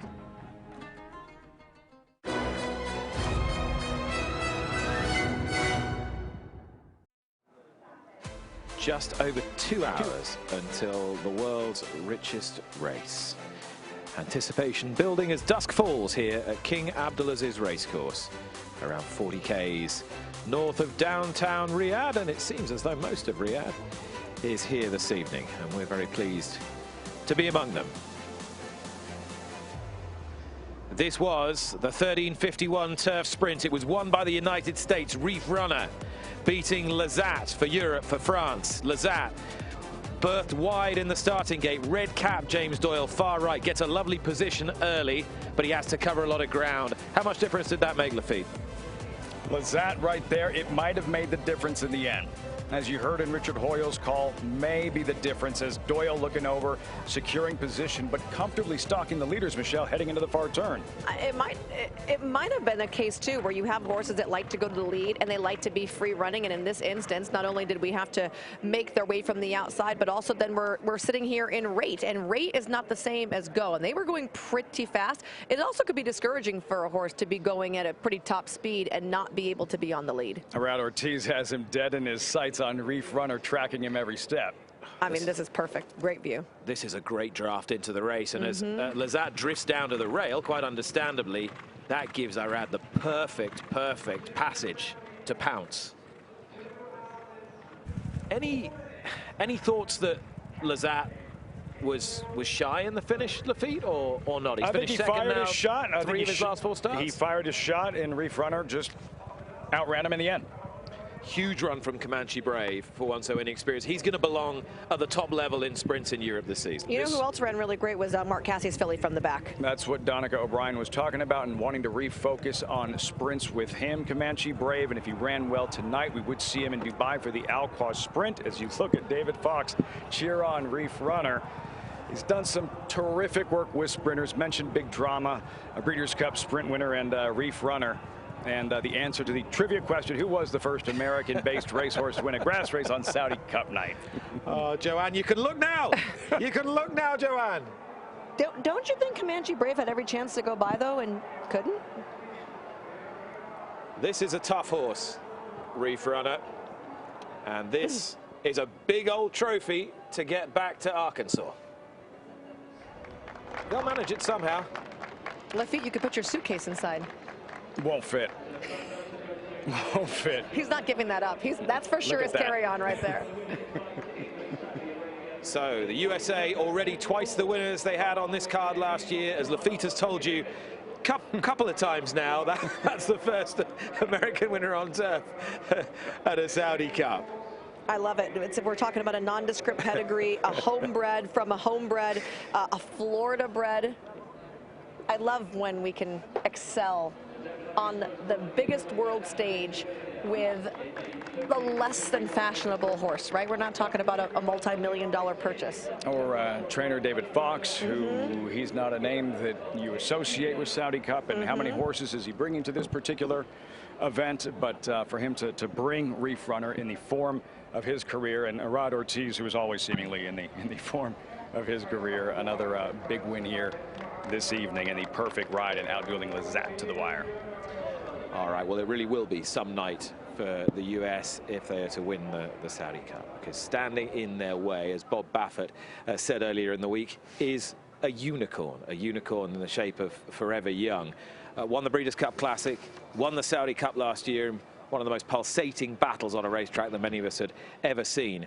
Now to talk all things Forever Young and how he has really made himself part of Japanese popular culture, Ollie and Tom. Time for the mains. Thank you very much. Well, this year... You think he's going to win? I do think he's going to win, and I think he'll make history by becoming the first horse to win back-to-back Saudi Cups. It will be a third for the trainer, who of course won with Panthalassa. But as we know, a race of this magnitude is by no means a formality, and there are some good horses taking him on. But as we have spoken about with Forever Young time and time again, he has the qualities to win a Saudi Cup. He likes Saudi. I think he ticks all the boxes. They're going to have to be very, very good to beat him. Yeah, and I think going into Del Mar, my issue with him as a horse was how's he going to, beat a Sierra Leone, for example, who's got form ahead of him in the past. How's he going to... He has to improve, for me, he had to improve a good few pounds for that run to go and take it, and he did. So is he a better horse than 12 months ago? Yeah, he has to be, right? And last 12 months ago, he beat the best turf horse in the world for many people in Romantic Warrior. I guess the one big issue, and it would be an issue in most dirt races, wherever it takes place in the world, is if he does miss the kick, which he has done in the past, if he can be a step slow away, you are on the back foot from the get-go. He has shown that he's able to overcome that, but you can't keep overcoming that. So that would be my slight caveat to me siding with him in the race. But, you know, we saw in America, you know, he can do it. Yeah, and also in Saudi, I don't think he's bomb-proof by any stretch, but I always think this is more suited to him than, say, Dubai. I know he's won a UAE derby, but he got beat, obviously, in the Dubai World Cup last year.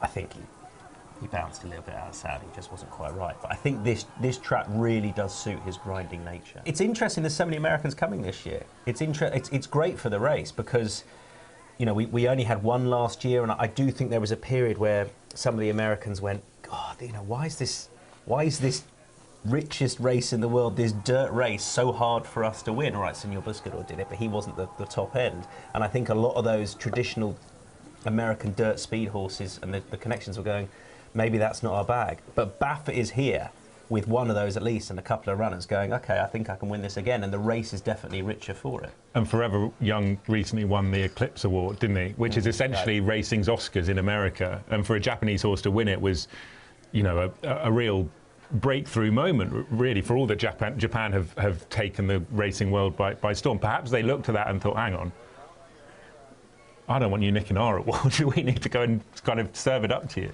Where would he rank in the pantheon of dirt greats? Oh, my God. Look, I think, you know, I'm going back to, you know, even recently Arrogates and your California Chromes. He's up there, like he has to be.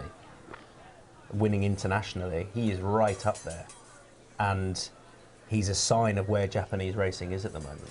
They are willing to campaign. They're willing to, be it turf or dirt, to be campaigned internationally at these massive races, time and time again.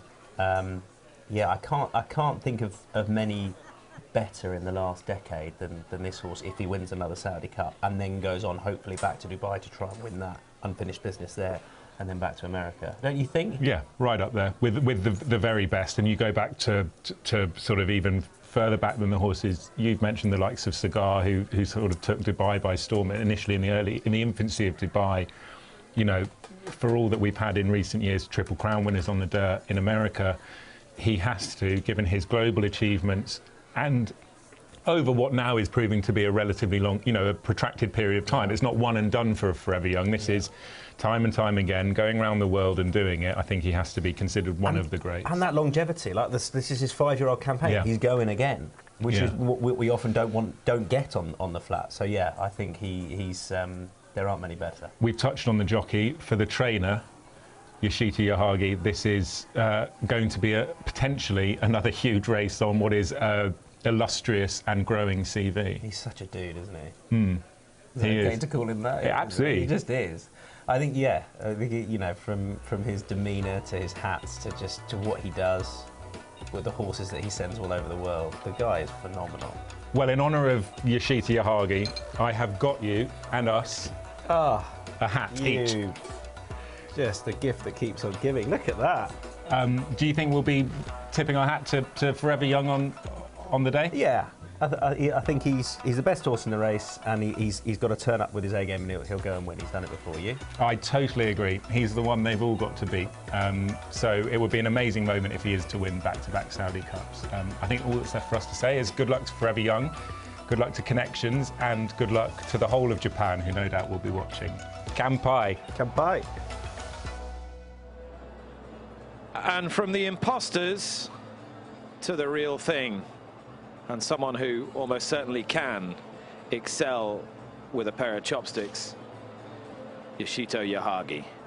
One of the greatest trainers in the world, and someone who's completely revolutionized the way we look at horses trained in Japan. It shouldn't be a surprise to us, Lafitte, because Japan has been revolutionizing the way we breed racehorses for 30 or 40 years. It's come to fruition here in Saudi Arabia for the last 6 or 7 years. But Forever Young's just an important racehorse. And the way he's evolved over the last just couple of years. Going back to when we first watched him make his 3-year-old debut in the Saudi Derby, we had heard this horse might be of Kentucky Derby material.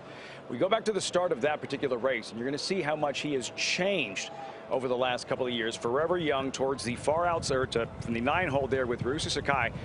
Clumsy getting out of the blocks. He is sluggish. He has very little gate speed, and watches jockey Ryusu Sakai popping him on the shoulders several times just to keep him engaged, just to remind him, hey man, like, it's game day. We need to pick it up a little bit here.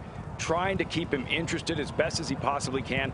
That was Forever Young's 3-year-old debut. 1 year later, Saudi Cup night, far outside. Forever Young, Ryusu Sakai looks like he's driving a car.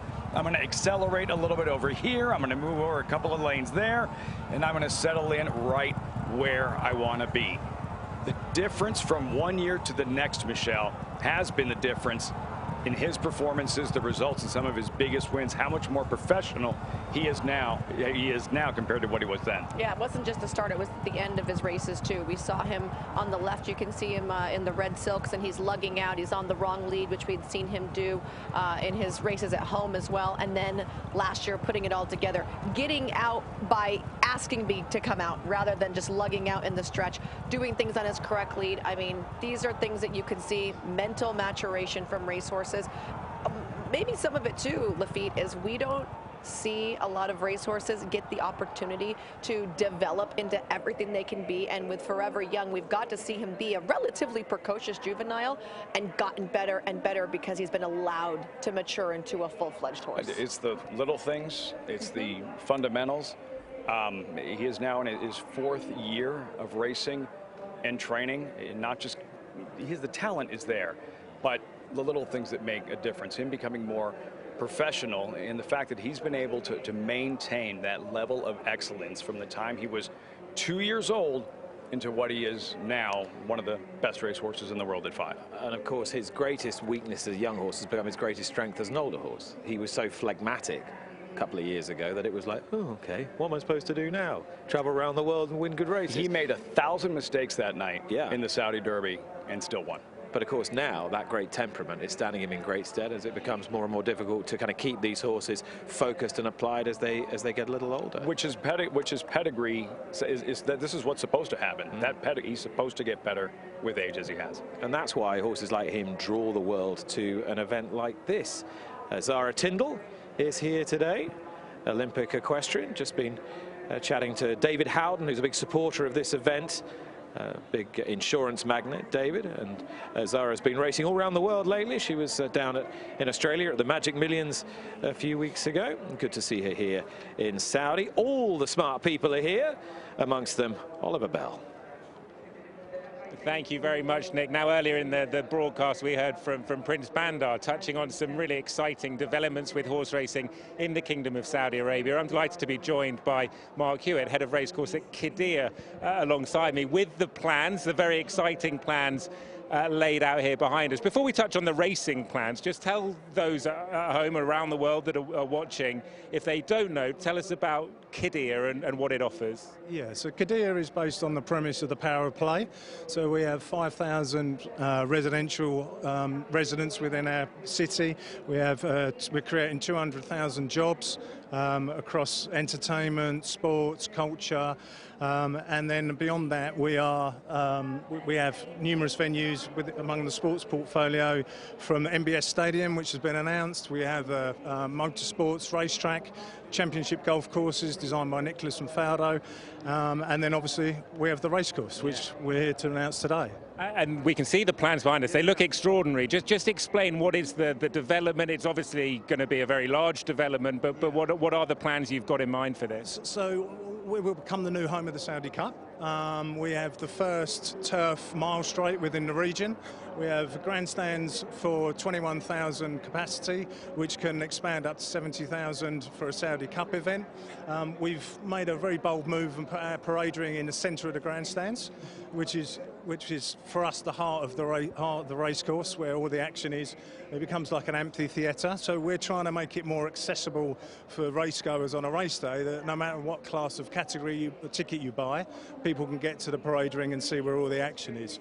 We're also heavily dependent on technology. We're looking at the data collection and the analysis that the racing industry is very good at, and how we convert that and make that accessible for that next generation of racegoers that are coming through, so that they can become involved. I think it's really important, that point about the paddock and allowing racegoers, no matter where you are based, to be able to get up close to the action. And it's really vital to allow the fans to connect with the animal, the stars of the show. And that for us, the equine journey has been the most important part of this, as well as the equine safety and the biosecurity, actually getting the customer close to the horses and being part of that journey for when that horse arrives in a box to when it actually gets to track, and they can interact with that horse through that whole journey through the race course. So yeah, look, we're hugely excited, hugely excited. Well, it looks, I mean, not that I'm a model expert, but it looks fantastic from what I can see, and we wish you well. I'm sure it's a big job. We wish you well with all the job and the size. As I say, it's a big job, but we wish you well with the task at hand. We can't wait to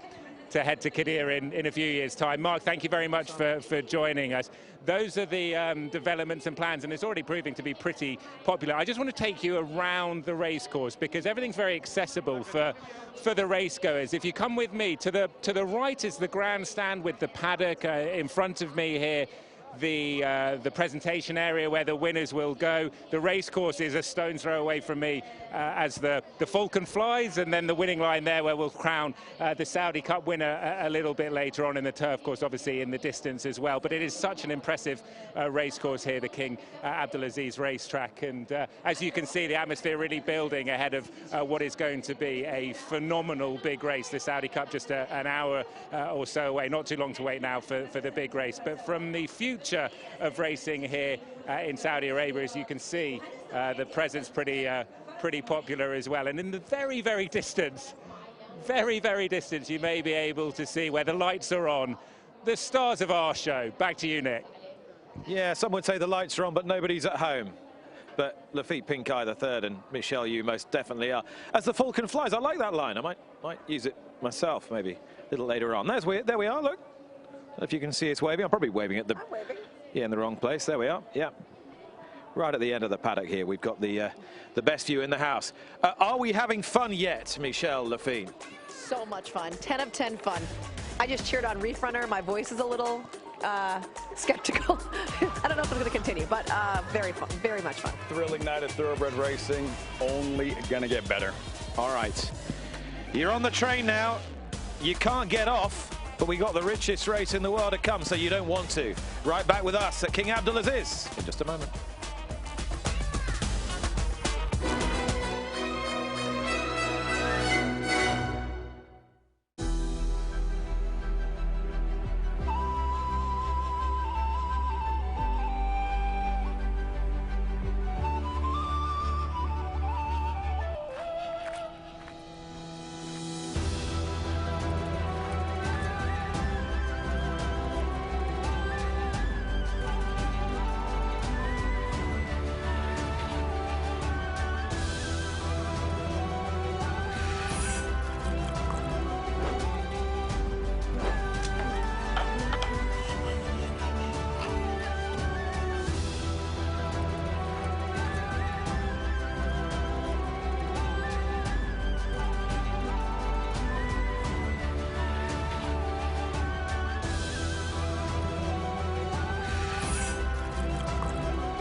It's been a week of celebrations here in Riyadh, a busy week in Saudi, which has been hosting the Asian Racing Conference. That's Prince Bandar, the chairman of the Jockey Club of Saudi Arabia. That was the chief delegates dinner on Tuesday at the Globe restaurant. And there was a cultural evening in Diriyah as well, one of the most historic parts of the kingdom. Also a Women in Business event yesterday. As we move towards the Neom Turf Cup, prize money for which is $3 million, 2,100 metres. It's a Group 1, Richard Hoyles, for the first time. It is indeed, and we'll go past us twice because the start for this race is just up the home straight by around about 300 metres and then one complete circuit of the course. They're headed by number 1, Alo Ali for Mira Iwata, 2, Bolide Porto for Camillo Espina, and 3, Factor Cheval, who ran in the Saudi Cup last year, of course, on a different surface, Mikel Barcelona. 4 is Galen for Dylan Brown McMonagle, 5, Phantom Fight Callan Shepherd, and 6, Royal Champion, winner in Bahrain at the end of last year, Oisin Murphy. 7, Shin Emperor, who won this race 12 months ago. Raisi Sakai, 8 Silawi, James Doyle, 9 Yamanin Bouclier for Norihiro Yokoyama, 10 Direct Security for Joel Rosario, and number 11 Servi, Ryan Moore. Point out this is of course a Group 1 for the first time, so even though Shin Emperor was successful in the race last year, it was a Group 2.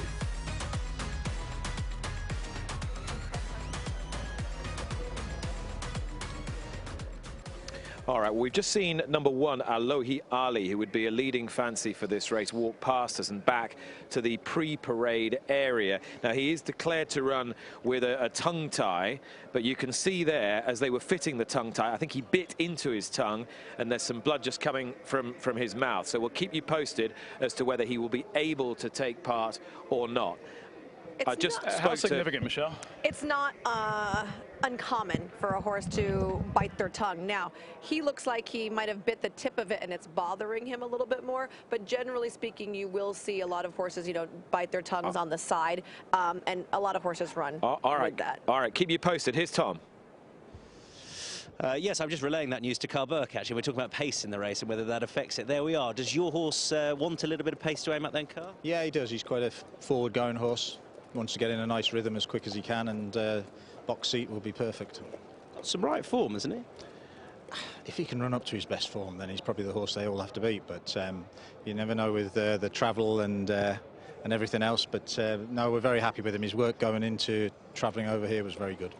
So your gut feeling with him is he's the right sort of horse to travel, and he's handled it fine, and there's no reason for you to believe he's not A1? Oh, not at all, not at all. I mean, he's a proven traveller. I mean, he's been to Australia and just got beat. He's been to Canada and just got beat, and obviously he's won in Bahrain, and you know he's an experienced horse, an experienced traveller, and he looks in great shape. And has he appreciated being in the Middle East? Yeah, I think we all have, haven't we? A bit of heat after all the weather. Yeah, yes. For anyone who doesn't know, back home it's been utterly horrific. So there you are. Well done. It's been a horrible, and we've had a lot of rain, obviously, and they sent me pictures of about 2 inches of snow yesterday. So quite happy to be here in the heat. You're not sad to be here. And Holloway Boys just run really well in Doha, but it didn't quite happen. No, he was drawn 1. He was sat in a lovely position behind the Ed Bethel horse that we knew would make it, and then unfortunately Ed's horse stopped a bit quick on us and took us back out of the race, and then he stayed on again and just got beat by the Wathan horse a length. I think he'd have been bang there. Well, good luck here. Hopefully you've got something to smile at. Thanks, Tom. Cheers. Right behind us here, right behind our studio, is number 1, Ali. You saw he bit his tongue a few moments ago.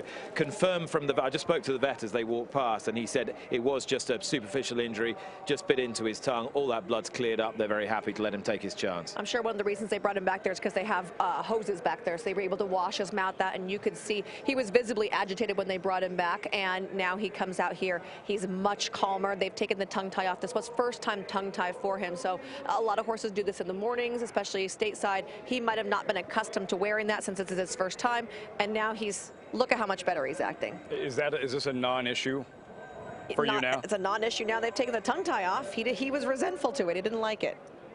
And he hasn't really turned a hair either. He was very good in France last year. He's trained in Japan, but he ran in France as a prep for the Arc de Triomphe and looked very good one day at Deauville. There's Shin Emperor. Now, he's won the race before, but he's not been himself since. He won't get an uncontested lead this time, Lafitte. Is that going to be a problem? Last year is exactly what happened. On paper, there was very little pace, very little speed, and Yahagi said, we're not taking any chances, even though he's not typically a front runner. They put him on the lead. He took the lead and never gave it back. Shin Emperor, the thing is, his form this year, he is not as good right now as he was then. And given his pedigree, the fact that he's a full brother to Sotsas, he was purchased for $2.1 million. Sotsas, an Arc de Triomphe winner. That grade 1 victory so important and has proved incredibly elusive during the course of his career. In the Forever Young Silks, that is Shin Emperor who won this race last year, and this could be a feature of the Neom Turf Cup, the contested pace today, Michelle, because there's a lot of horses that like running from the front, that go forward early. We know that Salawi certainly wants to be up and on the lead. Won the Canadian International in gate to wire style, went down to Delmar, to the speediest of the speed, and tried to wire them in the Breeders' Cup Turf. Didn't end up holding on, but was out there in front. So yellow silks there, that's a Sheen Murphy. He's just got the leg up on Carl Burke's Royal Champion, the old man of the party, aged 8. You heard from Carl with Tom Stanley. There's the defending champion, Shin Emperor, and here is Ollie Bell. And alongside me, George Scott, who's having a terrific time of it. International Trainer of the Year back in the UK 2025. You've had tremendous international success, so you're going to have more today.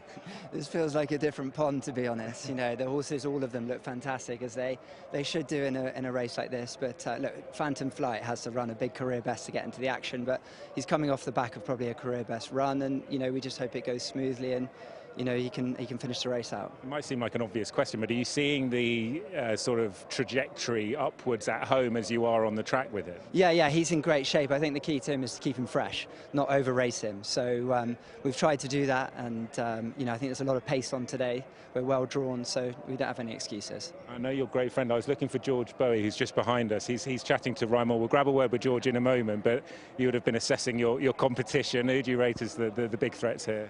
Well, I mean, I think obviously the horse that won it last year, you know, he's tried and tested at the track, and then obviously Carl Burke's horse was very good in Bahrain. So there's probably a pool of horses that have got a chance. It's a very open race. As I say, I do think there'll be a bit of a pace burn up, so it might be set up for a closer. You never know. And just on a personal level, how much I mean, clearly you're enjoying it. You're having tremendous success, but your career's really elevated in the last few years, back home and indeed abroad. How much satisfaction are you and the team getting from being able to fly to these great places and compete for such valuable prize money? Yeah, look, it's a treat to come on these trips. You know, you get looked after so well, race for fantastic prize money, and you know, really just got so many fantastic supporters back in the yard. You know, Sheikh Nasser in particular, who owns this horse, has really elevated my career, and yeah, we're really enjoying it. I think you've got to enjoy these nights. Absolutely. Well, go well. I'm sure I'll run a blinder for you. Thanks, good luck, George. Appreciate it all. Thank you. What a night it's been already. The best yet to come here in Riyadh. Phantom Flight going for George Scott. Will it be a case of Great Scott? You'll find out with us. Don't go away.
The next race today is the Neom Turf Cup. For the first time, it's a Group 1 status, making it among the world's elite turf races. $3 million is the prize fund. International field assembled, and they know plenty about the game. Speaking of which, here's Ollie with another guy called George. Yeah, Scott out, Bowie in, Nick. George Bowie alongside me. Survey, your horse here. She came from Nicholas Clement to your yard in around about December, so still relatively early days with regards to your training of her. What can you tell us about her? Yeah, as you say, look, we haven't had her that long, and we are just finding out where she sort of sits in the pecking order, really. She ran over mile 6 on her last start in France, and it was good to get her back winning a couple of weeks ago at Lingfield. It was obviously, it's a very different assignment today, but she's a lively filly, but she's in good shape. Plenty of pace seemingly on paper. Do you plan just to slot in from your draw? I think so. It's, without sounding negative, Ryan was you ride for 5th, and from that draw and see how you go. But every horse that you pass is quite valuable. So. She's a filly who does go back in the run anyway, so it's nothing different for her. Best of luck. Cool. Thanks, Ollie. Fascinating mare service. She was bought by the Coolmore partners for 1.9 million, having run just nice races in France. She was a winner at Group 2 level. French Connection thought she wanted a fair bit further than this. Bowie is reimagining her Lafitte. Her efforts against the likes of Whirl, a Dual Oaks winner in the Pretty Polly, that race, her runner-up effort in the Prix Jean Romanet in France, that puts her right in the mix. That at the draw, things didn't work out for Bowie. He wanted a low draw. He wanted an inside post. She wound up with a 10. Bowie also saddled Mr. Cut, who was one of the favorites in this race a few years ago. He had an outside post, really thought it cost him, so the luck of the draw didn't work out for him. Bit of Ryan Moore wizardry required on Survey. Michelle, we haven't spoken about Galen, who's a very tough horse, and there's only one way to ride him. You put your foot down and keep going, as you're saying. Yeah, I mean, between this horse and Salawi, we're going to have quite the pace duel up front. You've been mentioning it, how heated this is going to be. Coming out of a Hong Kong race in December, you know, you go back in his form, and he's kind of that horse that he doesn't punch through with these wins, right? But he's always been a classy sort. I mean, first time out, he ran second to City of Troy. So he's always had kind of some ability there, but he's really waiting for, I feel like, a big breakthrough, good effort. Better than his record would indicate. Owned by an Australian partnership headed by Barry Taylor. They're pretty bullish on this horse. You can bet your bottom dollar they'll be looking at races like the Cox Plate later in 2026 for him, and he's kind of overachieved in Hong Kong and Bahrain his last 2 starts. Getting a little warm, Michelle? Yeah, he is getting a little bit warm. You can actually see sweat dripping off of him right now, and it's certainly gotten a lot cooler out here than it was earlier. So for me, big drawback. Also watching Alohi Ali, he's not slow either, and the best performance of his career was a wire-to-wire Group 2 win at Deauville, and from that post, this was going to be a fascinating race to the first turn in this Neom Turf Cup. And who did Alohi Ali beat in his ARC trial? A pretty smart horse in Rashabar. And he had more speed than him. Last couple coming forward for the Group 1 Neom Turf. Here's Richard Hoyles. Inside stall trouble for Aloha Ali. It hasn't gone to plan, has it? He's settled, but he was up on the back end. Handler is still in there. They seem content, white flag behind, and they're off and racing. Factor Cheval was the one that was swiftest away, doesn't decide to press on. Silawi does, and at this stage, no sign of Shin Emperor being anywhere near the lead like last year. So as they make their way up the home straight for the first time, it is Yamanin Bouclier in company with Galen, who's invested plenty to move up into second place on the outside of Silawi. Yellow Jacket of Royal Champion, 5th place for Shin Emperor. No real attempt to lead, certainly no attempt to lead for Factor Cheval, who was swiftest away from the gates, is settled in midfield. Aloha Ali is quite keen on the inside of Phantom Flight. Direct Security is a couple from the tail with Bolide Porto, and Survey took the medicine early, crossed behind by Ryan Moore, and is the back marker as they begin the turn and make their way towards the entrance to the back straight. So heading towards the 1400 metres, and out in the lead, Yamanin Bouclier by a length from Galen in second. Silawi races third. Royal Champion's Yellow Jacket, then the big white face of Shin Emperor, likewise big white face Pink Jacket of Factor Cheval, who races in 6th place. Aloha Ali races on the inside of Phantom Flight. Direct Security, and snuggling up one place, Servi has got past Bolide Porto as they're now preparing to head towards the turn out of the back straight. Yamanin Bouclier trying to get a breather out in front, and as a result the field stack up and several latch on. Silawi is one of them. Royal Champion forced to go a little wide to clear Galen as they make their way inside the final half mile. Back to Shibal. Shin Emperor now has traffic on all sides. Direct Security tried to improve, and still Servi is back in the field, so out in the lead. Yamanin Bouclier has rated well out in front. Galen is second place. Silawi needs an out. Going very well is Royal Champion, and then behind these Factor Shibal as they all angle out to try and begin their challenges. Yamanin Bouclier kicks for home, move quickly covered by Royal Champion, who makes ground and sits a length off the leader. Factor Shibal is in third place, then Silawi and Shin Emperor, and now Royal Champion up the centre has moved through to hit Yamanin Bouclier. Factor Shibal is third, then Shin Emperor. Servi is picking up the pieces late on, but Royal Champion, this globetrotter, won in Bahrain, wins in Saudi. The Neom Turf Cup by 5 lengths. Factor Cheval, it's close for third. Servi, Shin Emperor, Yamanin Bouclier, head of Silawi, then Direct Security, all the way back to Galen and Phantom Flight. Perfectly poised in the run, perfectly executed Oisin Murphy ride. When it stacked up, he gave himself daylight, and this horse is absolutely full of running, having hit the line. They strung out early, then the pace slackened, but Royal Champion lives up to his name. Look how wide the margin is from Factor Cheval, 4 3/4 lengths, 206.23. Servi, great ride by Ryan Moore. As I say, he took his medicine early from that wide gate. Shin Emperor alongside Japanese runner Yamanin Bouclier was well rated out in front. It's a good ride by Norihiro Yokoyama, but Royal Champion, just too many gears. He's been a great globetrotter, as you heard, for Carl Burke. Great win for him, and an emotional one for those connected with the late Sheikh Mohammed Obeid, whose colours were carried to success by so many horses around the globe, and was a big man in Carl Burke's career. Carl Burke, that will thrill him as much as any of his great victories over the last 12 months. Royal Champion, just that, 8 years old and better than he's ever been. He has waltzed away with the Group 1 Neom Turf Cup. Just how delighted is the North Yorkshire-based trainer? We find out now because he's with Tom Stanley. Yeah, what did you make of that? 8 years old, that was phenomenal. Oh, it was superb. I'm looking forward to seeing the replay.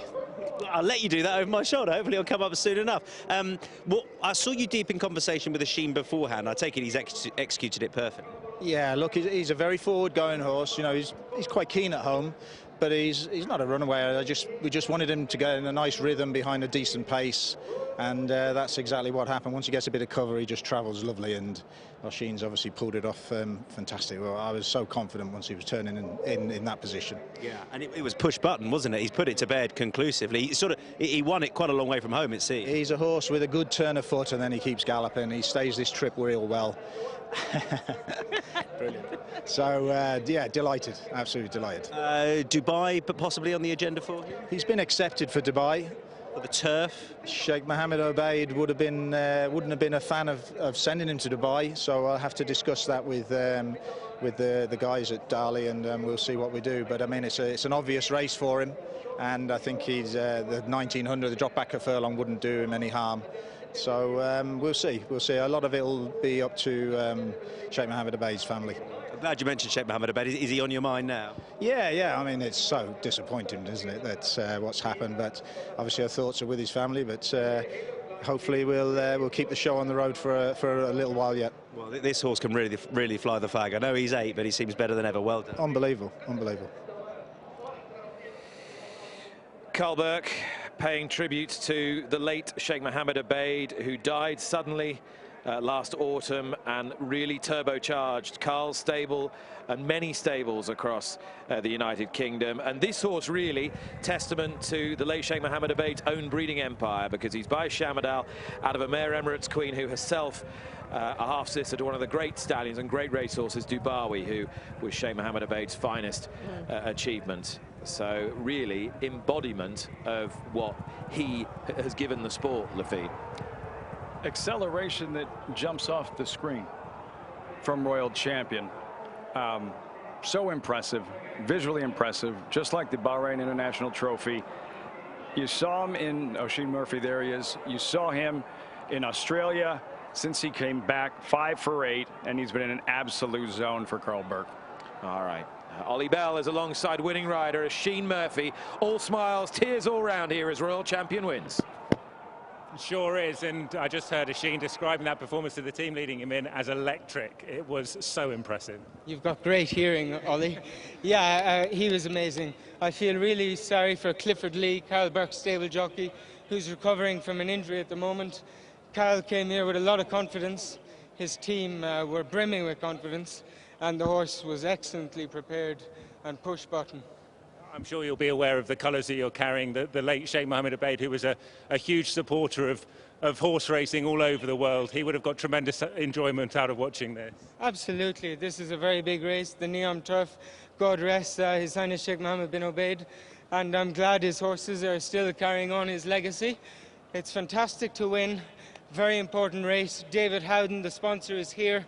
And I'm over the moon, Ollie. As they will be. Well done. Shukran. He always knows the right thing to say. Always knows the right thing to say.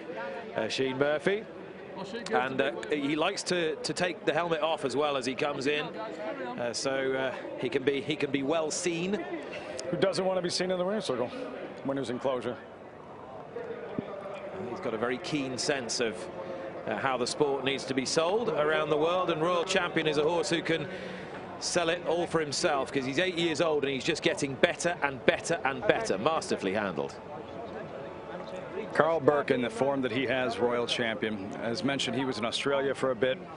Since returning, Burke taking over, and he's taken off in the last couple of races in Bahrain, and what we just saw in the stretch of this Neom Turf Cup, that just instant acceleration. He turns it on and he's gone. And very good of Sheen to mention Clifford Lee, who's been such an important part of Carl's stable over the last few years, has ridden nearly all his big race winners in 2024 and 2025. And Clifford had an accident that he was extremely lucky to survive when a quad bike that he was riding came over on top of him. And he is recovering back home, and we wish you well, Cliff. If you're watching, one of your old favourites has just taken the Group 1 Neom turf and has done so in devastating style. Let's enjoy it again from the outset. Not quite the pace burn up we were expecting. That's what happens sometimes. Everyone thinks, oh, we're going to go too quick in here, and they overcompensate a little bit. This allowed Royal Champion to lay close. I actually think he got a beautiful trip. If you had planned it this way, it would have been ideal. You know, you go back to 2023, he actually almost won the Canadian International in gate-to-wire fashion. So he is a horse that has a little bit of early tacticality, and he was just able to utilize it beautifully here when they didn't fly on the front end. Pace slower than anticipated. Yemamin Bouslier out there controlling things. We thought Galen would be out there as well. He's close to the pace, but again, a slower pace than we thought. Phantom Flight, a little bit rank, a little bit eager, and traveling nicely on the outside. Royal Champion out in the clear. Eager, but not pulling too hard, not too aggressive. How about the trip on Factor Cheval? Because he broke out in front. I mean, he was an easy length in front when they broke. They hauled him all the way back to maybe 8th. You can see him tucked in behind now in the hot pink silks, and he's getting a little bit of, I don't want to say a rough trip, but you can see he's had to step on the brakes a couple of times. He does run on really well late. I know, Nick, you've been looking at this horse all week, so good job on you to anyone that wanted to listen to Nick earlier on. He might have had a better outcome, not catching the winner, but closer if he had gotten a cleaner trip. Yeah, Factor Cheval is a genuine Group 1 caliber horse on his day, and he's no back number. He's not had much luck lately, but you can just see now Sheen Murphy, all he has to do is squeeze, and suddenly Royal Champions put this race firmly to bed. Overhauls the leader, accelerates. Royal Champion Sheen Murphy going to work. The others chasing in vain, and a daylight win in this first ever Group 1 turf race in Saudi Arabia. Look how fast his legs are moving compared to everybody else. He is literally quickening stride while the rest of them are just maintaining what they were doing. Loves this firm turf. Beautiful ride, and a devastating turn of foot has landed the Neom Turf Cup for Royal Champion, for the family of the late Sheikh Mohammed Obeid, for Carl Burke. Sheen Murphy, his second winner of the night. And the 4 international races we've had so far have gone the way of the Kingdom of Saudi Arabia, United States, Great Britain. Can Ireland get in on the act? If they can, it might be courtesy of Joseph O'Brien, who is with Ollie. Well, a man who saddles 2 in one of the very big races here at Riyadh this evening is Joseph O'Brien alongside me, Tennessee Stud and Sons and Lovers. Both seem, Joseph, on paper to have really good chances. How do you assess it? Yes, they do, Ollie. Tennessee Stud is a proven stayer, and it's his first run in the preparation, but we're happy with how he's come here. He has an outside draw, but hopefully he can run a good race. Sons and Lovers is a classy horse, but he's not proven at the distance. He has a lot of pace, which maybe is what you need for a track like this. And we're delighted to be here. It's a privilege to be here racing in Saudi this afternoon, and hopefully we can get some good prize money. Yeah, and it really is tremendous prize money on offer. In terms of how they're training, you mentioned Tennessee Stud kind of first up today. How has his training gone? Yeah, he's had a perfect preparation for the race. We're happy with how he's matured from last season, and we're looking forward to getting his season started this evening. Yeah, and Sons and Lovers, in terms of both of them actually, what do you reckon that the sort of instructions to your, I know you probably don't want to give too much away, but what will the instructions be to the jockeys? Both of them are very straightforward, and both of them had led and tracked leaders in the past, so I reckon they'll both be going forward from the gates, and then Ryan and Dylan will be making it up from there. Well, it's already been a very big year for you, I know that, but hopefully you can have big race success here to continue what's already been a great 2026. Good luck. Thanks, Ollie. It's been a productive year for Joseph O'Brien in more ways than one, because he became a father a couple of weeks ago as well. Congratulations to him and to his partner Tara. From Tara to Zara Tyndall, about to present the trophy for the Neom turf, the first iteration of the Neom turf at Group 1 level. An 8-year-old royal champion, exploding even from his previous exploits to post a career best in almost impossible fashion.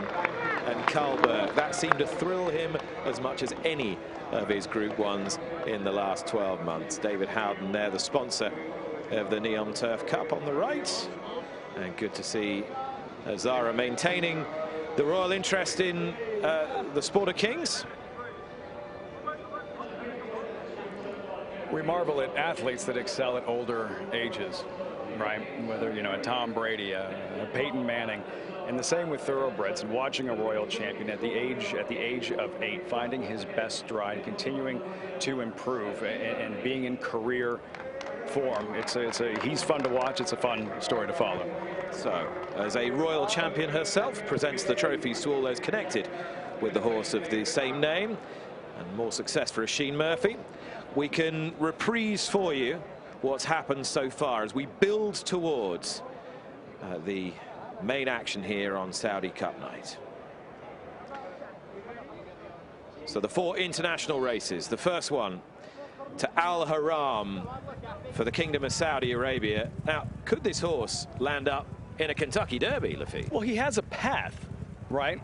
Now you have this European/Mideast road to the Kentucky Derby, much like a Japanese road to the Kentucky Derby. Horses all over the globe, if they're good enough, have a chance to qualify now, where they can get some points and potentially make it to Churchill Downs on the first Saturday in May. I don't know. I don't know how good he is. I know he's undefeated, and I know he won the Saudi Derby, and he has 30 points. We're about to ask ourselves whether Bob Baffert can finally win the Saudi Cup. He's won a race tonight. That was with imagination. That long barreling stride serving him to good effect in the dirt sprint, Michelle. Yeah, certainly looked fantastic in here. You can see he's in the yellow cap to the outside with the black blinkers and that blue shadow roll trademark of Bob Baffert. Getting in just a little bit right there, but Flavien Prat was not concerned because this is the way the horse runs. Able to utilize that long stretch to his advantage here. Bob Baffert extremely happy, I think, with this outcome. He was still moaning about something, wasn't he? Deep stretch, still waiting to get picked off by somebody late. A reimagined imagination, a horse who was on the Triple Crown Trail and ran in the Santa Anita Derby. He ran in the Preakness. He has found his niche as one of the best sprinters in the world now. Yeah. I hate the place. I love the place. I love the place. I hate the place. We'll see how much he loves it after the Saudi Cup. Exactly. It'll be love untold if either Nisos or Nevada Beach can accomplish the mission. Then, of course, it was reef runner for the United States in the 1351, and you've just seen Royal Champion produce the performance of all performances as an 8-year-old in the first Group 1 running of the Neom Turf Cup. And it's not just the Saudi Cup to come. That, of course, is the climax, the finale, the conclusion of this wonderful night. We also have the second richest handicap anywhere in the world. The Red Sea Turf will be up when you rejoin us in just a couple of moments. Do not adjust your set.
$600,000 bid. 650 is bid, ladies and gentlemen.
From the deserts that shaped resilience to a capital that stretches high into the sky, Saudi Arabia is a country forever in motion.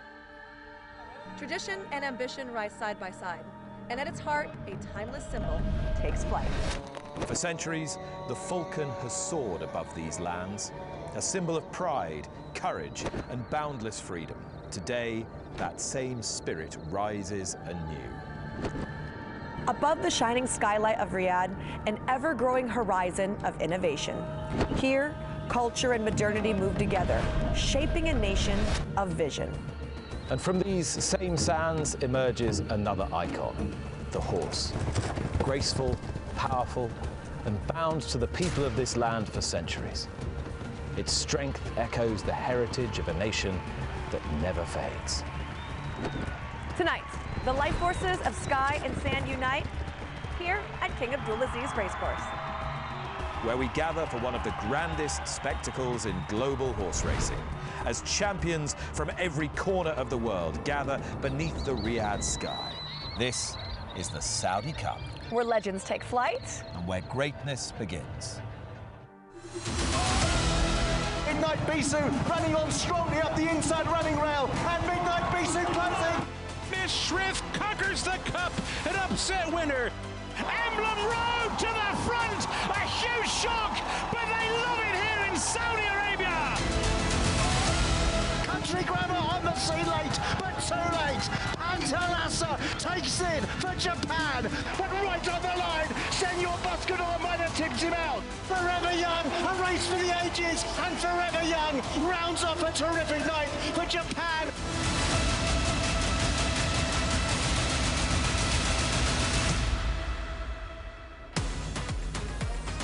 As that falcon flies, we are transporting you 40 kilometers to the north of the ancient city of Riyadh. And after a day of searing heat, soaring temperatures in the desert, dusk has now fallen. The mood has intensified, and the world's richest horse race is drawing gradually closer. The world converges on Riyadh. For that man there, Yoshito Yahagi, his star, the world star, takes on two great North Americans handled by Bob Baffert. This is a clash of cultures, a clash of the continents. It should provide us, once again, with a race to savor. Paddock side at King Abdulaziz Racecourse just outside Riyadh. Nick Luck here with you for the Saudi Cup and much more. And alongside two of the finest and two of my great friends as well, Michelle Yu and Lafitte Pinkeye III. It's been a good night for the United States of America. It could yet get better. What for you, Michelle, as we enjoy our 7th Saudi Cup together, I don't know how you put up with me, does this evening mean? For me, it means being there from the birth of something, right? Like you mentioned, we've been here since the inception of the Saudi Cup. People came for the spectacle, they stayed for the memories, they stayed for the history. I think every year we are just seeing the Saudi Cup become more and more important in the racing calendar, and they're giving us memories like last year, which was absolutely incredible. And they're going to keep coming back because of that. You mentioned last year, so 12 months ago, we three sat here and we witnessed, I don't think this is hyperbole, Lafitte, one of the greatest races we've seen between Forever Young, the star of Japan, and Hong Kong's great turf horse, Romantic Warrior. It was February 22nd, and everybody watching knew they had just seen the race of 2025. Forever Young running down Romantic Warrior and now trying to become the first back-to-back Saudi Cup winner. He is the Shohei Ohtani of thoroughbred racing. He is a global megastar.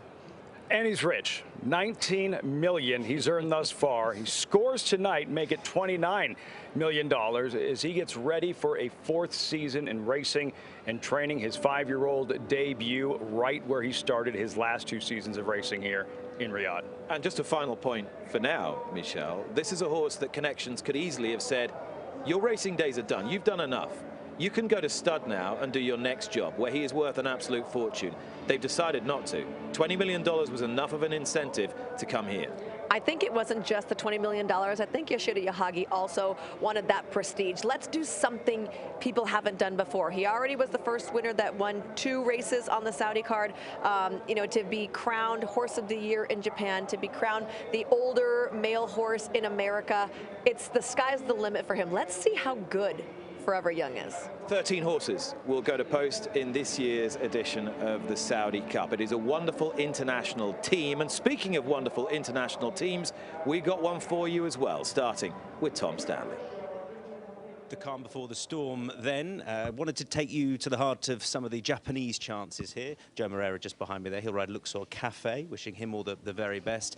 And then the man of the moment, really, Breeders' Cup winning rider, winner of the Saudi Cup last year, is Ryusuke Sakai. He'll carry the colours of Susumu Fujita. Ryusuke, how are you feeling ahead of defending the Saudi Cup?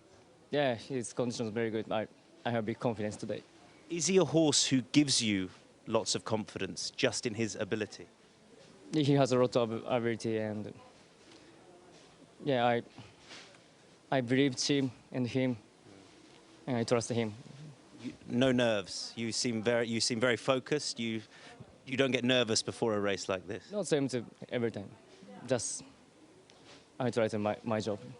It's just another race. Wish you all the best. Thank you very much. Well, the sun has set in Saudi and the stage is set for perhaps a slice of racing history, because Forever Young, with the man we just heard from there, Ryusuke Sakai, and the hopes of a nation on his back, will be hoping to become the first horse in history, albeit a relatively short history, to win back-to-back Saudi Cups. He is the horse that everyone is talking about. Everyone here at the King Abdulaziz racetrack is excited to see in the world's richest race. That's to come. Before that, one of the world's richest handicaps on the turf course to my left, the Red Sea Turf Handicap. That will be the first race that you will see in a few moments' time. And then it is, of course, as I say, the Saudi Cup, where Forever Young is hoping to make that bit of history. It is going to be an almighty spectacle. The guys were talking a few moments ago about last year's epic race. Fingers crossed we get a similar contest this time round. It is the race that will round off what has been an exhilarating day at the races.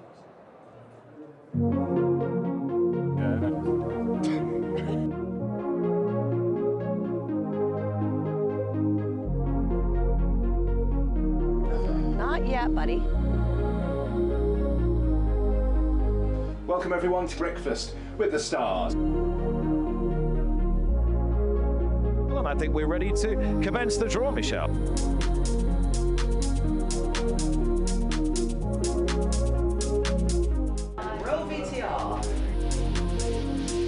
Saudi Cup. It is quite simply the world's richest horse race. Very close here, Michael Schofield. Michael Schofield by a nick. They got racing early, and Al Haram wins the Group 3 Saudi Derby and $1.5 million. The 100 metres comes, and so does Imagination over the top from last to first to win the Riyadh Dirt Sprint. I'm happy for the whole crew. Shout out to my wife who's watching. Reef Runner takes the lead inside the last from Lazat. Reef Runner. Huge day for trainer David Fawkes and for owner breeders Alex and Joanne Leblong. And I don't know what the plane cost or the horses cost, because I'd be on Southwest or I'd be racing pigeons. But Royal Champion, this Globetrotter, won in Bahrain, wins in Saudi.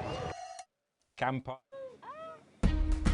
And it's not just on the racecourse where the magic's been happening today. From the fashion and food here in the village area at King Abdulaziz Racecourse to some of the other sporting venues around Riyadh.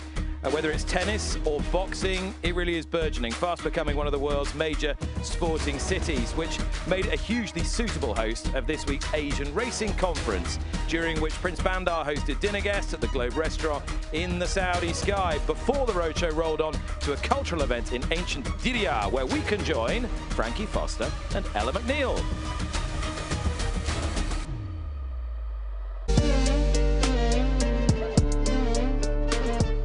Welcome to the Bab Shaham Hotel, host of the Asian Racing Conference's cultural evening here in Diriyah. Diriyah is quite literally the birthplace of Saudi Arabia, dating back to 1727. So much history to this place. And whilst all eyes will be on the Saudi Cup race itself, Ella, Saudi's a racing destination, an event to be enjoyed. It truly is, but tonight is set to be an exquisite evening, so come with us to see what it's all about.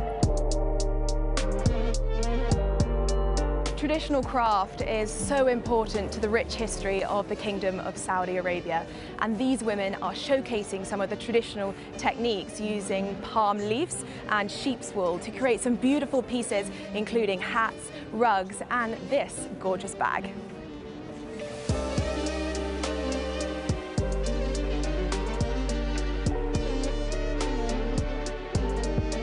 Food is, of course, a big part of what's to be enjoyed in Saudi, and as I sit here, I hope you can feel what I feel, because the feeling that Saudi gives you is one that's welcoming, one that's relaxed. I can hear the sound of water flowing, I can hear a murmur of chat and a little bit of excitement for the Saudi Cup, as well as traditional music in the background. Pair that all with delicious food and, pardon the pun, I think you've got a real taste of what Saudi has to offer. amazing experience. The cultural tours that we've been on have been fantastic. The education that everyone has learnt and taken away from the conference itself has been brilliant as well. The Saudi Cup really at all times strives for the highest level of production, the highest level of entertainment for its guests, and so that's always a great thing to take back wherever you are. Well, it really has been a wonderful evening here, a true celebration of Saudi and everything that it has to offer, Frankie. I particularly enjoyed seeing the women and their traditional crafts that they were practicing, but I saw, as usual, you made your way over to the food stalls. Yeah, as usual. Thanks, Ella. By the way, the food was delicious. Tonight's been great. I've really enjoyed myself, and whilst tonight's soundtrack has been one that's relaxed, it will be a very different soundtrack when horses battle it up the home straight. Ella and Frankie enjoying all the colour and glamour that Riyadh has to offer, and it's very much been the centre of horse racing this week, as well as the host of the Asian Racing Conference. Hugely significant week in Saudi racing's history. Now, our next race is the second most valuable handicap anywhere in the world. After the Melbourne Cup, it's the Red Sea Turf Handicap. It's the longest race of the night, 3,000 metres, and the small matter of $2.5 million in prize money. And Richard Hoyle's voice of the Saudi Cup, it's a cracker. It is, Nick, and 3,000 metres gives us a chance to sort of find our way around this particular racecourse. Start in the back straight, so they'll come past me twice, and hopefully there'll be a decent pace. Strong European contingent, as you would expect, and as Nick has mentioned, really good prize money on offer. So let's give you the runners and riders for this contest. The Red Sea Turf Handicap presented by Longines. It is a Group 2, and it's over 3,000 metres. Number 1 is Pressure's Nocturne, Stéphane Pasquier. 2 is Table Talk, Ross Ryan, and 3 Epic Poet, who went close last year, Danny Tutto. 4 is Sons and Lovers for Dylan Brown McMonagle. 5 is Strew for Joe Moreira. And Japan, who could do with a change of fortune on the evening. Not often we say that on the international stage. 6 Tennessee Stud for Ryan Moore. 7 Burdett Road, whose last run was over fences.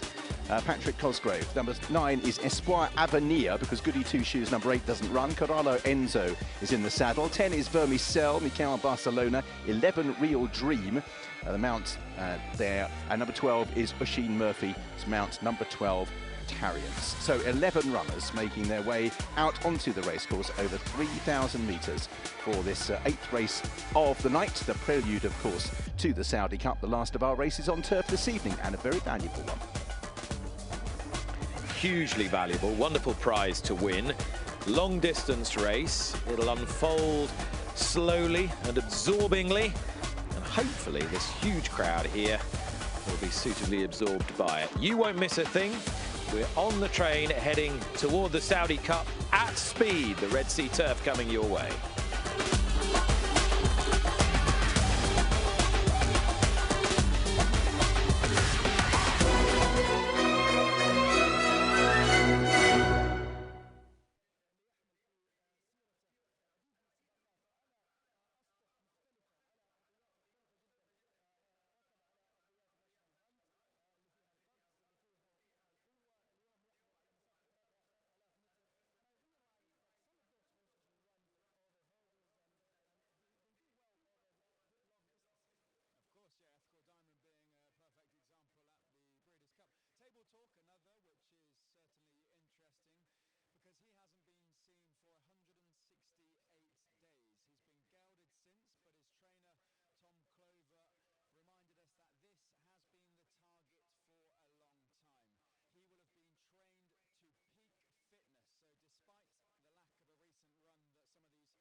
longest race of the night is the Group 3, Grade 3 Red Sea Turf Handicap. It's run over 3,000 meters and it's worth $2.5 million. They'll pass us twice.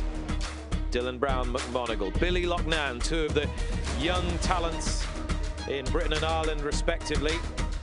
McMonagle, Ross O'Ryan, and getting the leg up on Tennessee Stud. There is the much more familiar figure of Ryan Moore. Some of your publications around the world had Kieran Schumacher riding 11 Real Dream. That will be the mount of Billy Loughnane. The checkerboard colours there, the yellow and black checks. Ian Williams has had Enemy run very well to finish second in this race before. Michelle Yu is alongside me. Michelle, this is a tough race to know where to dive in. It is. I started at the beginning, and I found my way all the way to the end. I think it was a big scratch, actually, of Goody Two Shoes not running in here, because I think you could have had a logical horse to like. You know, we don't see a lot of mile and 7/8 races stateside, or any. So I had to learn a little bit about some of these people and some of these horses. Talking about Ian Williams, do you know he's had a winner every UK racetrack? Ian Williams? Yes. He's a man for all seasons. He can do it all. Flat, jumps, in the UK and abroad. He's had great success in Dubai, great success here. Let's start with this horse. He's got classic form, Tennessee Stud, placed in the Derby, placed in the Irish Derby, Joseph O'Brien, Ryan Moore, and he could be well handicapped. It's a question of whether he will act on this firmer surface today. That is my huge question for him. He's coming off a victory last time out over in France, but it was on soft going. He's also had a win on heavy going, and when he's had good or fast going, he just hasn't been as effective late. Now, part of that could also be the company he's been facing. He's facing Group 1 company in a lot of those instances, and maybe he's just a notch below some of those. So I am very concerned, though, about how firm it is, especially with how hot it was today. He'll have his fans, but there's one horse here today he'll have more fans than any other. Ollie, what you got? Yeah, and when you go to a soccer match, Nick, you'll see fans in the team kit, rugby match the same, perhaps even with the T20 Cricket World Cup going on, you'll see international colours in the stands. Well, here, this is Shimi from Japan, who is fully dressed up as his hero, Ryushi Sakai, who will be aboard the leading fancy in the Saudi Cup in a few moments' time, Forever Young.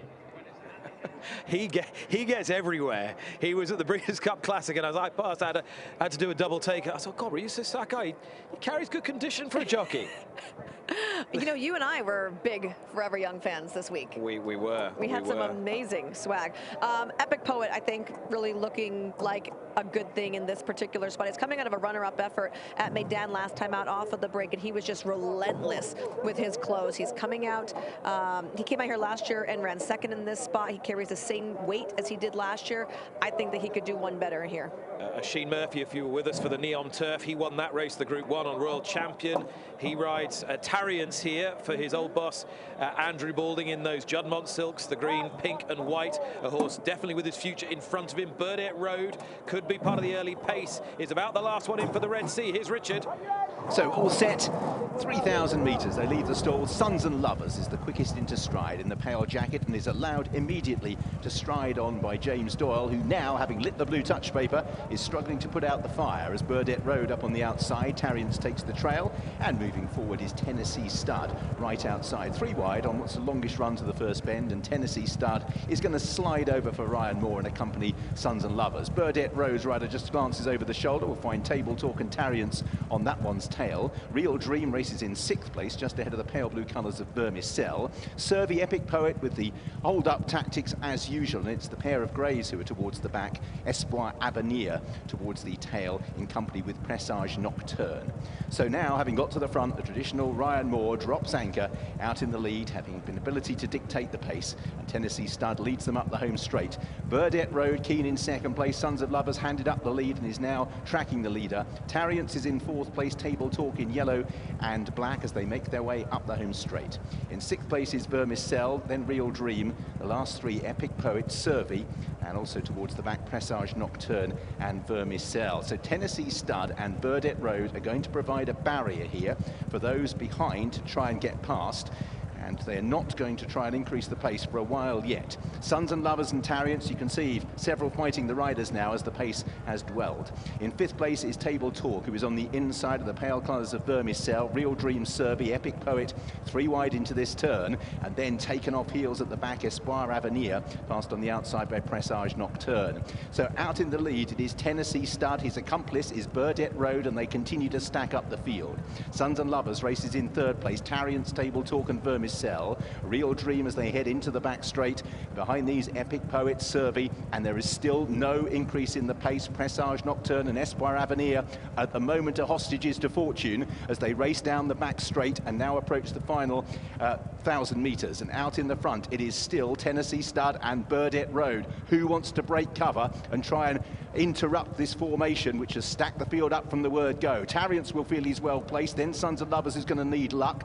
Table Talk, then behind these Vermicell, there'll be several getting itchy in behind, include Real Dream, Epic Poet trying to be smuggled a little bit closer, then on the inside Survey. So 800 metres to travel, and Tennessee Stud with Burdett Road now just beginning to apply pressure for the first time. Sons and Lovers and Tarriants, several will still travel well. Table Talk, Vermicell swinging on one side, Billy Locknan on Real Dream as they begin the turn for home. It's Burdett Road and Tennessee Stud. Burdett Road moves to the lead. Tennessee Stud a neck down. Tarriants peels out. Sons and Lovers looks to get a break. Goes between horses. Then behind these is Table Talk. Real Dream makes some ground and Survey's next. Sons and Lovers, Burdett Road, Tennessee Stud and Tarriants down the outside. A bun fight of a finish here with Real Dream going in between horses and Table Talk down the outside. Out in front, Sons and Lovers. Real Dream up the inner. Tarriants and then Table Talk. They go for the line. Sons and Lovers holding on. Sons and Lovers won the Red Sea Turf. Probably second on the outside, Table Talk from Real Dream, and right behind those in 4th place was Tarriants in a bunch finish. It didn't suit Epic Poet, Espoir Avenir or Presage Nocturne. Survey behind those, Burdett Road and Tennessee Stud stacked them up, but eventually they couldn't see it through. It was Sons and Lovers for James Doyle and Joseph O'Brien. Up for second is going to be Table Talk. It's closer for third. Hard to see exactly where the head of Tarriants is there as he's amongst horses. He's the pink cap. Far side is Real Dream. Epic Poet, it just didn't go well for him. He needs a strong pace to run at, and that was the one thing he didn't get. Sons and Lovers in 3:11.56 has beaten Table Talk by half a length. It's a photo for third. It could be more money in this race for Ian Williams, courtesy of Real Dream, who shares a photo for third with Tarriants that is yet to be called. Oh my word, what a year for the Heffernan family. They sprung a surprise in the Breeders' Cup Turf with Ethical Diamond, and now more riches with Sons and Lovers here in the Red Sea Turf. That one was trained by Willie Mullins. This one is trained by Joseph O'Brien. Sons and Lovers in a blanket finish under James Doyle takes the spoils in a steadily run race. Joseph O'Brien, new dad, wins with Sons and Lovers, and he's with Tom. Yes, well named. Nick's just referenced Sons and Lovers, obviously, after your recent news. Congratulations on that, and well done here, Joseph. You must be delighted. Yeah, fantastic. Great ride from Dylan. He was a little bit keen early, his first time at the trip, but he got him to relax lovely down the back straight, and delighted to get a bit of room in the straight. Yeah, first thoughts were, he's gone to the front, always a little bit lit up and keen, but obviously he had enough left at the finish. Yeah, he got him to relax lovely, and really delighted for all the ownership. Great guys who've supported me very well, all the Heffernan and family, and yeah, special win here today, and delighted that some of them are here. I'm going to come to them. Just on you to have a horse, to bring a horse out here and get that win. You've had winners all over the world across lots of different coasts. What does this mean, Joseph? Yeah, it's very special. We've had horses placed here before, but it's a real privilege to be able to come to Saudi and places like here, compete, and even more special to win. Who do I go for over here, Joseph? Hey, where I pointing me the way of this man. Huge congratulations. I tell you what, you just win races all over the world. I know we've got a lot of luck on our side, but no, it's just fantastic. Joseph's an unbelievable trainer, and I think he had his 1500th winner yesterday. So to go and do what he did today, you know, it's credit to him. We're lucky to have Dylan as well. He did what he did in Del Mar, and then he did it again tonight in Riyadh for us. So no, we're all just very lucky and grateful. And you get these horses across all different codes, and then look, if it works to go to Del Mar, Breeders' Cup, it works to come here, happy day. Yeah, my grandparents kind of started as a way to bring us together and to travel as much as we can. So we've just been blessed with luck to have the horses we have and to go to the places we have. Like, it's unbelievable. And just to be here and to compete is one thing, and then doing what he did today, it's just special, yeah. You're doing something right. Well done, guys. Thanks very much. Cheers. Thank you.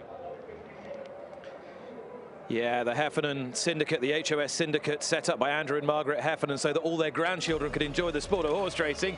Well, they certainly are with results like this. And Dylan Brown McMonagle was supposed to be riding Goody Two Shoes. She was pulled out a couple of days ago, enabled him to get on Sons and Lovers. And now we see why, Ollie.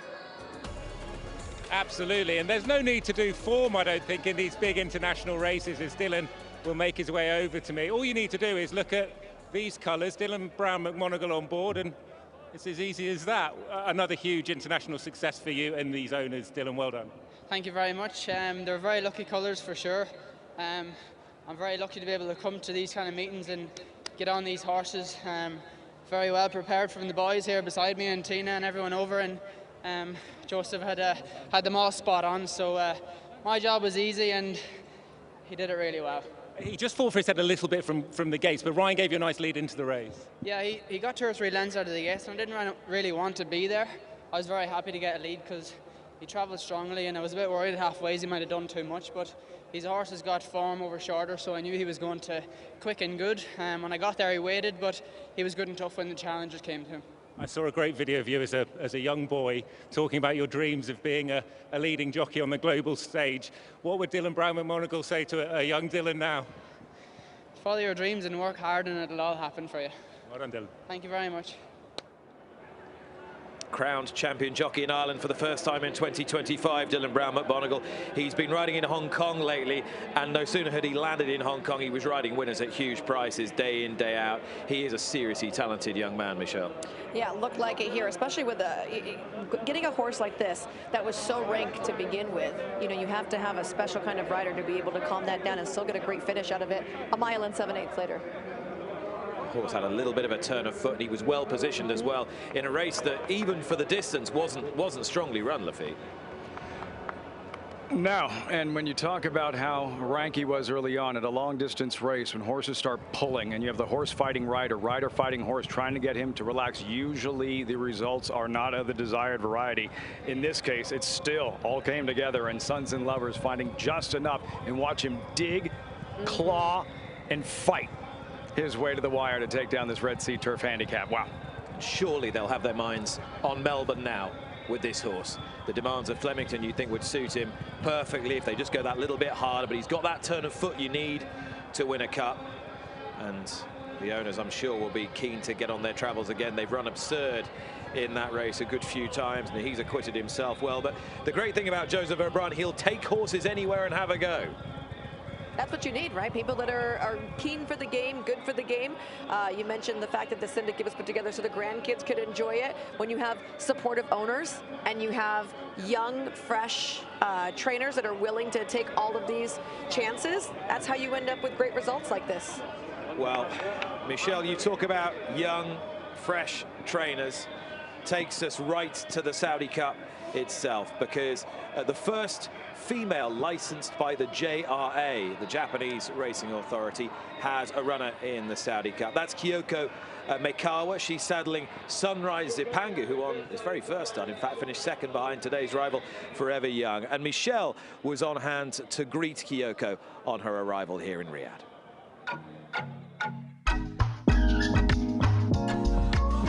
So pleased right now to be joined by trainer Kyoko Meikawa from Japan, and she is the first licensed woman trainer in Japan and now in the Kingdom of Saudi Arabia. Welcome. Oh, thank you. How has it been to come on your own to Saudi? Because we know you came as assistant trainer to Yahagi before with Panthalassa. When I came here for the first time, it was all about learning. But this time I brought my horse, and I'm feeling a responsibility as a trainer. Your outfit looks amazing. Were you able to collaborate with the designer Gahara at all, or was this a surprise?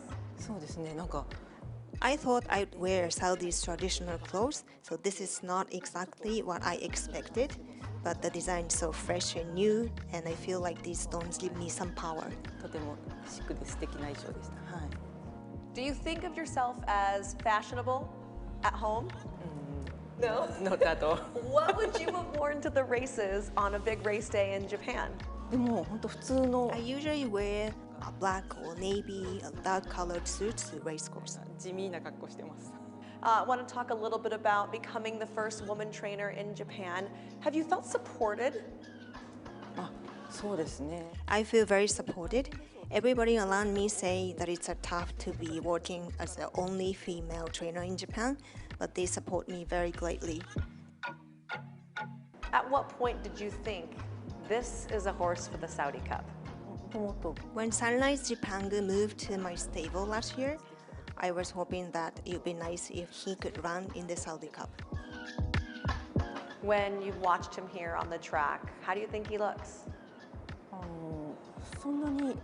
His movement overall was not so fast this morning, but he has a good speed, and which tells he's in a very good condition.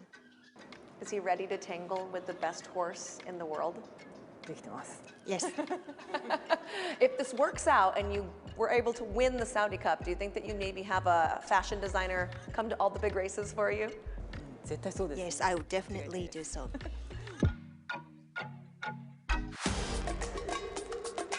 Fashionable, yes, but a seriously good trainer, Kyoko Mekawa, and learned at the feet of the master as well, Yoshito Yahagi. It might be him standing in her way as we build towards the world's richest horse race.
The Saudi Cup, a race that shines a light on the kingdom's commitment to the sport of kings. $20 million, the richest race in the world. Since the inaugural running in 2020, this dirt surface here at King Abdulaziz Racecourse, a traditional mix of sand, silt and clay, but generally considered to be one of the best in the world, has been galloped over by a whole host of Group 1 superstars.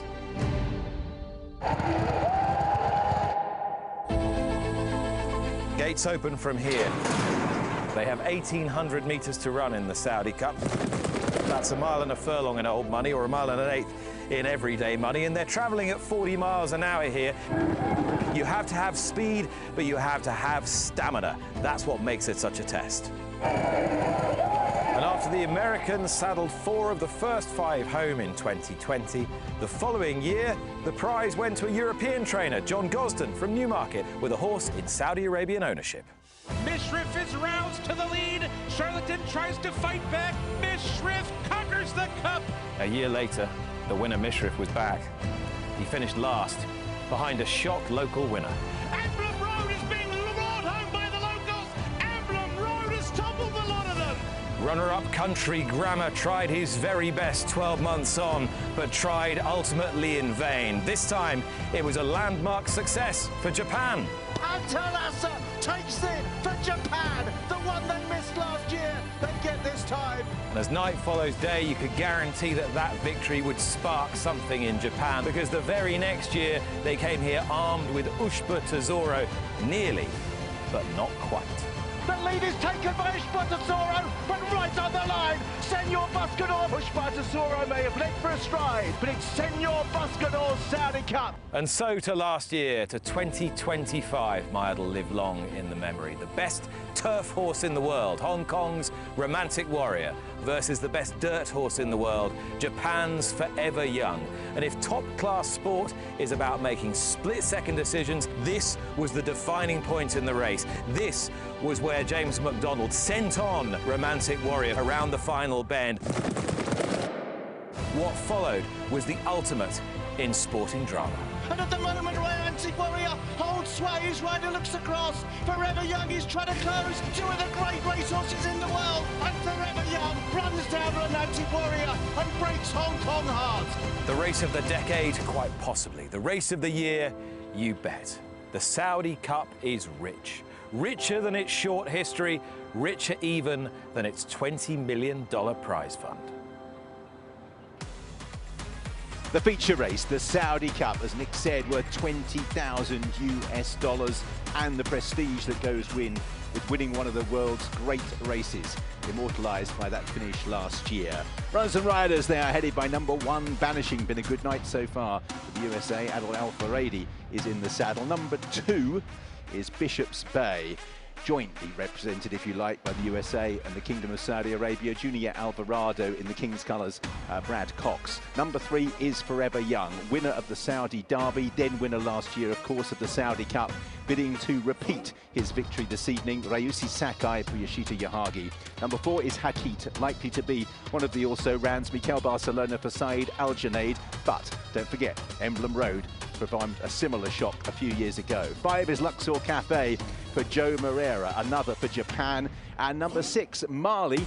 His main hope is that you come from the Saudi Derby place and then win a Saudi Cup. That's what he did last year. He was placed in that race and he is assisted by Ricardo Pereira. 7 is Nevada Beach, the first of the 2 Bob Baffert runners, Irad Ortiz and Nisos. The 2 of them fought out the finish recently in the States. Flavian Pratt riding for Nisos. Flavian's had an excellent 2 days so far. Will it get even better? Number 9, Rattle and Roll, was here last year. Joel Rosario riding for Kenny McPeak. And number 11, Sunrise Zipangu for Japan. Oisin Murphy riding for Kayoki Makawa, formerly assistant to the trainer of Forever Young. Number 12, the likely pace, not like to be there at the finish, Danny Tudhope, Thunder Squall. He's drawn on the outside, so expect him to press forward. 13 is Tumba Rumba for James Doyle and Habab Al-Jamani, the colours of Wathman Racing, and they're rounded off by the local filly, Amarat Al-Zaman, the mount of Ryan Moore, or local trainer Sami Al-Hadrabi. In the absence of number 10, Star of Wonder, 13 contest the Saudi Cup. 1,800 metres on dirt, 1 turn, $20,000 US. 2 of the greats of the game. And it looks as though they have the Saudi Cup between them. Yoshita Yahagi with the defending champion, Bob Baffert with 2 formidable opponents. Grandstand's getting ever busier. 6 editions of the Saudi Cup so far. 2 for America, 2 for Japan, 1 for Great Britain, and 1 local winner. Japan's shutout so far this evening. Might not be for long.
Welcome back.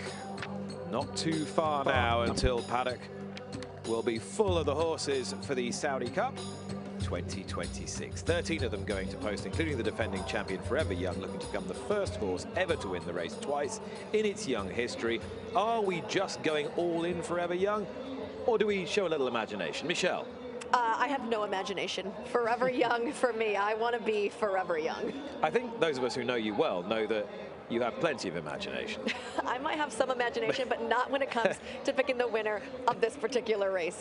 If he's not going to win, I am not going to pick a horse against him. It's going to be Forever Young for me. The man who's drunk the elixir of eternal youth, as long as I've known him, Lafitte Pincay III, Forever Young. I tried this last year. I tried to beat him with Factor Cheval, and that was really, really ill-advised. No, Forever Young is as good as he is for everything he's accomplished, as good as he is on this track.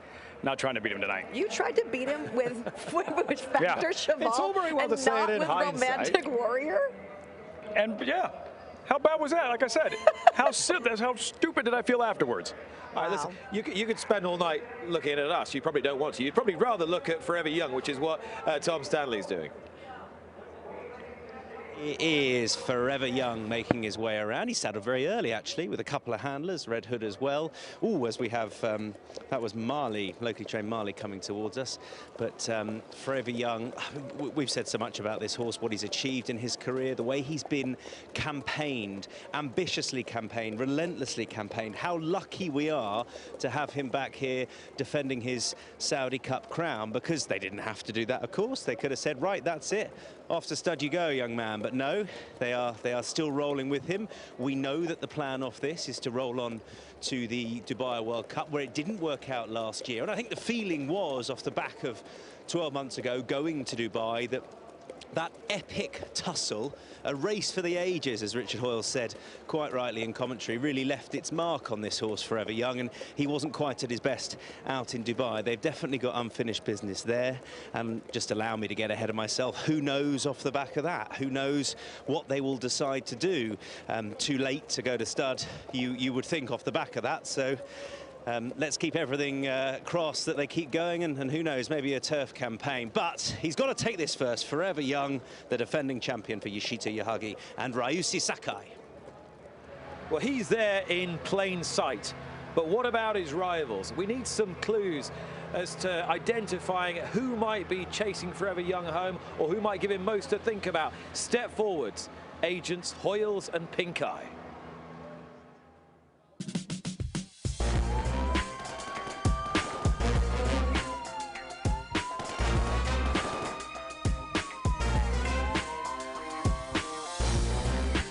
Okay, Pincay, fill me in on this case. I know this guy, the man with the hat, performed the heist last year with this fella, Forever Young. But this is a serious piece of bling, and there'll be others looking to steal it. And I've seen this guy hanging around in recent seasons. Who's he?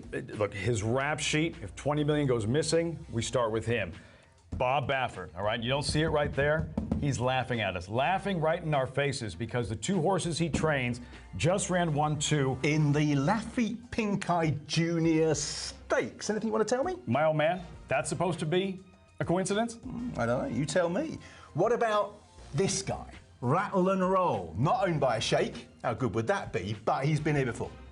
At the scene of the crime last year, Rattle and Roll. Here's the guy you have to keep your eye on. All right, Joel Rosario, mild-mannered, man of few words, but we're always paying a little more attention to the quiet ones, aren't we? Neighbours often do it. Other Japanese horses, including an interesting little character here, because she's got previous with last year's winning trainer. Kyoko Makawa, almost too obvious, all right? She worked with him for years, learned everything she knows. What better subplot? You know, turning the tables from the student, doing so to the teacher. Locals. Kata with a representative as well. Any chance? Home field advantage. The last time they did it, we didn't see it coming. You have to keep your eye on them. And this little mob, our most wanted, coming in from all around the globe, they say, for the International Jockeys Challenge yesterday. And they can then run off with the prize. All talented, all capable, armed, dangerous. Don't be surprised if it's any of them in the end that makes off with the 20 million. This scares me, this. I'm still haunted by 4 years ago. This Emblem Road wasn't even on the evidence board. He'd never been mentioned. I don't want to repeat that. Never saw it coming. So to be honest, we're none the wiser. Forensics. Yeah, forensic analysis needed. Brilliant stuff from Richard Hoyles and Lafitte Pincay. Back to Cheval should have been on the board. Salwa Abul Jadail and Khaled Al Mutare are the trophy and flag bearers respectively as they lead the jockeys out ahead of the 2026 Saudi Cup. Beautiful trophy, commissioned at the Saudi Cup's inception in 2020. 2020 running awarded to Midnight Bisou for America. It was a helter-skelter running that day. Sharp counterpoint to last year's thrilling, pulsating, traditional dirt race of a finish. Two heavyweights going hammer and tongs down the stretch here. Hoping against hope to think we could have more of the same today. Forever Young faces talented horses, most obviously able being Nisos, which means we have a Breeders' Cup Classic winner against a Breeders' Cup Dirt Mile winner.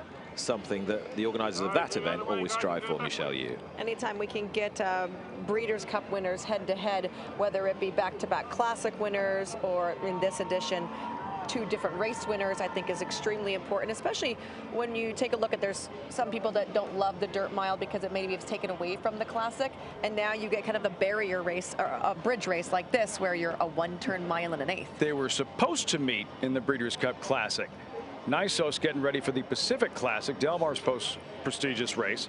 Bruised foot, missed that race. Bob Baffert said he couldn't get him ready in time. Not enough time to train him up to the Breeders' Cup Classic, hence the pivot to the Breeders' Cup Dirt Mile. It's Eclipse Award-winning champion Flavien Prat, who is charged with conserving every bit of Nisos's energy today and landing one final blow on the defending champion. Prat there fifth from the right in the royal blue silks, emblazoned with the white bee. And to his right, your left, with the Mike Pegram silks, that is Irad Ortiz. The taciturn Ryan Moore, far right, just breaking a little smile in conversation. I don't see him smile that often. And Ryusei Sakai, picture of concentration. He's barely put a foot wrong on the champion, Forever Young. You can't know too much about Forever Young. Saudi Derby winner 2 years ago, winner of this race last year, winner of the Breeders' Cup Classic. He, the most decorated horse on this list of previous winners of the Saudi Cup. Midnight Bisou awarded the race in 2020. Mishrif for Great Britain, a turf horse in 21. Emblem Road, the local, shocking everybody in 22, but delighting the crowd. Panther Lassa, a turf horse again from the front, from the inside gate, Japan 23. Senor Buscador, last gasp stuff for the Americans, and Junior Alvarado in 24. And then, of course, Forever Young last year.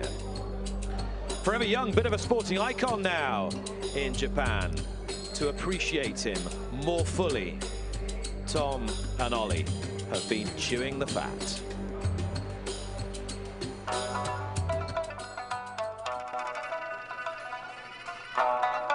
Before we eat, we must say "ita dakimasu," which is humbly received in Japanese. Very much. Ita dakimasu. Naturally.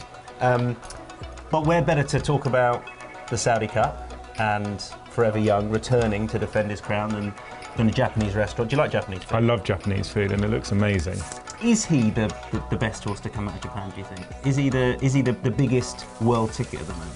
I think currently, absolutely, and for his, when you look at his kind of CV and what he's achieved for a Japanese horse on the global scale, we're just very fortunate to have a horse of his ability taking the world by storm, and he's done it for the last few years. And actually, when you go back to the start, I mean, I guess when you look at the fact that he cost a lot of money, 98 million yen, and his pedigree, the owner, the trainer, he was expected to be a good horse.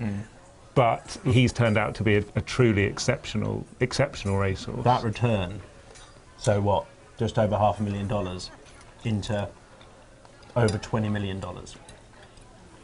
That's outrageous. I mean, it shows that the prize money is out there, and you know, if you win a Saudi Cup and a Breeders' Cup Classic, you're going to return that sort of money. Not that that's what they would have set out to expect to happen, but He's phenomenal, and he's getting better. What really interests me about his pedigree is that, you know, he's closely related to a horse called Down on My Soul, who is a sort of miler. But if you look at Down on My Soul's relatives, his close relatives that achieved a lot on the track, a lot of them were sprinters. But he has got the perfect mix of all those good horses in his bloodline. They've sort of been put into the melting pot to create this kind of freak over middle distances. And what I love about him is that he's done it sort of every which way. When things have gone wrong in races, he's missed a kick on a few occasions. Saudi a few years ago, yeah, like in the Saudi Derby, it was like, oh, he's cooked. Yeah, there's no way he's going to go. And yet you look just got up to win, and you're going, how has he done that? Yeah. I mean, it's extraordinary. And then last year's race, when it looked as though James McDonald and Hong Kong with Romantic Warrior had got it sort of sewn up,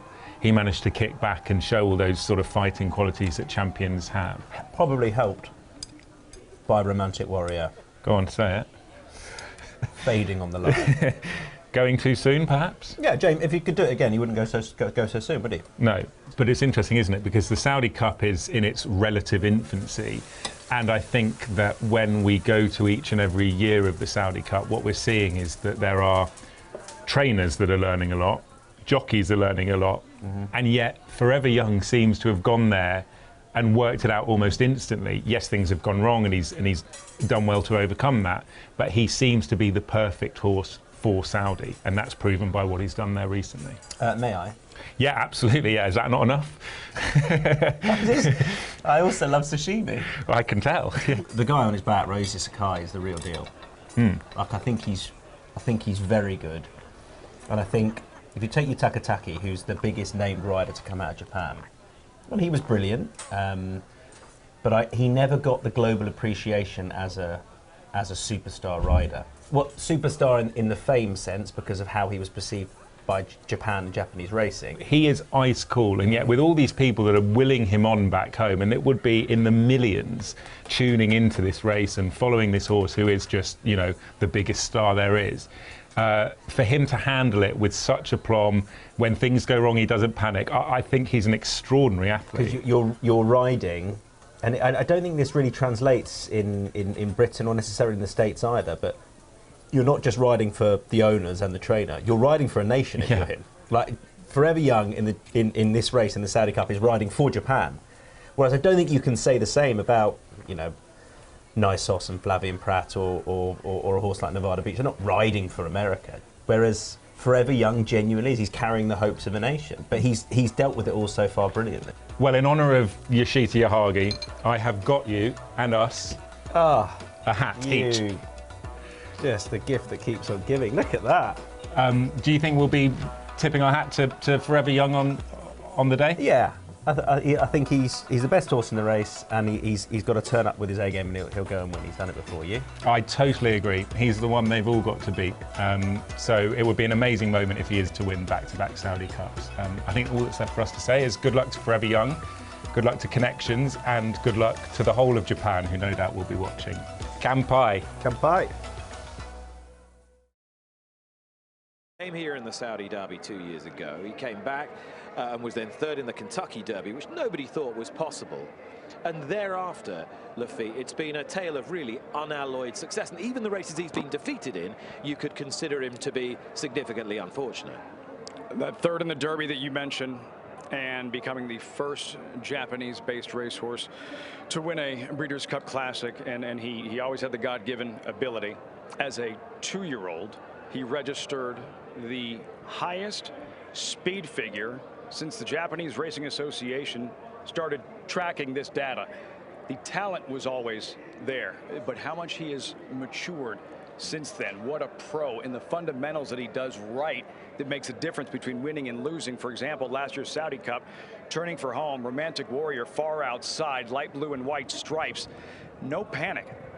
Sakai urges him, Forever Young responds, and eventually is going to ease out to Romantic Warrior. Has a target set out in front of him. Romantic Warrior, who looks like he's in full flight for the wire. Now Forever Young asks for his best, lengthens his stride, and goes out and nails Romantic Warrior in an instant classic. You think the key to beating Forever Young is to keep him inside? just to keep him penned in on the rail? Yeah, I mean, every time he unleashes his run, or he finishes really well, it's when he's been tipped outside. Even right there, he was coming up the rail, and he wasn't doing anything, and then once he switched leads and moved out, he exploded by. So to what extent will Arad Ortiz, who's riding Nevada Beach, and Flavien Prat, who's riding Nisos, they're the two obvious main dangers to this horse. To what extent will they be cognizant of that? Will they be thinking, right, how do we beat Forever Young? Well, given the opportunity, Ryusei Sakai, I mean, there's a huge bullseye on his back. He is the horse to anything another rider can do to make things more difficult on Forever Young, to make this task that much more difficult. Another rider, the other jockeys, they're going to do just that. The problem is that now Forever Young, he creates his own luck. He puts himself in a position early in a race where you can't just trap him. You can't make it that much tougher on him. But we have a two-pronged attack here with the two Bob Baffert horses, and we've seen Bob use this tactic to his advantage before, having multiple horses in one race. Now, in this instance, watching back the Lafitte Pincay, you see Nevada Beach on the outside. Nisos was down inside. Baffert's other horse, Nevada Beach, let Nisos come out, and then it was a dogfight down to the wire. But if they maybe weren't from the same stable, he might have kept Nisos in and not given him the opportunity to go by. Thought it was interesting, Nick, when you asked Bob Baffert about that race and whether or not Nevada Beach had closed the gap on Nisos, and very quickly Baffert dismissed that. He did, and he said to another journalist this week when asked about the two horses and the disparity in quality between them, he said, we're here for Nisos. If Nevada Beach picks up pieces, fine, but we're here for Nisos.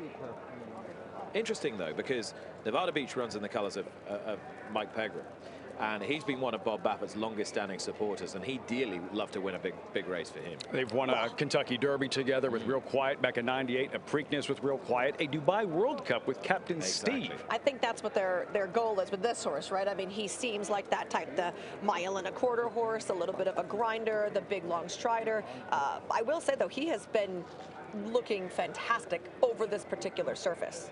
Flavien Prat takes the ride on Nisos. Worth talking about him, crowned Eclipse Award champion just the other day. Nobody was really quibbling with that. He deserved it, I thought. I mean, sometimes people get caught up in just the number of wins or just the amount of purse money. I feel like with Flavien, it's a little bit different because he has a multitude of people that he rides for. He rides a 10-claimer as well as he rides, you know, the Saudi Cup. And Nisos there, star-crossed. Right, maybe finally racing fans can see what he's capable of with an uninterrupted campaign. All right, down there alongside him, here's Ollie. Well, the atmosphere really building up here in the paddock. Just behind me, you'll be able to see Ryusei Sakai. Final conversations with trainer Yoshita Yahagi ahead of Forever Young's date with Destiny. A few moments ago, the media scrum around these two was enormous. Everyone wanted a picture. It's still going on with people with their phones out trying to grab a last opportunity for a photo before Ryusei gets the leg up on Forever Young, the horse hoping to make history and become the first back-to-back champion of the world's richest race. That young rider has had an awful lot of pressure heaped on his shoulders, and he's taken it incredibly well, Ryusei Sakai. They'll look back and rue what might have been in that Kentucky Derby, but given his inexperience that day and the hard-knocking horses that he was facing, it was a monumental effort, and he has emerged the best of that very, very talented trio. It's the kind of pressure that a jockey wants, right? But still riding the equivalent of an odds-on favorite in a $20 million race, pressure nonetheless. Down to Ollie. Yeah, Sheen Murphy here. You're very good at assessing. We'll walk over to your horse with you. You're very good at assessing how races unfold. How do you think this one will? A lot of speed, nice horse to be towards the lead, be a hard horse to beat. And I think Forever Young, you know, him and Nisos for me. How much is it a case of conserving energy on this long straight? Remember, we're not going super far, and these are quality horses, but for me to get a good result, I'll try and follow away, save a bit and finish. It's a good renewal of the race. The Japanese horse is the one. Thanks for your thoughts. Cheers, Oz. And I can tell you that Flavien Prat has got on board Nisos, and Arad Ortiz will do the same on Nevada Beach. Bob, how are you feeling? Two live chances here. Look, Nisos is the main one, right? Yeah, I mean, I think they're both. Nevada Beach, he gets over this track. I think he'll like the mile and the eighth, you know, because he's more of a mile and a quarter horse. And Nisos, he's just, you know, it's just, you don't. This is the only kind of race you just don't know how they're going to perform. You know, it's a long ship, but the thing about Niso, he's a really calm and cool customer. So he's taking everything in like a pro. I thought he looked fabulous. His coat, everything, and he looked very relaxed. Yeah, but he's very relaxed. He doesn't get, he doesn't come to life. And when he sees the starting gate, then he wakes up, But I'm going to ask you to walk with me for one more, because the last thing I want you to miss is going out, Bob. I know this is your first time here. There can be a bit of a scrum, but how you talked about a 1.25 mile horse needed for this race, right? Is Nisos that? Is he really that type of horse for you? Well, I think the 1 1/8 miles, I think the one turn makes a big difference. If you're going 1 1/4 miles, 2 turns, depends on the track. But I think the thing about Nisos, I think he's a brilliant racehorse, and we've always thought the world of him, and so he gets to prove it tonight. We'll just come off the main track. Just finally, do you worry about Forever Young in this race? You described him as a unicorn. I know how good you think he is, but do you just get Flavien to ride his own race, or can you sort of mark Forever Young? No, Flavien, he's just going to ride his own horse. You can't worry about Forever Young. Forever Young. I have a lot of respect for him, but it's such an important race. You want to get if you can't win, at least run. Get a big piece. But we're trying to beat him tonight, and hopefully we'll know when they turn for home. I hope he's right there in the battle. You enjoying it?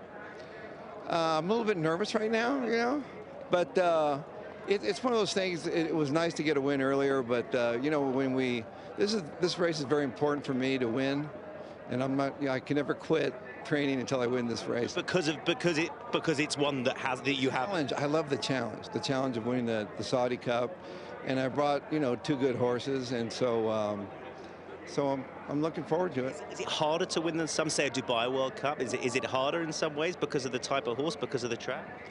Not really. I mean, Dubai World Cup, it can be tough. They're all tough, like Airgate. I wish I had Airgate in here, American Pharaoh, but I think Nisos, we're going to find out a lot about. If he shows up, he's going to be, he's got a good chance. All right, good luck. Thank you. Yeah, I think Arrogate acquitted himself okay in this. Yeah. He mentioned American Pharaoh, actually, and talking about this horse's mental state, Nisos. He is very, very clever. He is calm. He is super smart. Bob used to bring American Pharaoh out and parade him around and let people take pictures with him, and that is something that Nisos is mentally capable of. He's just a really, really cool customer. All right, Forever Young moving nicely to post, but we know he acts on the track. We don't know whether the Baffert horses will get a hold of the track. Slightly different dirt track to the composition of the ones you find in the United States. Don't know whether they'll handle it quite as well as Forever Young. Let's talk about some of the others here. Bishop's Bay represents Brad Cox. Brad's international exploits have been pretty significant, notably when he sprang a massive upset in the Dubai World Cup last year with a horse called Hit Show, who was not really credentialed to win a race like that. So we should take Cox seriously wherever he goes. Saudi Crown very nearly won this for him. Saudi Crown ran a huge race, finishing third a couple of years back. We heard from Brad Cox earlier today. Bishop's Bay, there he is at Aqueduct in the Cigar Mile. He is razor sharp. He has won 2 straight, 6 of 7, purchased specifically for this race, $1.3 million. 13 starts, 9 wins, 3 runner-up efforts. Bishop's Bay brings his best. The question is his best good enough to compete with Forever Young's best? Probably not. As good as he is, he would need Forever Young to have an off day. The last time he ran against Group 1 company, it was in the Forego, and he was well beaten by Bookham Dano. And Bookham Dano also victorious over this track, but we know he's a little bit more of a short distance horse. I'd have to say there's going to be a bigger hill to overcome for Bishop's Bay. All right, well, I've got a soft spot for Tumbarumba. I wonder if the connections can give me any encouragement. Here's Ollie. Well, let's find out, Nick. Case Clay, US racing manager for Wathen, alongside me. I'll tell you what, looking at him parading in the paddock, your lad looks an absolute picture. You must be delighted with how he's turned out. He looks great. He's come over to the Middle East well. He ran well in a second, very good second in the Al Maktoum Challenge, and he's gone well over this track in the morning. And yeah, he looks really good. You've obviously got a champion to beat in Forever Young. What are your expectations realistically with your lad today? Well, we're going to just try and follow him and try and be there at the end. Top man, good luck. Thanks so much. Cheers. Midnight Bisou running on strongly up the inside running rail, and Midnight Bisou closing. Miss Shrift conquers the cup, an upset winner. Emblem Road to the front. A huge shock, but they love it here in Saudi Arabia. Country grammar on the sea late, but too late. Antalasa takes it for Japan, but right on the line, Senor Buscador might have tipped him out. Forever Young, a race for the ages, and Forever Young rounds off a terrific night for Japan.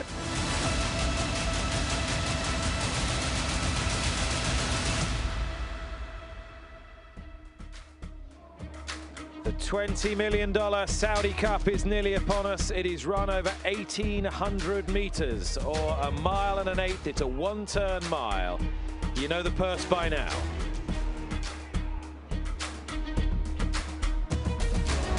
And a humble, unassuming trophy to go along with the humble, unassuming prize fund. One man who is humble and unassuming is Ryusei Sakai. Not so that horse, though. His partner, Forever Young. Will he become the first back-to-back winner of this race and make Japan the most successful nation in it after 7 runnings? Arriving at the start, and one thing you don't ever see is this horse doing anything untoward in the preliminaries. I do want to say, though, I noticed, and you can see it in that slow-mo video, his tongue was over the bit. So generally, we put the horse's tongues under the bit. A lot of times they are tied in that scenario. When a horse's tongue is over the bit, and he was fiddling with it quite a lot, they can swallow it, to be very basic about it, but it can block their esophagus, block their airway. Also, the bit needs to stay in place for control, so I hope that they get that fixed before he goes in the starting gate. What could our viewers look for that would indicate that's an issue shortly after the start during the running of the race? Head up in the air, tongue still being out. It looks like right now they had tried to fix it, so let's just keep an eye on it. We should be able to see here in the preliminary, someone should notice that it's over. Well, cometh the hour, cometh the man. Junior Alvarado, Kentucky Derby winning rider, winner of this race 2 years ago on Senor Buscador. He's on a big, powerful colt today in Bishop's Bay. How's he going to play it, Laffy? He should get a great stocking trip, the way the race looks on paper. That's not the question. He should be poised to make a big run when the real running starts. It's simply a matter of how his A game measures up to a Forever Young's A game, Nisos, etc. Rattled Roll ran well in the race last year, finished 5th, albeit a distant 5th. Any chance he could run better this year for Kenny McPeak, Derby winning trainer, and Joel Rosario? The pace would have to be super sonic. They would have to light it up early to set the table for Rattle and Roll to come from far back and pick him off late. And who's the best of the locals? The custodian of the 2 holy mosques is normally the key race, local race coming into this race, in which Mahali beat Amirat Al-Zaman. Are they the 2 to concentrate on, Michelle? Best of the locals, Michelle. I think better than the typical local runners we see in the Saudi Cup. Except for Emblem Road, right? Except for that. No, Mahali, I think certainly, he showed last year that he could tangle with the international company when he ran 3rd in the Saudi Derby to the very well-fancied Golden Vekoma. You know, he obviously likes the track here. All 7 of his lifetime wins have come over this surface. And the filly, Amirat Al-Zaman, ran very well, finishing 2nd behind Mahali when she ran in the custodian, the 2 holy mosques. She was super, super game. Her conditioner said that she's very progressive into this spot. And Asheen Murphy gave you some encouragement for the place chances of Sunrise Zipangu, representing Kyoko Mekawa. She's already made history. Could she make some more here? 2nd, first ever start to a horse called Forever Young. You know, I feel like this horse could really pick up a piece or 2. I don't know if he's going to be good enough to win. She did mention the fact that he has some good turf form, and obviously we've seen how well turf horses do on the main track over here, notably Mishrif, Panthalassa as well. So I say that gives you a little bit of hope. He looked fantastic in the flesh, and watching him train here this week, he did love the surface. Oh, look at the little bow for him in the tail. And while all eyes on Forever Young, early on, keep your eyes on post position 12, Nisos, and 14, Thunder Squall, figure to provide the early heat, the early pace. You know, Nisos doesn't have to be on the lead, though. He might be just naturally quick and have a high cruising speed. But if Thunder Squall wants to go, I don't think that Flavian is going to be crazy and trying to send. We saw him in his last race behind. He's so rateable. I think he can flip him outside, yeah. Thunder Squall. The man in the hat watches on intently. Forever Young, maroon colors, white armlets on the sleeves, will be one of the last ones forward for the 2026 running, the 7th running of the world's richest horse race. Last few to come forward. The voice of the Saudi Cup is Richard Hoyles. Thank you, Nick. Yeah, there are 4 to go, and first of that quartet is Forever Young, drawn outside last year, stole 6th this time around. Goes in right next to Nevada Beach. waiting for Tumbarumba to go in. Could provide some of the pace and also the white cap of banishing. Still a couple more as well, with Amarit Al-Zaman for Ryan Moore and Hakit. So moving forward and backwards is banishing for Adel Al-Faredi. He just played out the runners and riders in Arabic on the big screen, caption-wise. Great response from the crowd, cheering all the locals. Ryan Moore got a big cheer as well. Obviously riding one of the Red Stables runners here as well. So last two to go forward, Hakit, and last of all, Amarat Al-Zaman. And then the 13 runners are set for the Saudi Cup. 1,800 metres, one single turn. All set.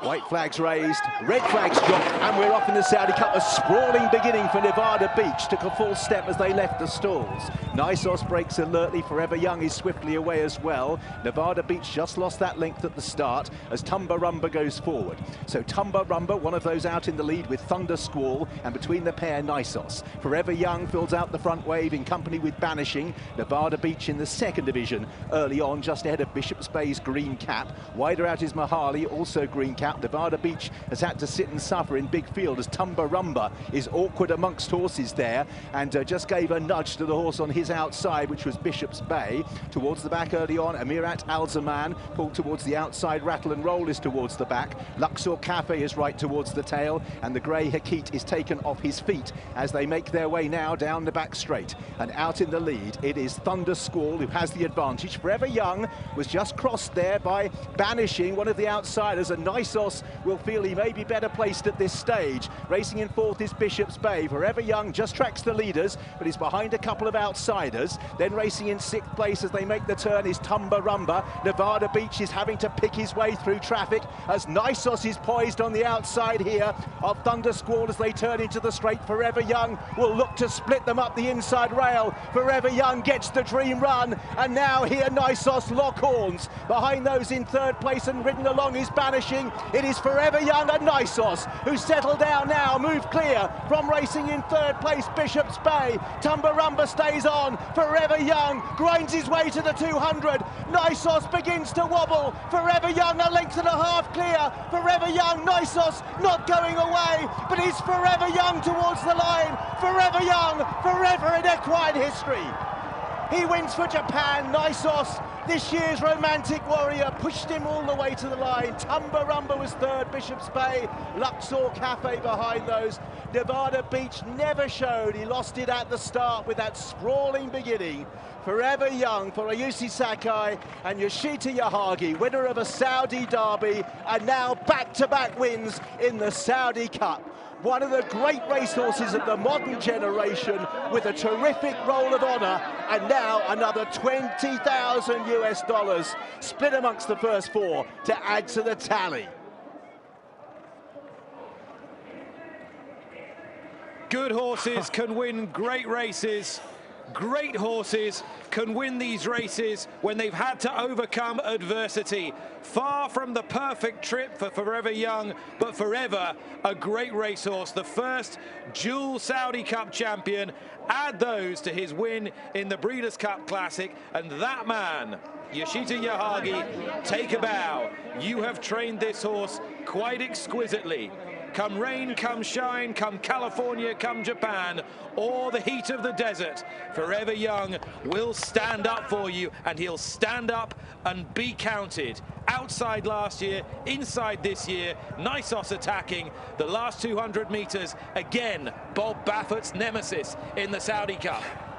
Refusing to lose, Forever Young. Nisos, Michelle, pushed him harder than Romantic Warrior challenged him last year. Well, it was different, right? Because last year he was playing cat and catching Romantic Warrior. Here, he hit the front because Saiku took that inside curve, and Nisos was pressuring him. I don't think still Forever Young loves to be inside. He did this on sheer will and determination. Look at him there.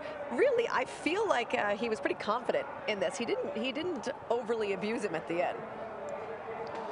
It is Tumbarumba who's run through for third, but Forever Young and Nisos, the big two, came to the fore. But if you know this horse like these people do, yeah, that was always going to be the outcome. Tom Stanley. With a true great of a trainer and a true great of a horse. Mr. Ando to translate. How do you feel, Mr. Yahagi? 今のフィーリングどうですか？いや本当に毎回信じられない思いをさせてもらってます。He gave me like an unbelievable feeling all the time. How did you feel before the race, the defending champion here who's achieved so much? まあ前年のチャンピオンでレース前の心境って先生自身どうでしたか？力は上で負けられないと思ってただけにプレッシャーきつかったです。Of course, I had a lot of pressure because you know he's much the best in the field, so that made me more pressure myself. This horse, to do it at Del Mar, to do it here twice, the constitution of the horse, the versatility he's shown is quite incredible. How do you get the best out of it? こういう結果が出るまでも本当素晴らしい走りして、サウジでも2回こうやって素晴らしい走り、どういうふうにこうやって作れるんですかねっていう。私の力ではなくて馬の力です。I think it's not my training things, as I think horse ability made like this. So it is not me, horse. I'm going to beg to differ. What you've achieved is incredible. What is left to achieve? And we want so much more from this horse. How much difference in campaign do you want to provide us with this horse? What more is there to do with it? 次はドバイに行くので、やはりドバイワールドカップもしっかり取りたいです。You know, of course, our next target is Dubai World Cup. So we have to concentrate to get the Dubai World Cup next. And then who knows? その後はどうしますか？ I have no idea at the moment.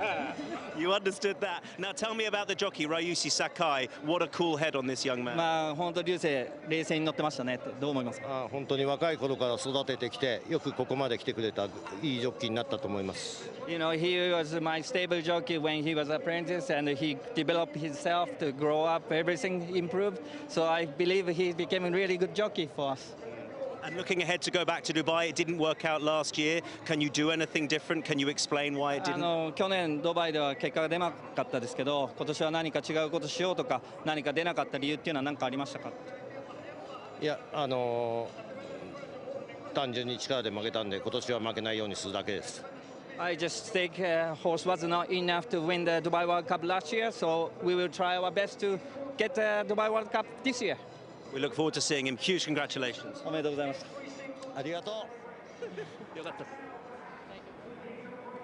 A sportsman for sure, but a fiercely determined one, and he knows, Yoshito Yahagi, Michelle, that there's unfinished business in Dubai. The team were not happy with how that went last year. He was held up. He was there in the testing box for a long time, and they felt that impinged on his ability to run his best race. Very hot, very humid. Also, coming into this race this year, Yahagi said he's not 100%, right? He's coming in less than 100% fitness-wise. This should really set him up for a key effort. Although he came with no excuses, right? I mean, that was as classy of an answer as you can get. Ryusei Sakai wins another of the world's great races, and he does so as he walks in alongside Ollie Bell. Ollie. Yeah, just an amazing reception for this horse. There are hundreds of photographers getting a shot of the two-time Saudi Cup winner, Ryushi Sakai, on board. Just explain how special a horse Forever Young is. He's an amazing horse. 2 times won Saudi Cup, but I just trust him. Trusted him. Were you ever worried today? No worry about it. Just believe him. For you, there was a lot of pressure on your shoulders. How special a win is this? No pressure, just this is my job. Same every time. But I'm very proud of him and proud of him. I want to say thank you, everyone supported our team.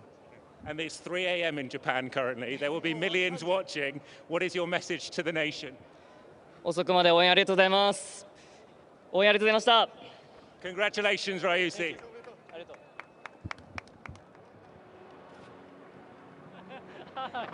He's watching me, he wants to race me.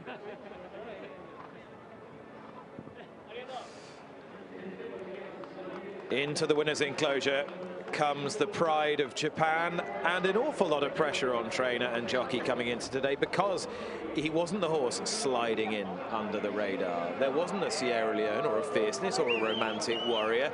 Suddenly the limelight was all his for the first time, perhaps.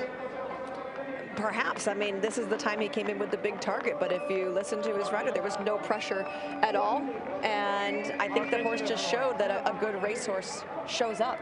No pressure whatsoever, and he is one cool customer, Ryusei Sakai, and just a reversal of roles from last year's Saudi Cup, where he was the hunter, and in the stretch tonight, it felt like he was the hunted and keeping Nisos at bay. How good did Nisos run, by the way? Everything but win. He just ran out of chase, did Nisos, because the horse ahead of him, heart, courage, stamina, just too much. No disgrace to finish second to this horse, and let's hope that he's not done yet. Dubai and the world. Yoshito Yahagi has conquered again with Forever Young. More reflections in just a moment.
He stopped the clock in a tick over 1 minute 51 seconds. The record books will show he was the first dual winner of the Saudi Cup.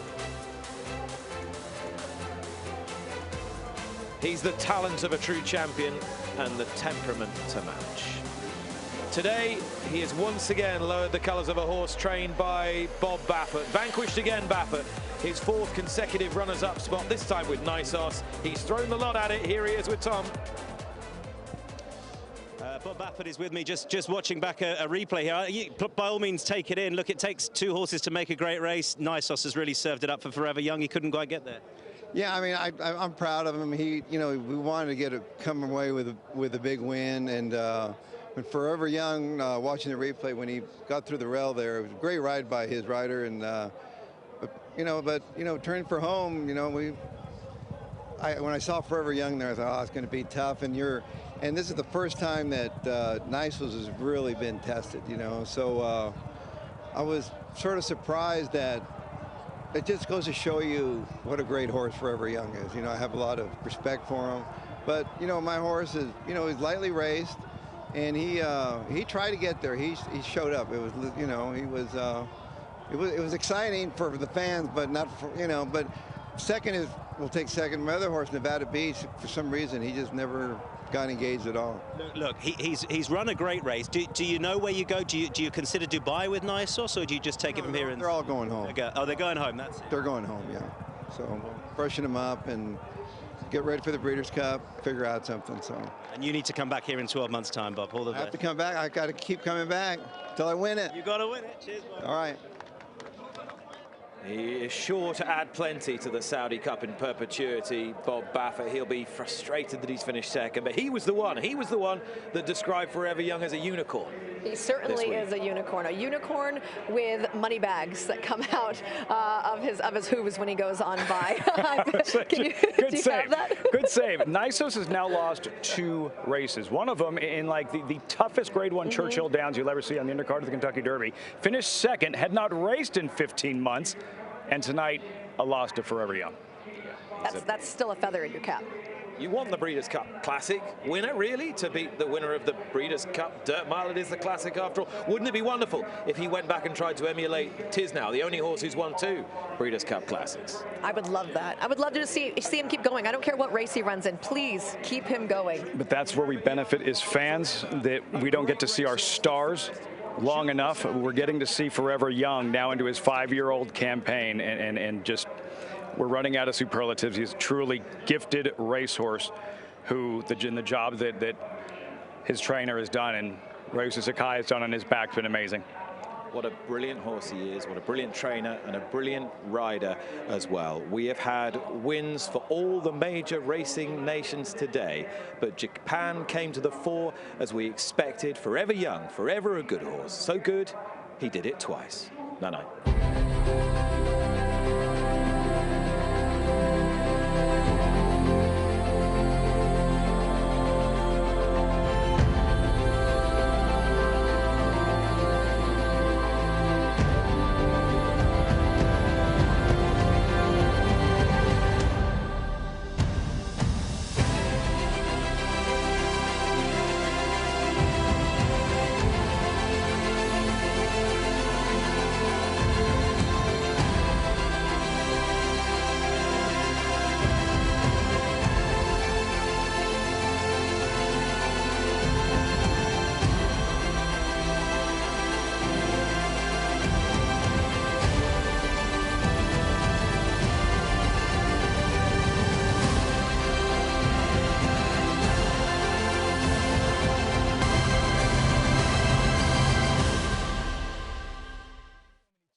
So for those of you who are still with us here, the aftermath of the Saudi Cup, we can enjoy the race in its entirety and see how it was won by Forever Young, beating Nisos. Tumbarumba was third, and Forever Young broke just okay, but smartly into stride.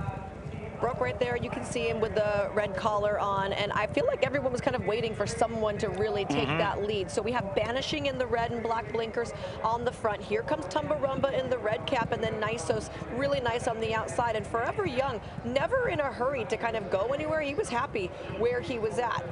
At this point in the game, now you have the outside horse moving on over to try to take that advantage, but he was just never quick enough. And you can see Flavien Prat in the blue cap right there in the middle, looking around like, who is going to come and give me some cover? And right here, he's going to be able to nudge his way outside of Thunder Squall and find that spot perched just off the leader heading into the far turn. And when he went outside, that's when Ryosuke Sakai came down to the inside, so he gets Forever Young in the clear down along the rail as well.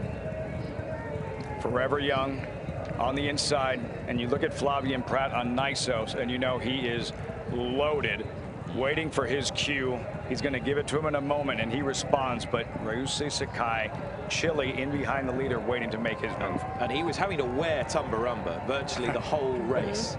Red Cap, James Doyle, just all over Sakai. And you did pose the question beforehand, Michel. Is this the way you get Forever Young beat? You lock him up on the inside. This is the classy bit, slides through on the inside. Yeah, Banishing really opened the rail for him there. I mean, there was plenty of horse space for him to get through, and that's where he's able to take the advantage on Nisos, making him out in front, and Nisos trying to bear down on him. And you can still see down on the inside, he wants to get out. Look at him kind of getting out, you know, minutely at a time. He really likes to be outside. Nisos didn't flinch. He kept digging and digging, but too much Forever Young, able to keep him at bay, and the first back-to-back Saudi Cup winner. Forever Young beating Nisos. Tumbarumba's finished a really good third. He heads to the Dubai World Cup, according to Watnan's representative, Case Clay, where he will, of course, renew rivalry with the winner. And the more you look at him, the more you think he wants a distance of ground now. He's probably been running over the wrong distance. Good selection. Just think he's a stayer. He's an Oscar performance out of a street sense mare. I'm still giggling over this. Incredible. Bishop's Bay's run well in fourth. Luxor Cafe and Sunrise Pango made it 3 in the first 6 for Japan. And Nevada Beach, who we Biggest thought might, of the contenders, the biggest disappointment. You know, I've kind of said earlier on that I'm not the biggest Nevada Beach fan. I did think he got over the surface particularly well, and I liked the fact that he is a horse that wants more ground on this particular course. But we look at the last time he met with the likes of Forever Young, he got beat 12 lengths. I think it was the comparison to Country Grammar that Bob Baffert had alluded to. And, you know, Country Grammar was a good horse, not a great horse. Yeah. It was so much better on the Mideast tracks, and that maybe we would see the same with Nevada Beach. In the end, he was spinning his wheels when the real running started. But another special moment on another podium for Susumu Fujita, Yoshito Yahagi and Ryusei Sakai, as Forever Young wins once again. He did think about running him on the turf at some point this season as well, Forever Young. I don't see any reason why that wouldn't be perfectly viable. I love it. Let's see it. We want to see more. Let's see a rematch of him and Romantic Warrior on the grass this time. I want to see Dubai. I want to see him on the turf. I want to see him win another Breeders' Cup Classic. I'd like to bring him back to a sprint for fun. We'd like to see eventually him being able to take on Sovereignty, the horse who was absent. There's the dream matchup. Classic. Right? There's the dream matchup. And how much fun has it been for us? We've been here for his 3-year-old debut, his 4-year-old debut, his 5-year-old debut, and watching him evolve from that kind of gawky sophomore in that Saudi Derby and the racehorse he's become. Consummate pro here. Just everything. He handles everything from the preliminaries to when he came back to get his photo taken, walking around back here with his blanket. He's still not even sweaty. He's just a cool dude. How lucky are we? I'm gonna need a jacket and a stuffy. we can manage. You guys already got some swag, didn't you? No, we did, yeah. We borrowed that. They came after me when I tried to run with it. Yeah, Michelle's got to be quick. Michelle's modelling of said swag was maybe a little more appealing than mine.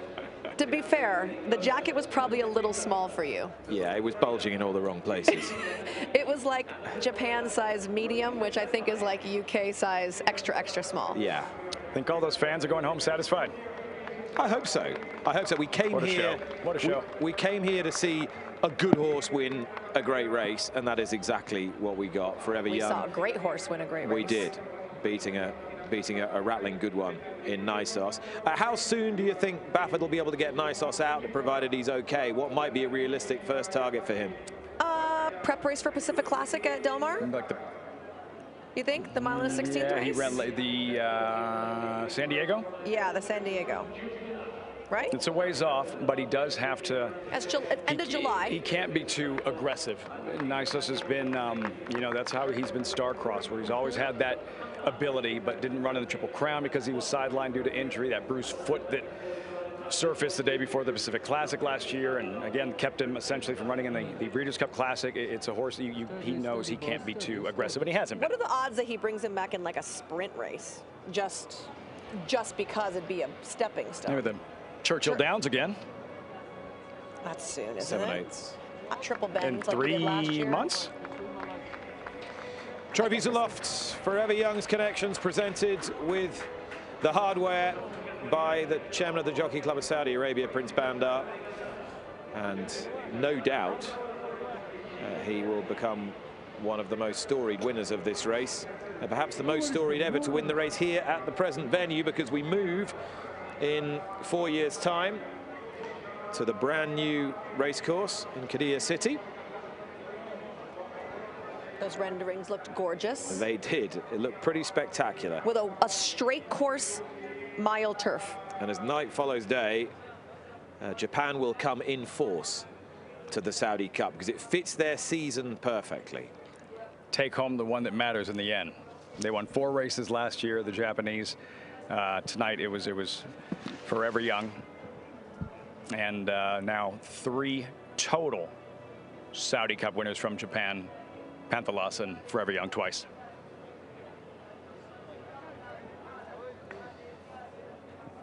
Well, we will leave you now. Michelle, Lafitte, thank you so much for your company. It's been a pleasure, not just today, but all week to work alongside you. Ditto. As always, both of you. Great stuff. Following you around the continent, Michelle.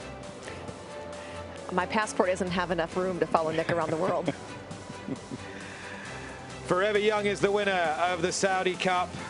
Back-to-back winner for the first time. Japan dominant on the global stage. But we've seen success tonight for the United States, their first turf success here as well. Royal champion, the evergreen 8-year-old, scorching to success in the Neom turf. Sons and lovers doing it for the new dad, Joseph O'Brien in the Red Sea. And Al Haram, could Saudi Arabia come to Kentucky? First Saturday in May. Japan has come to Saudi Arabia. Second Saturday in February, and for the 3rd consecutive year, Forever Young has emerged victorious. We will see you 12 months from now. That's it from all our team. I've been Nick Luck. That was the Saudi Cup 2026.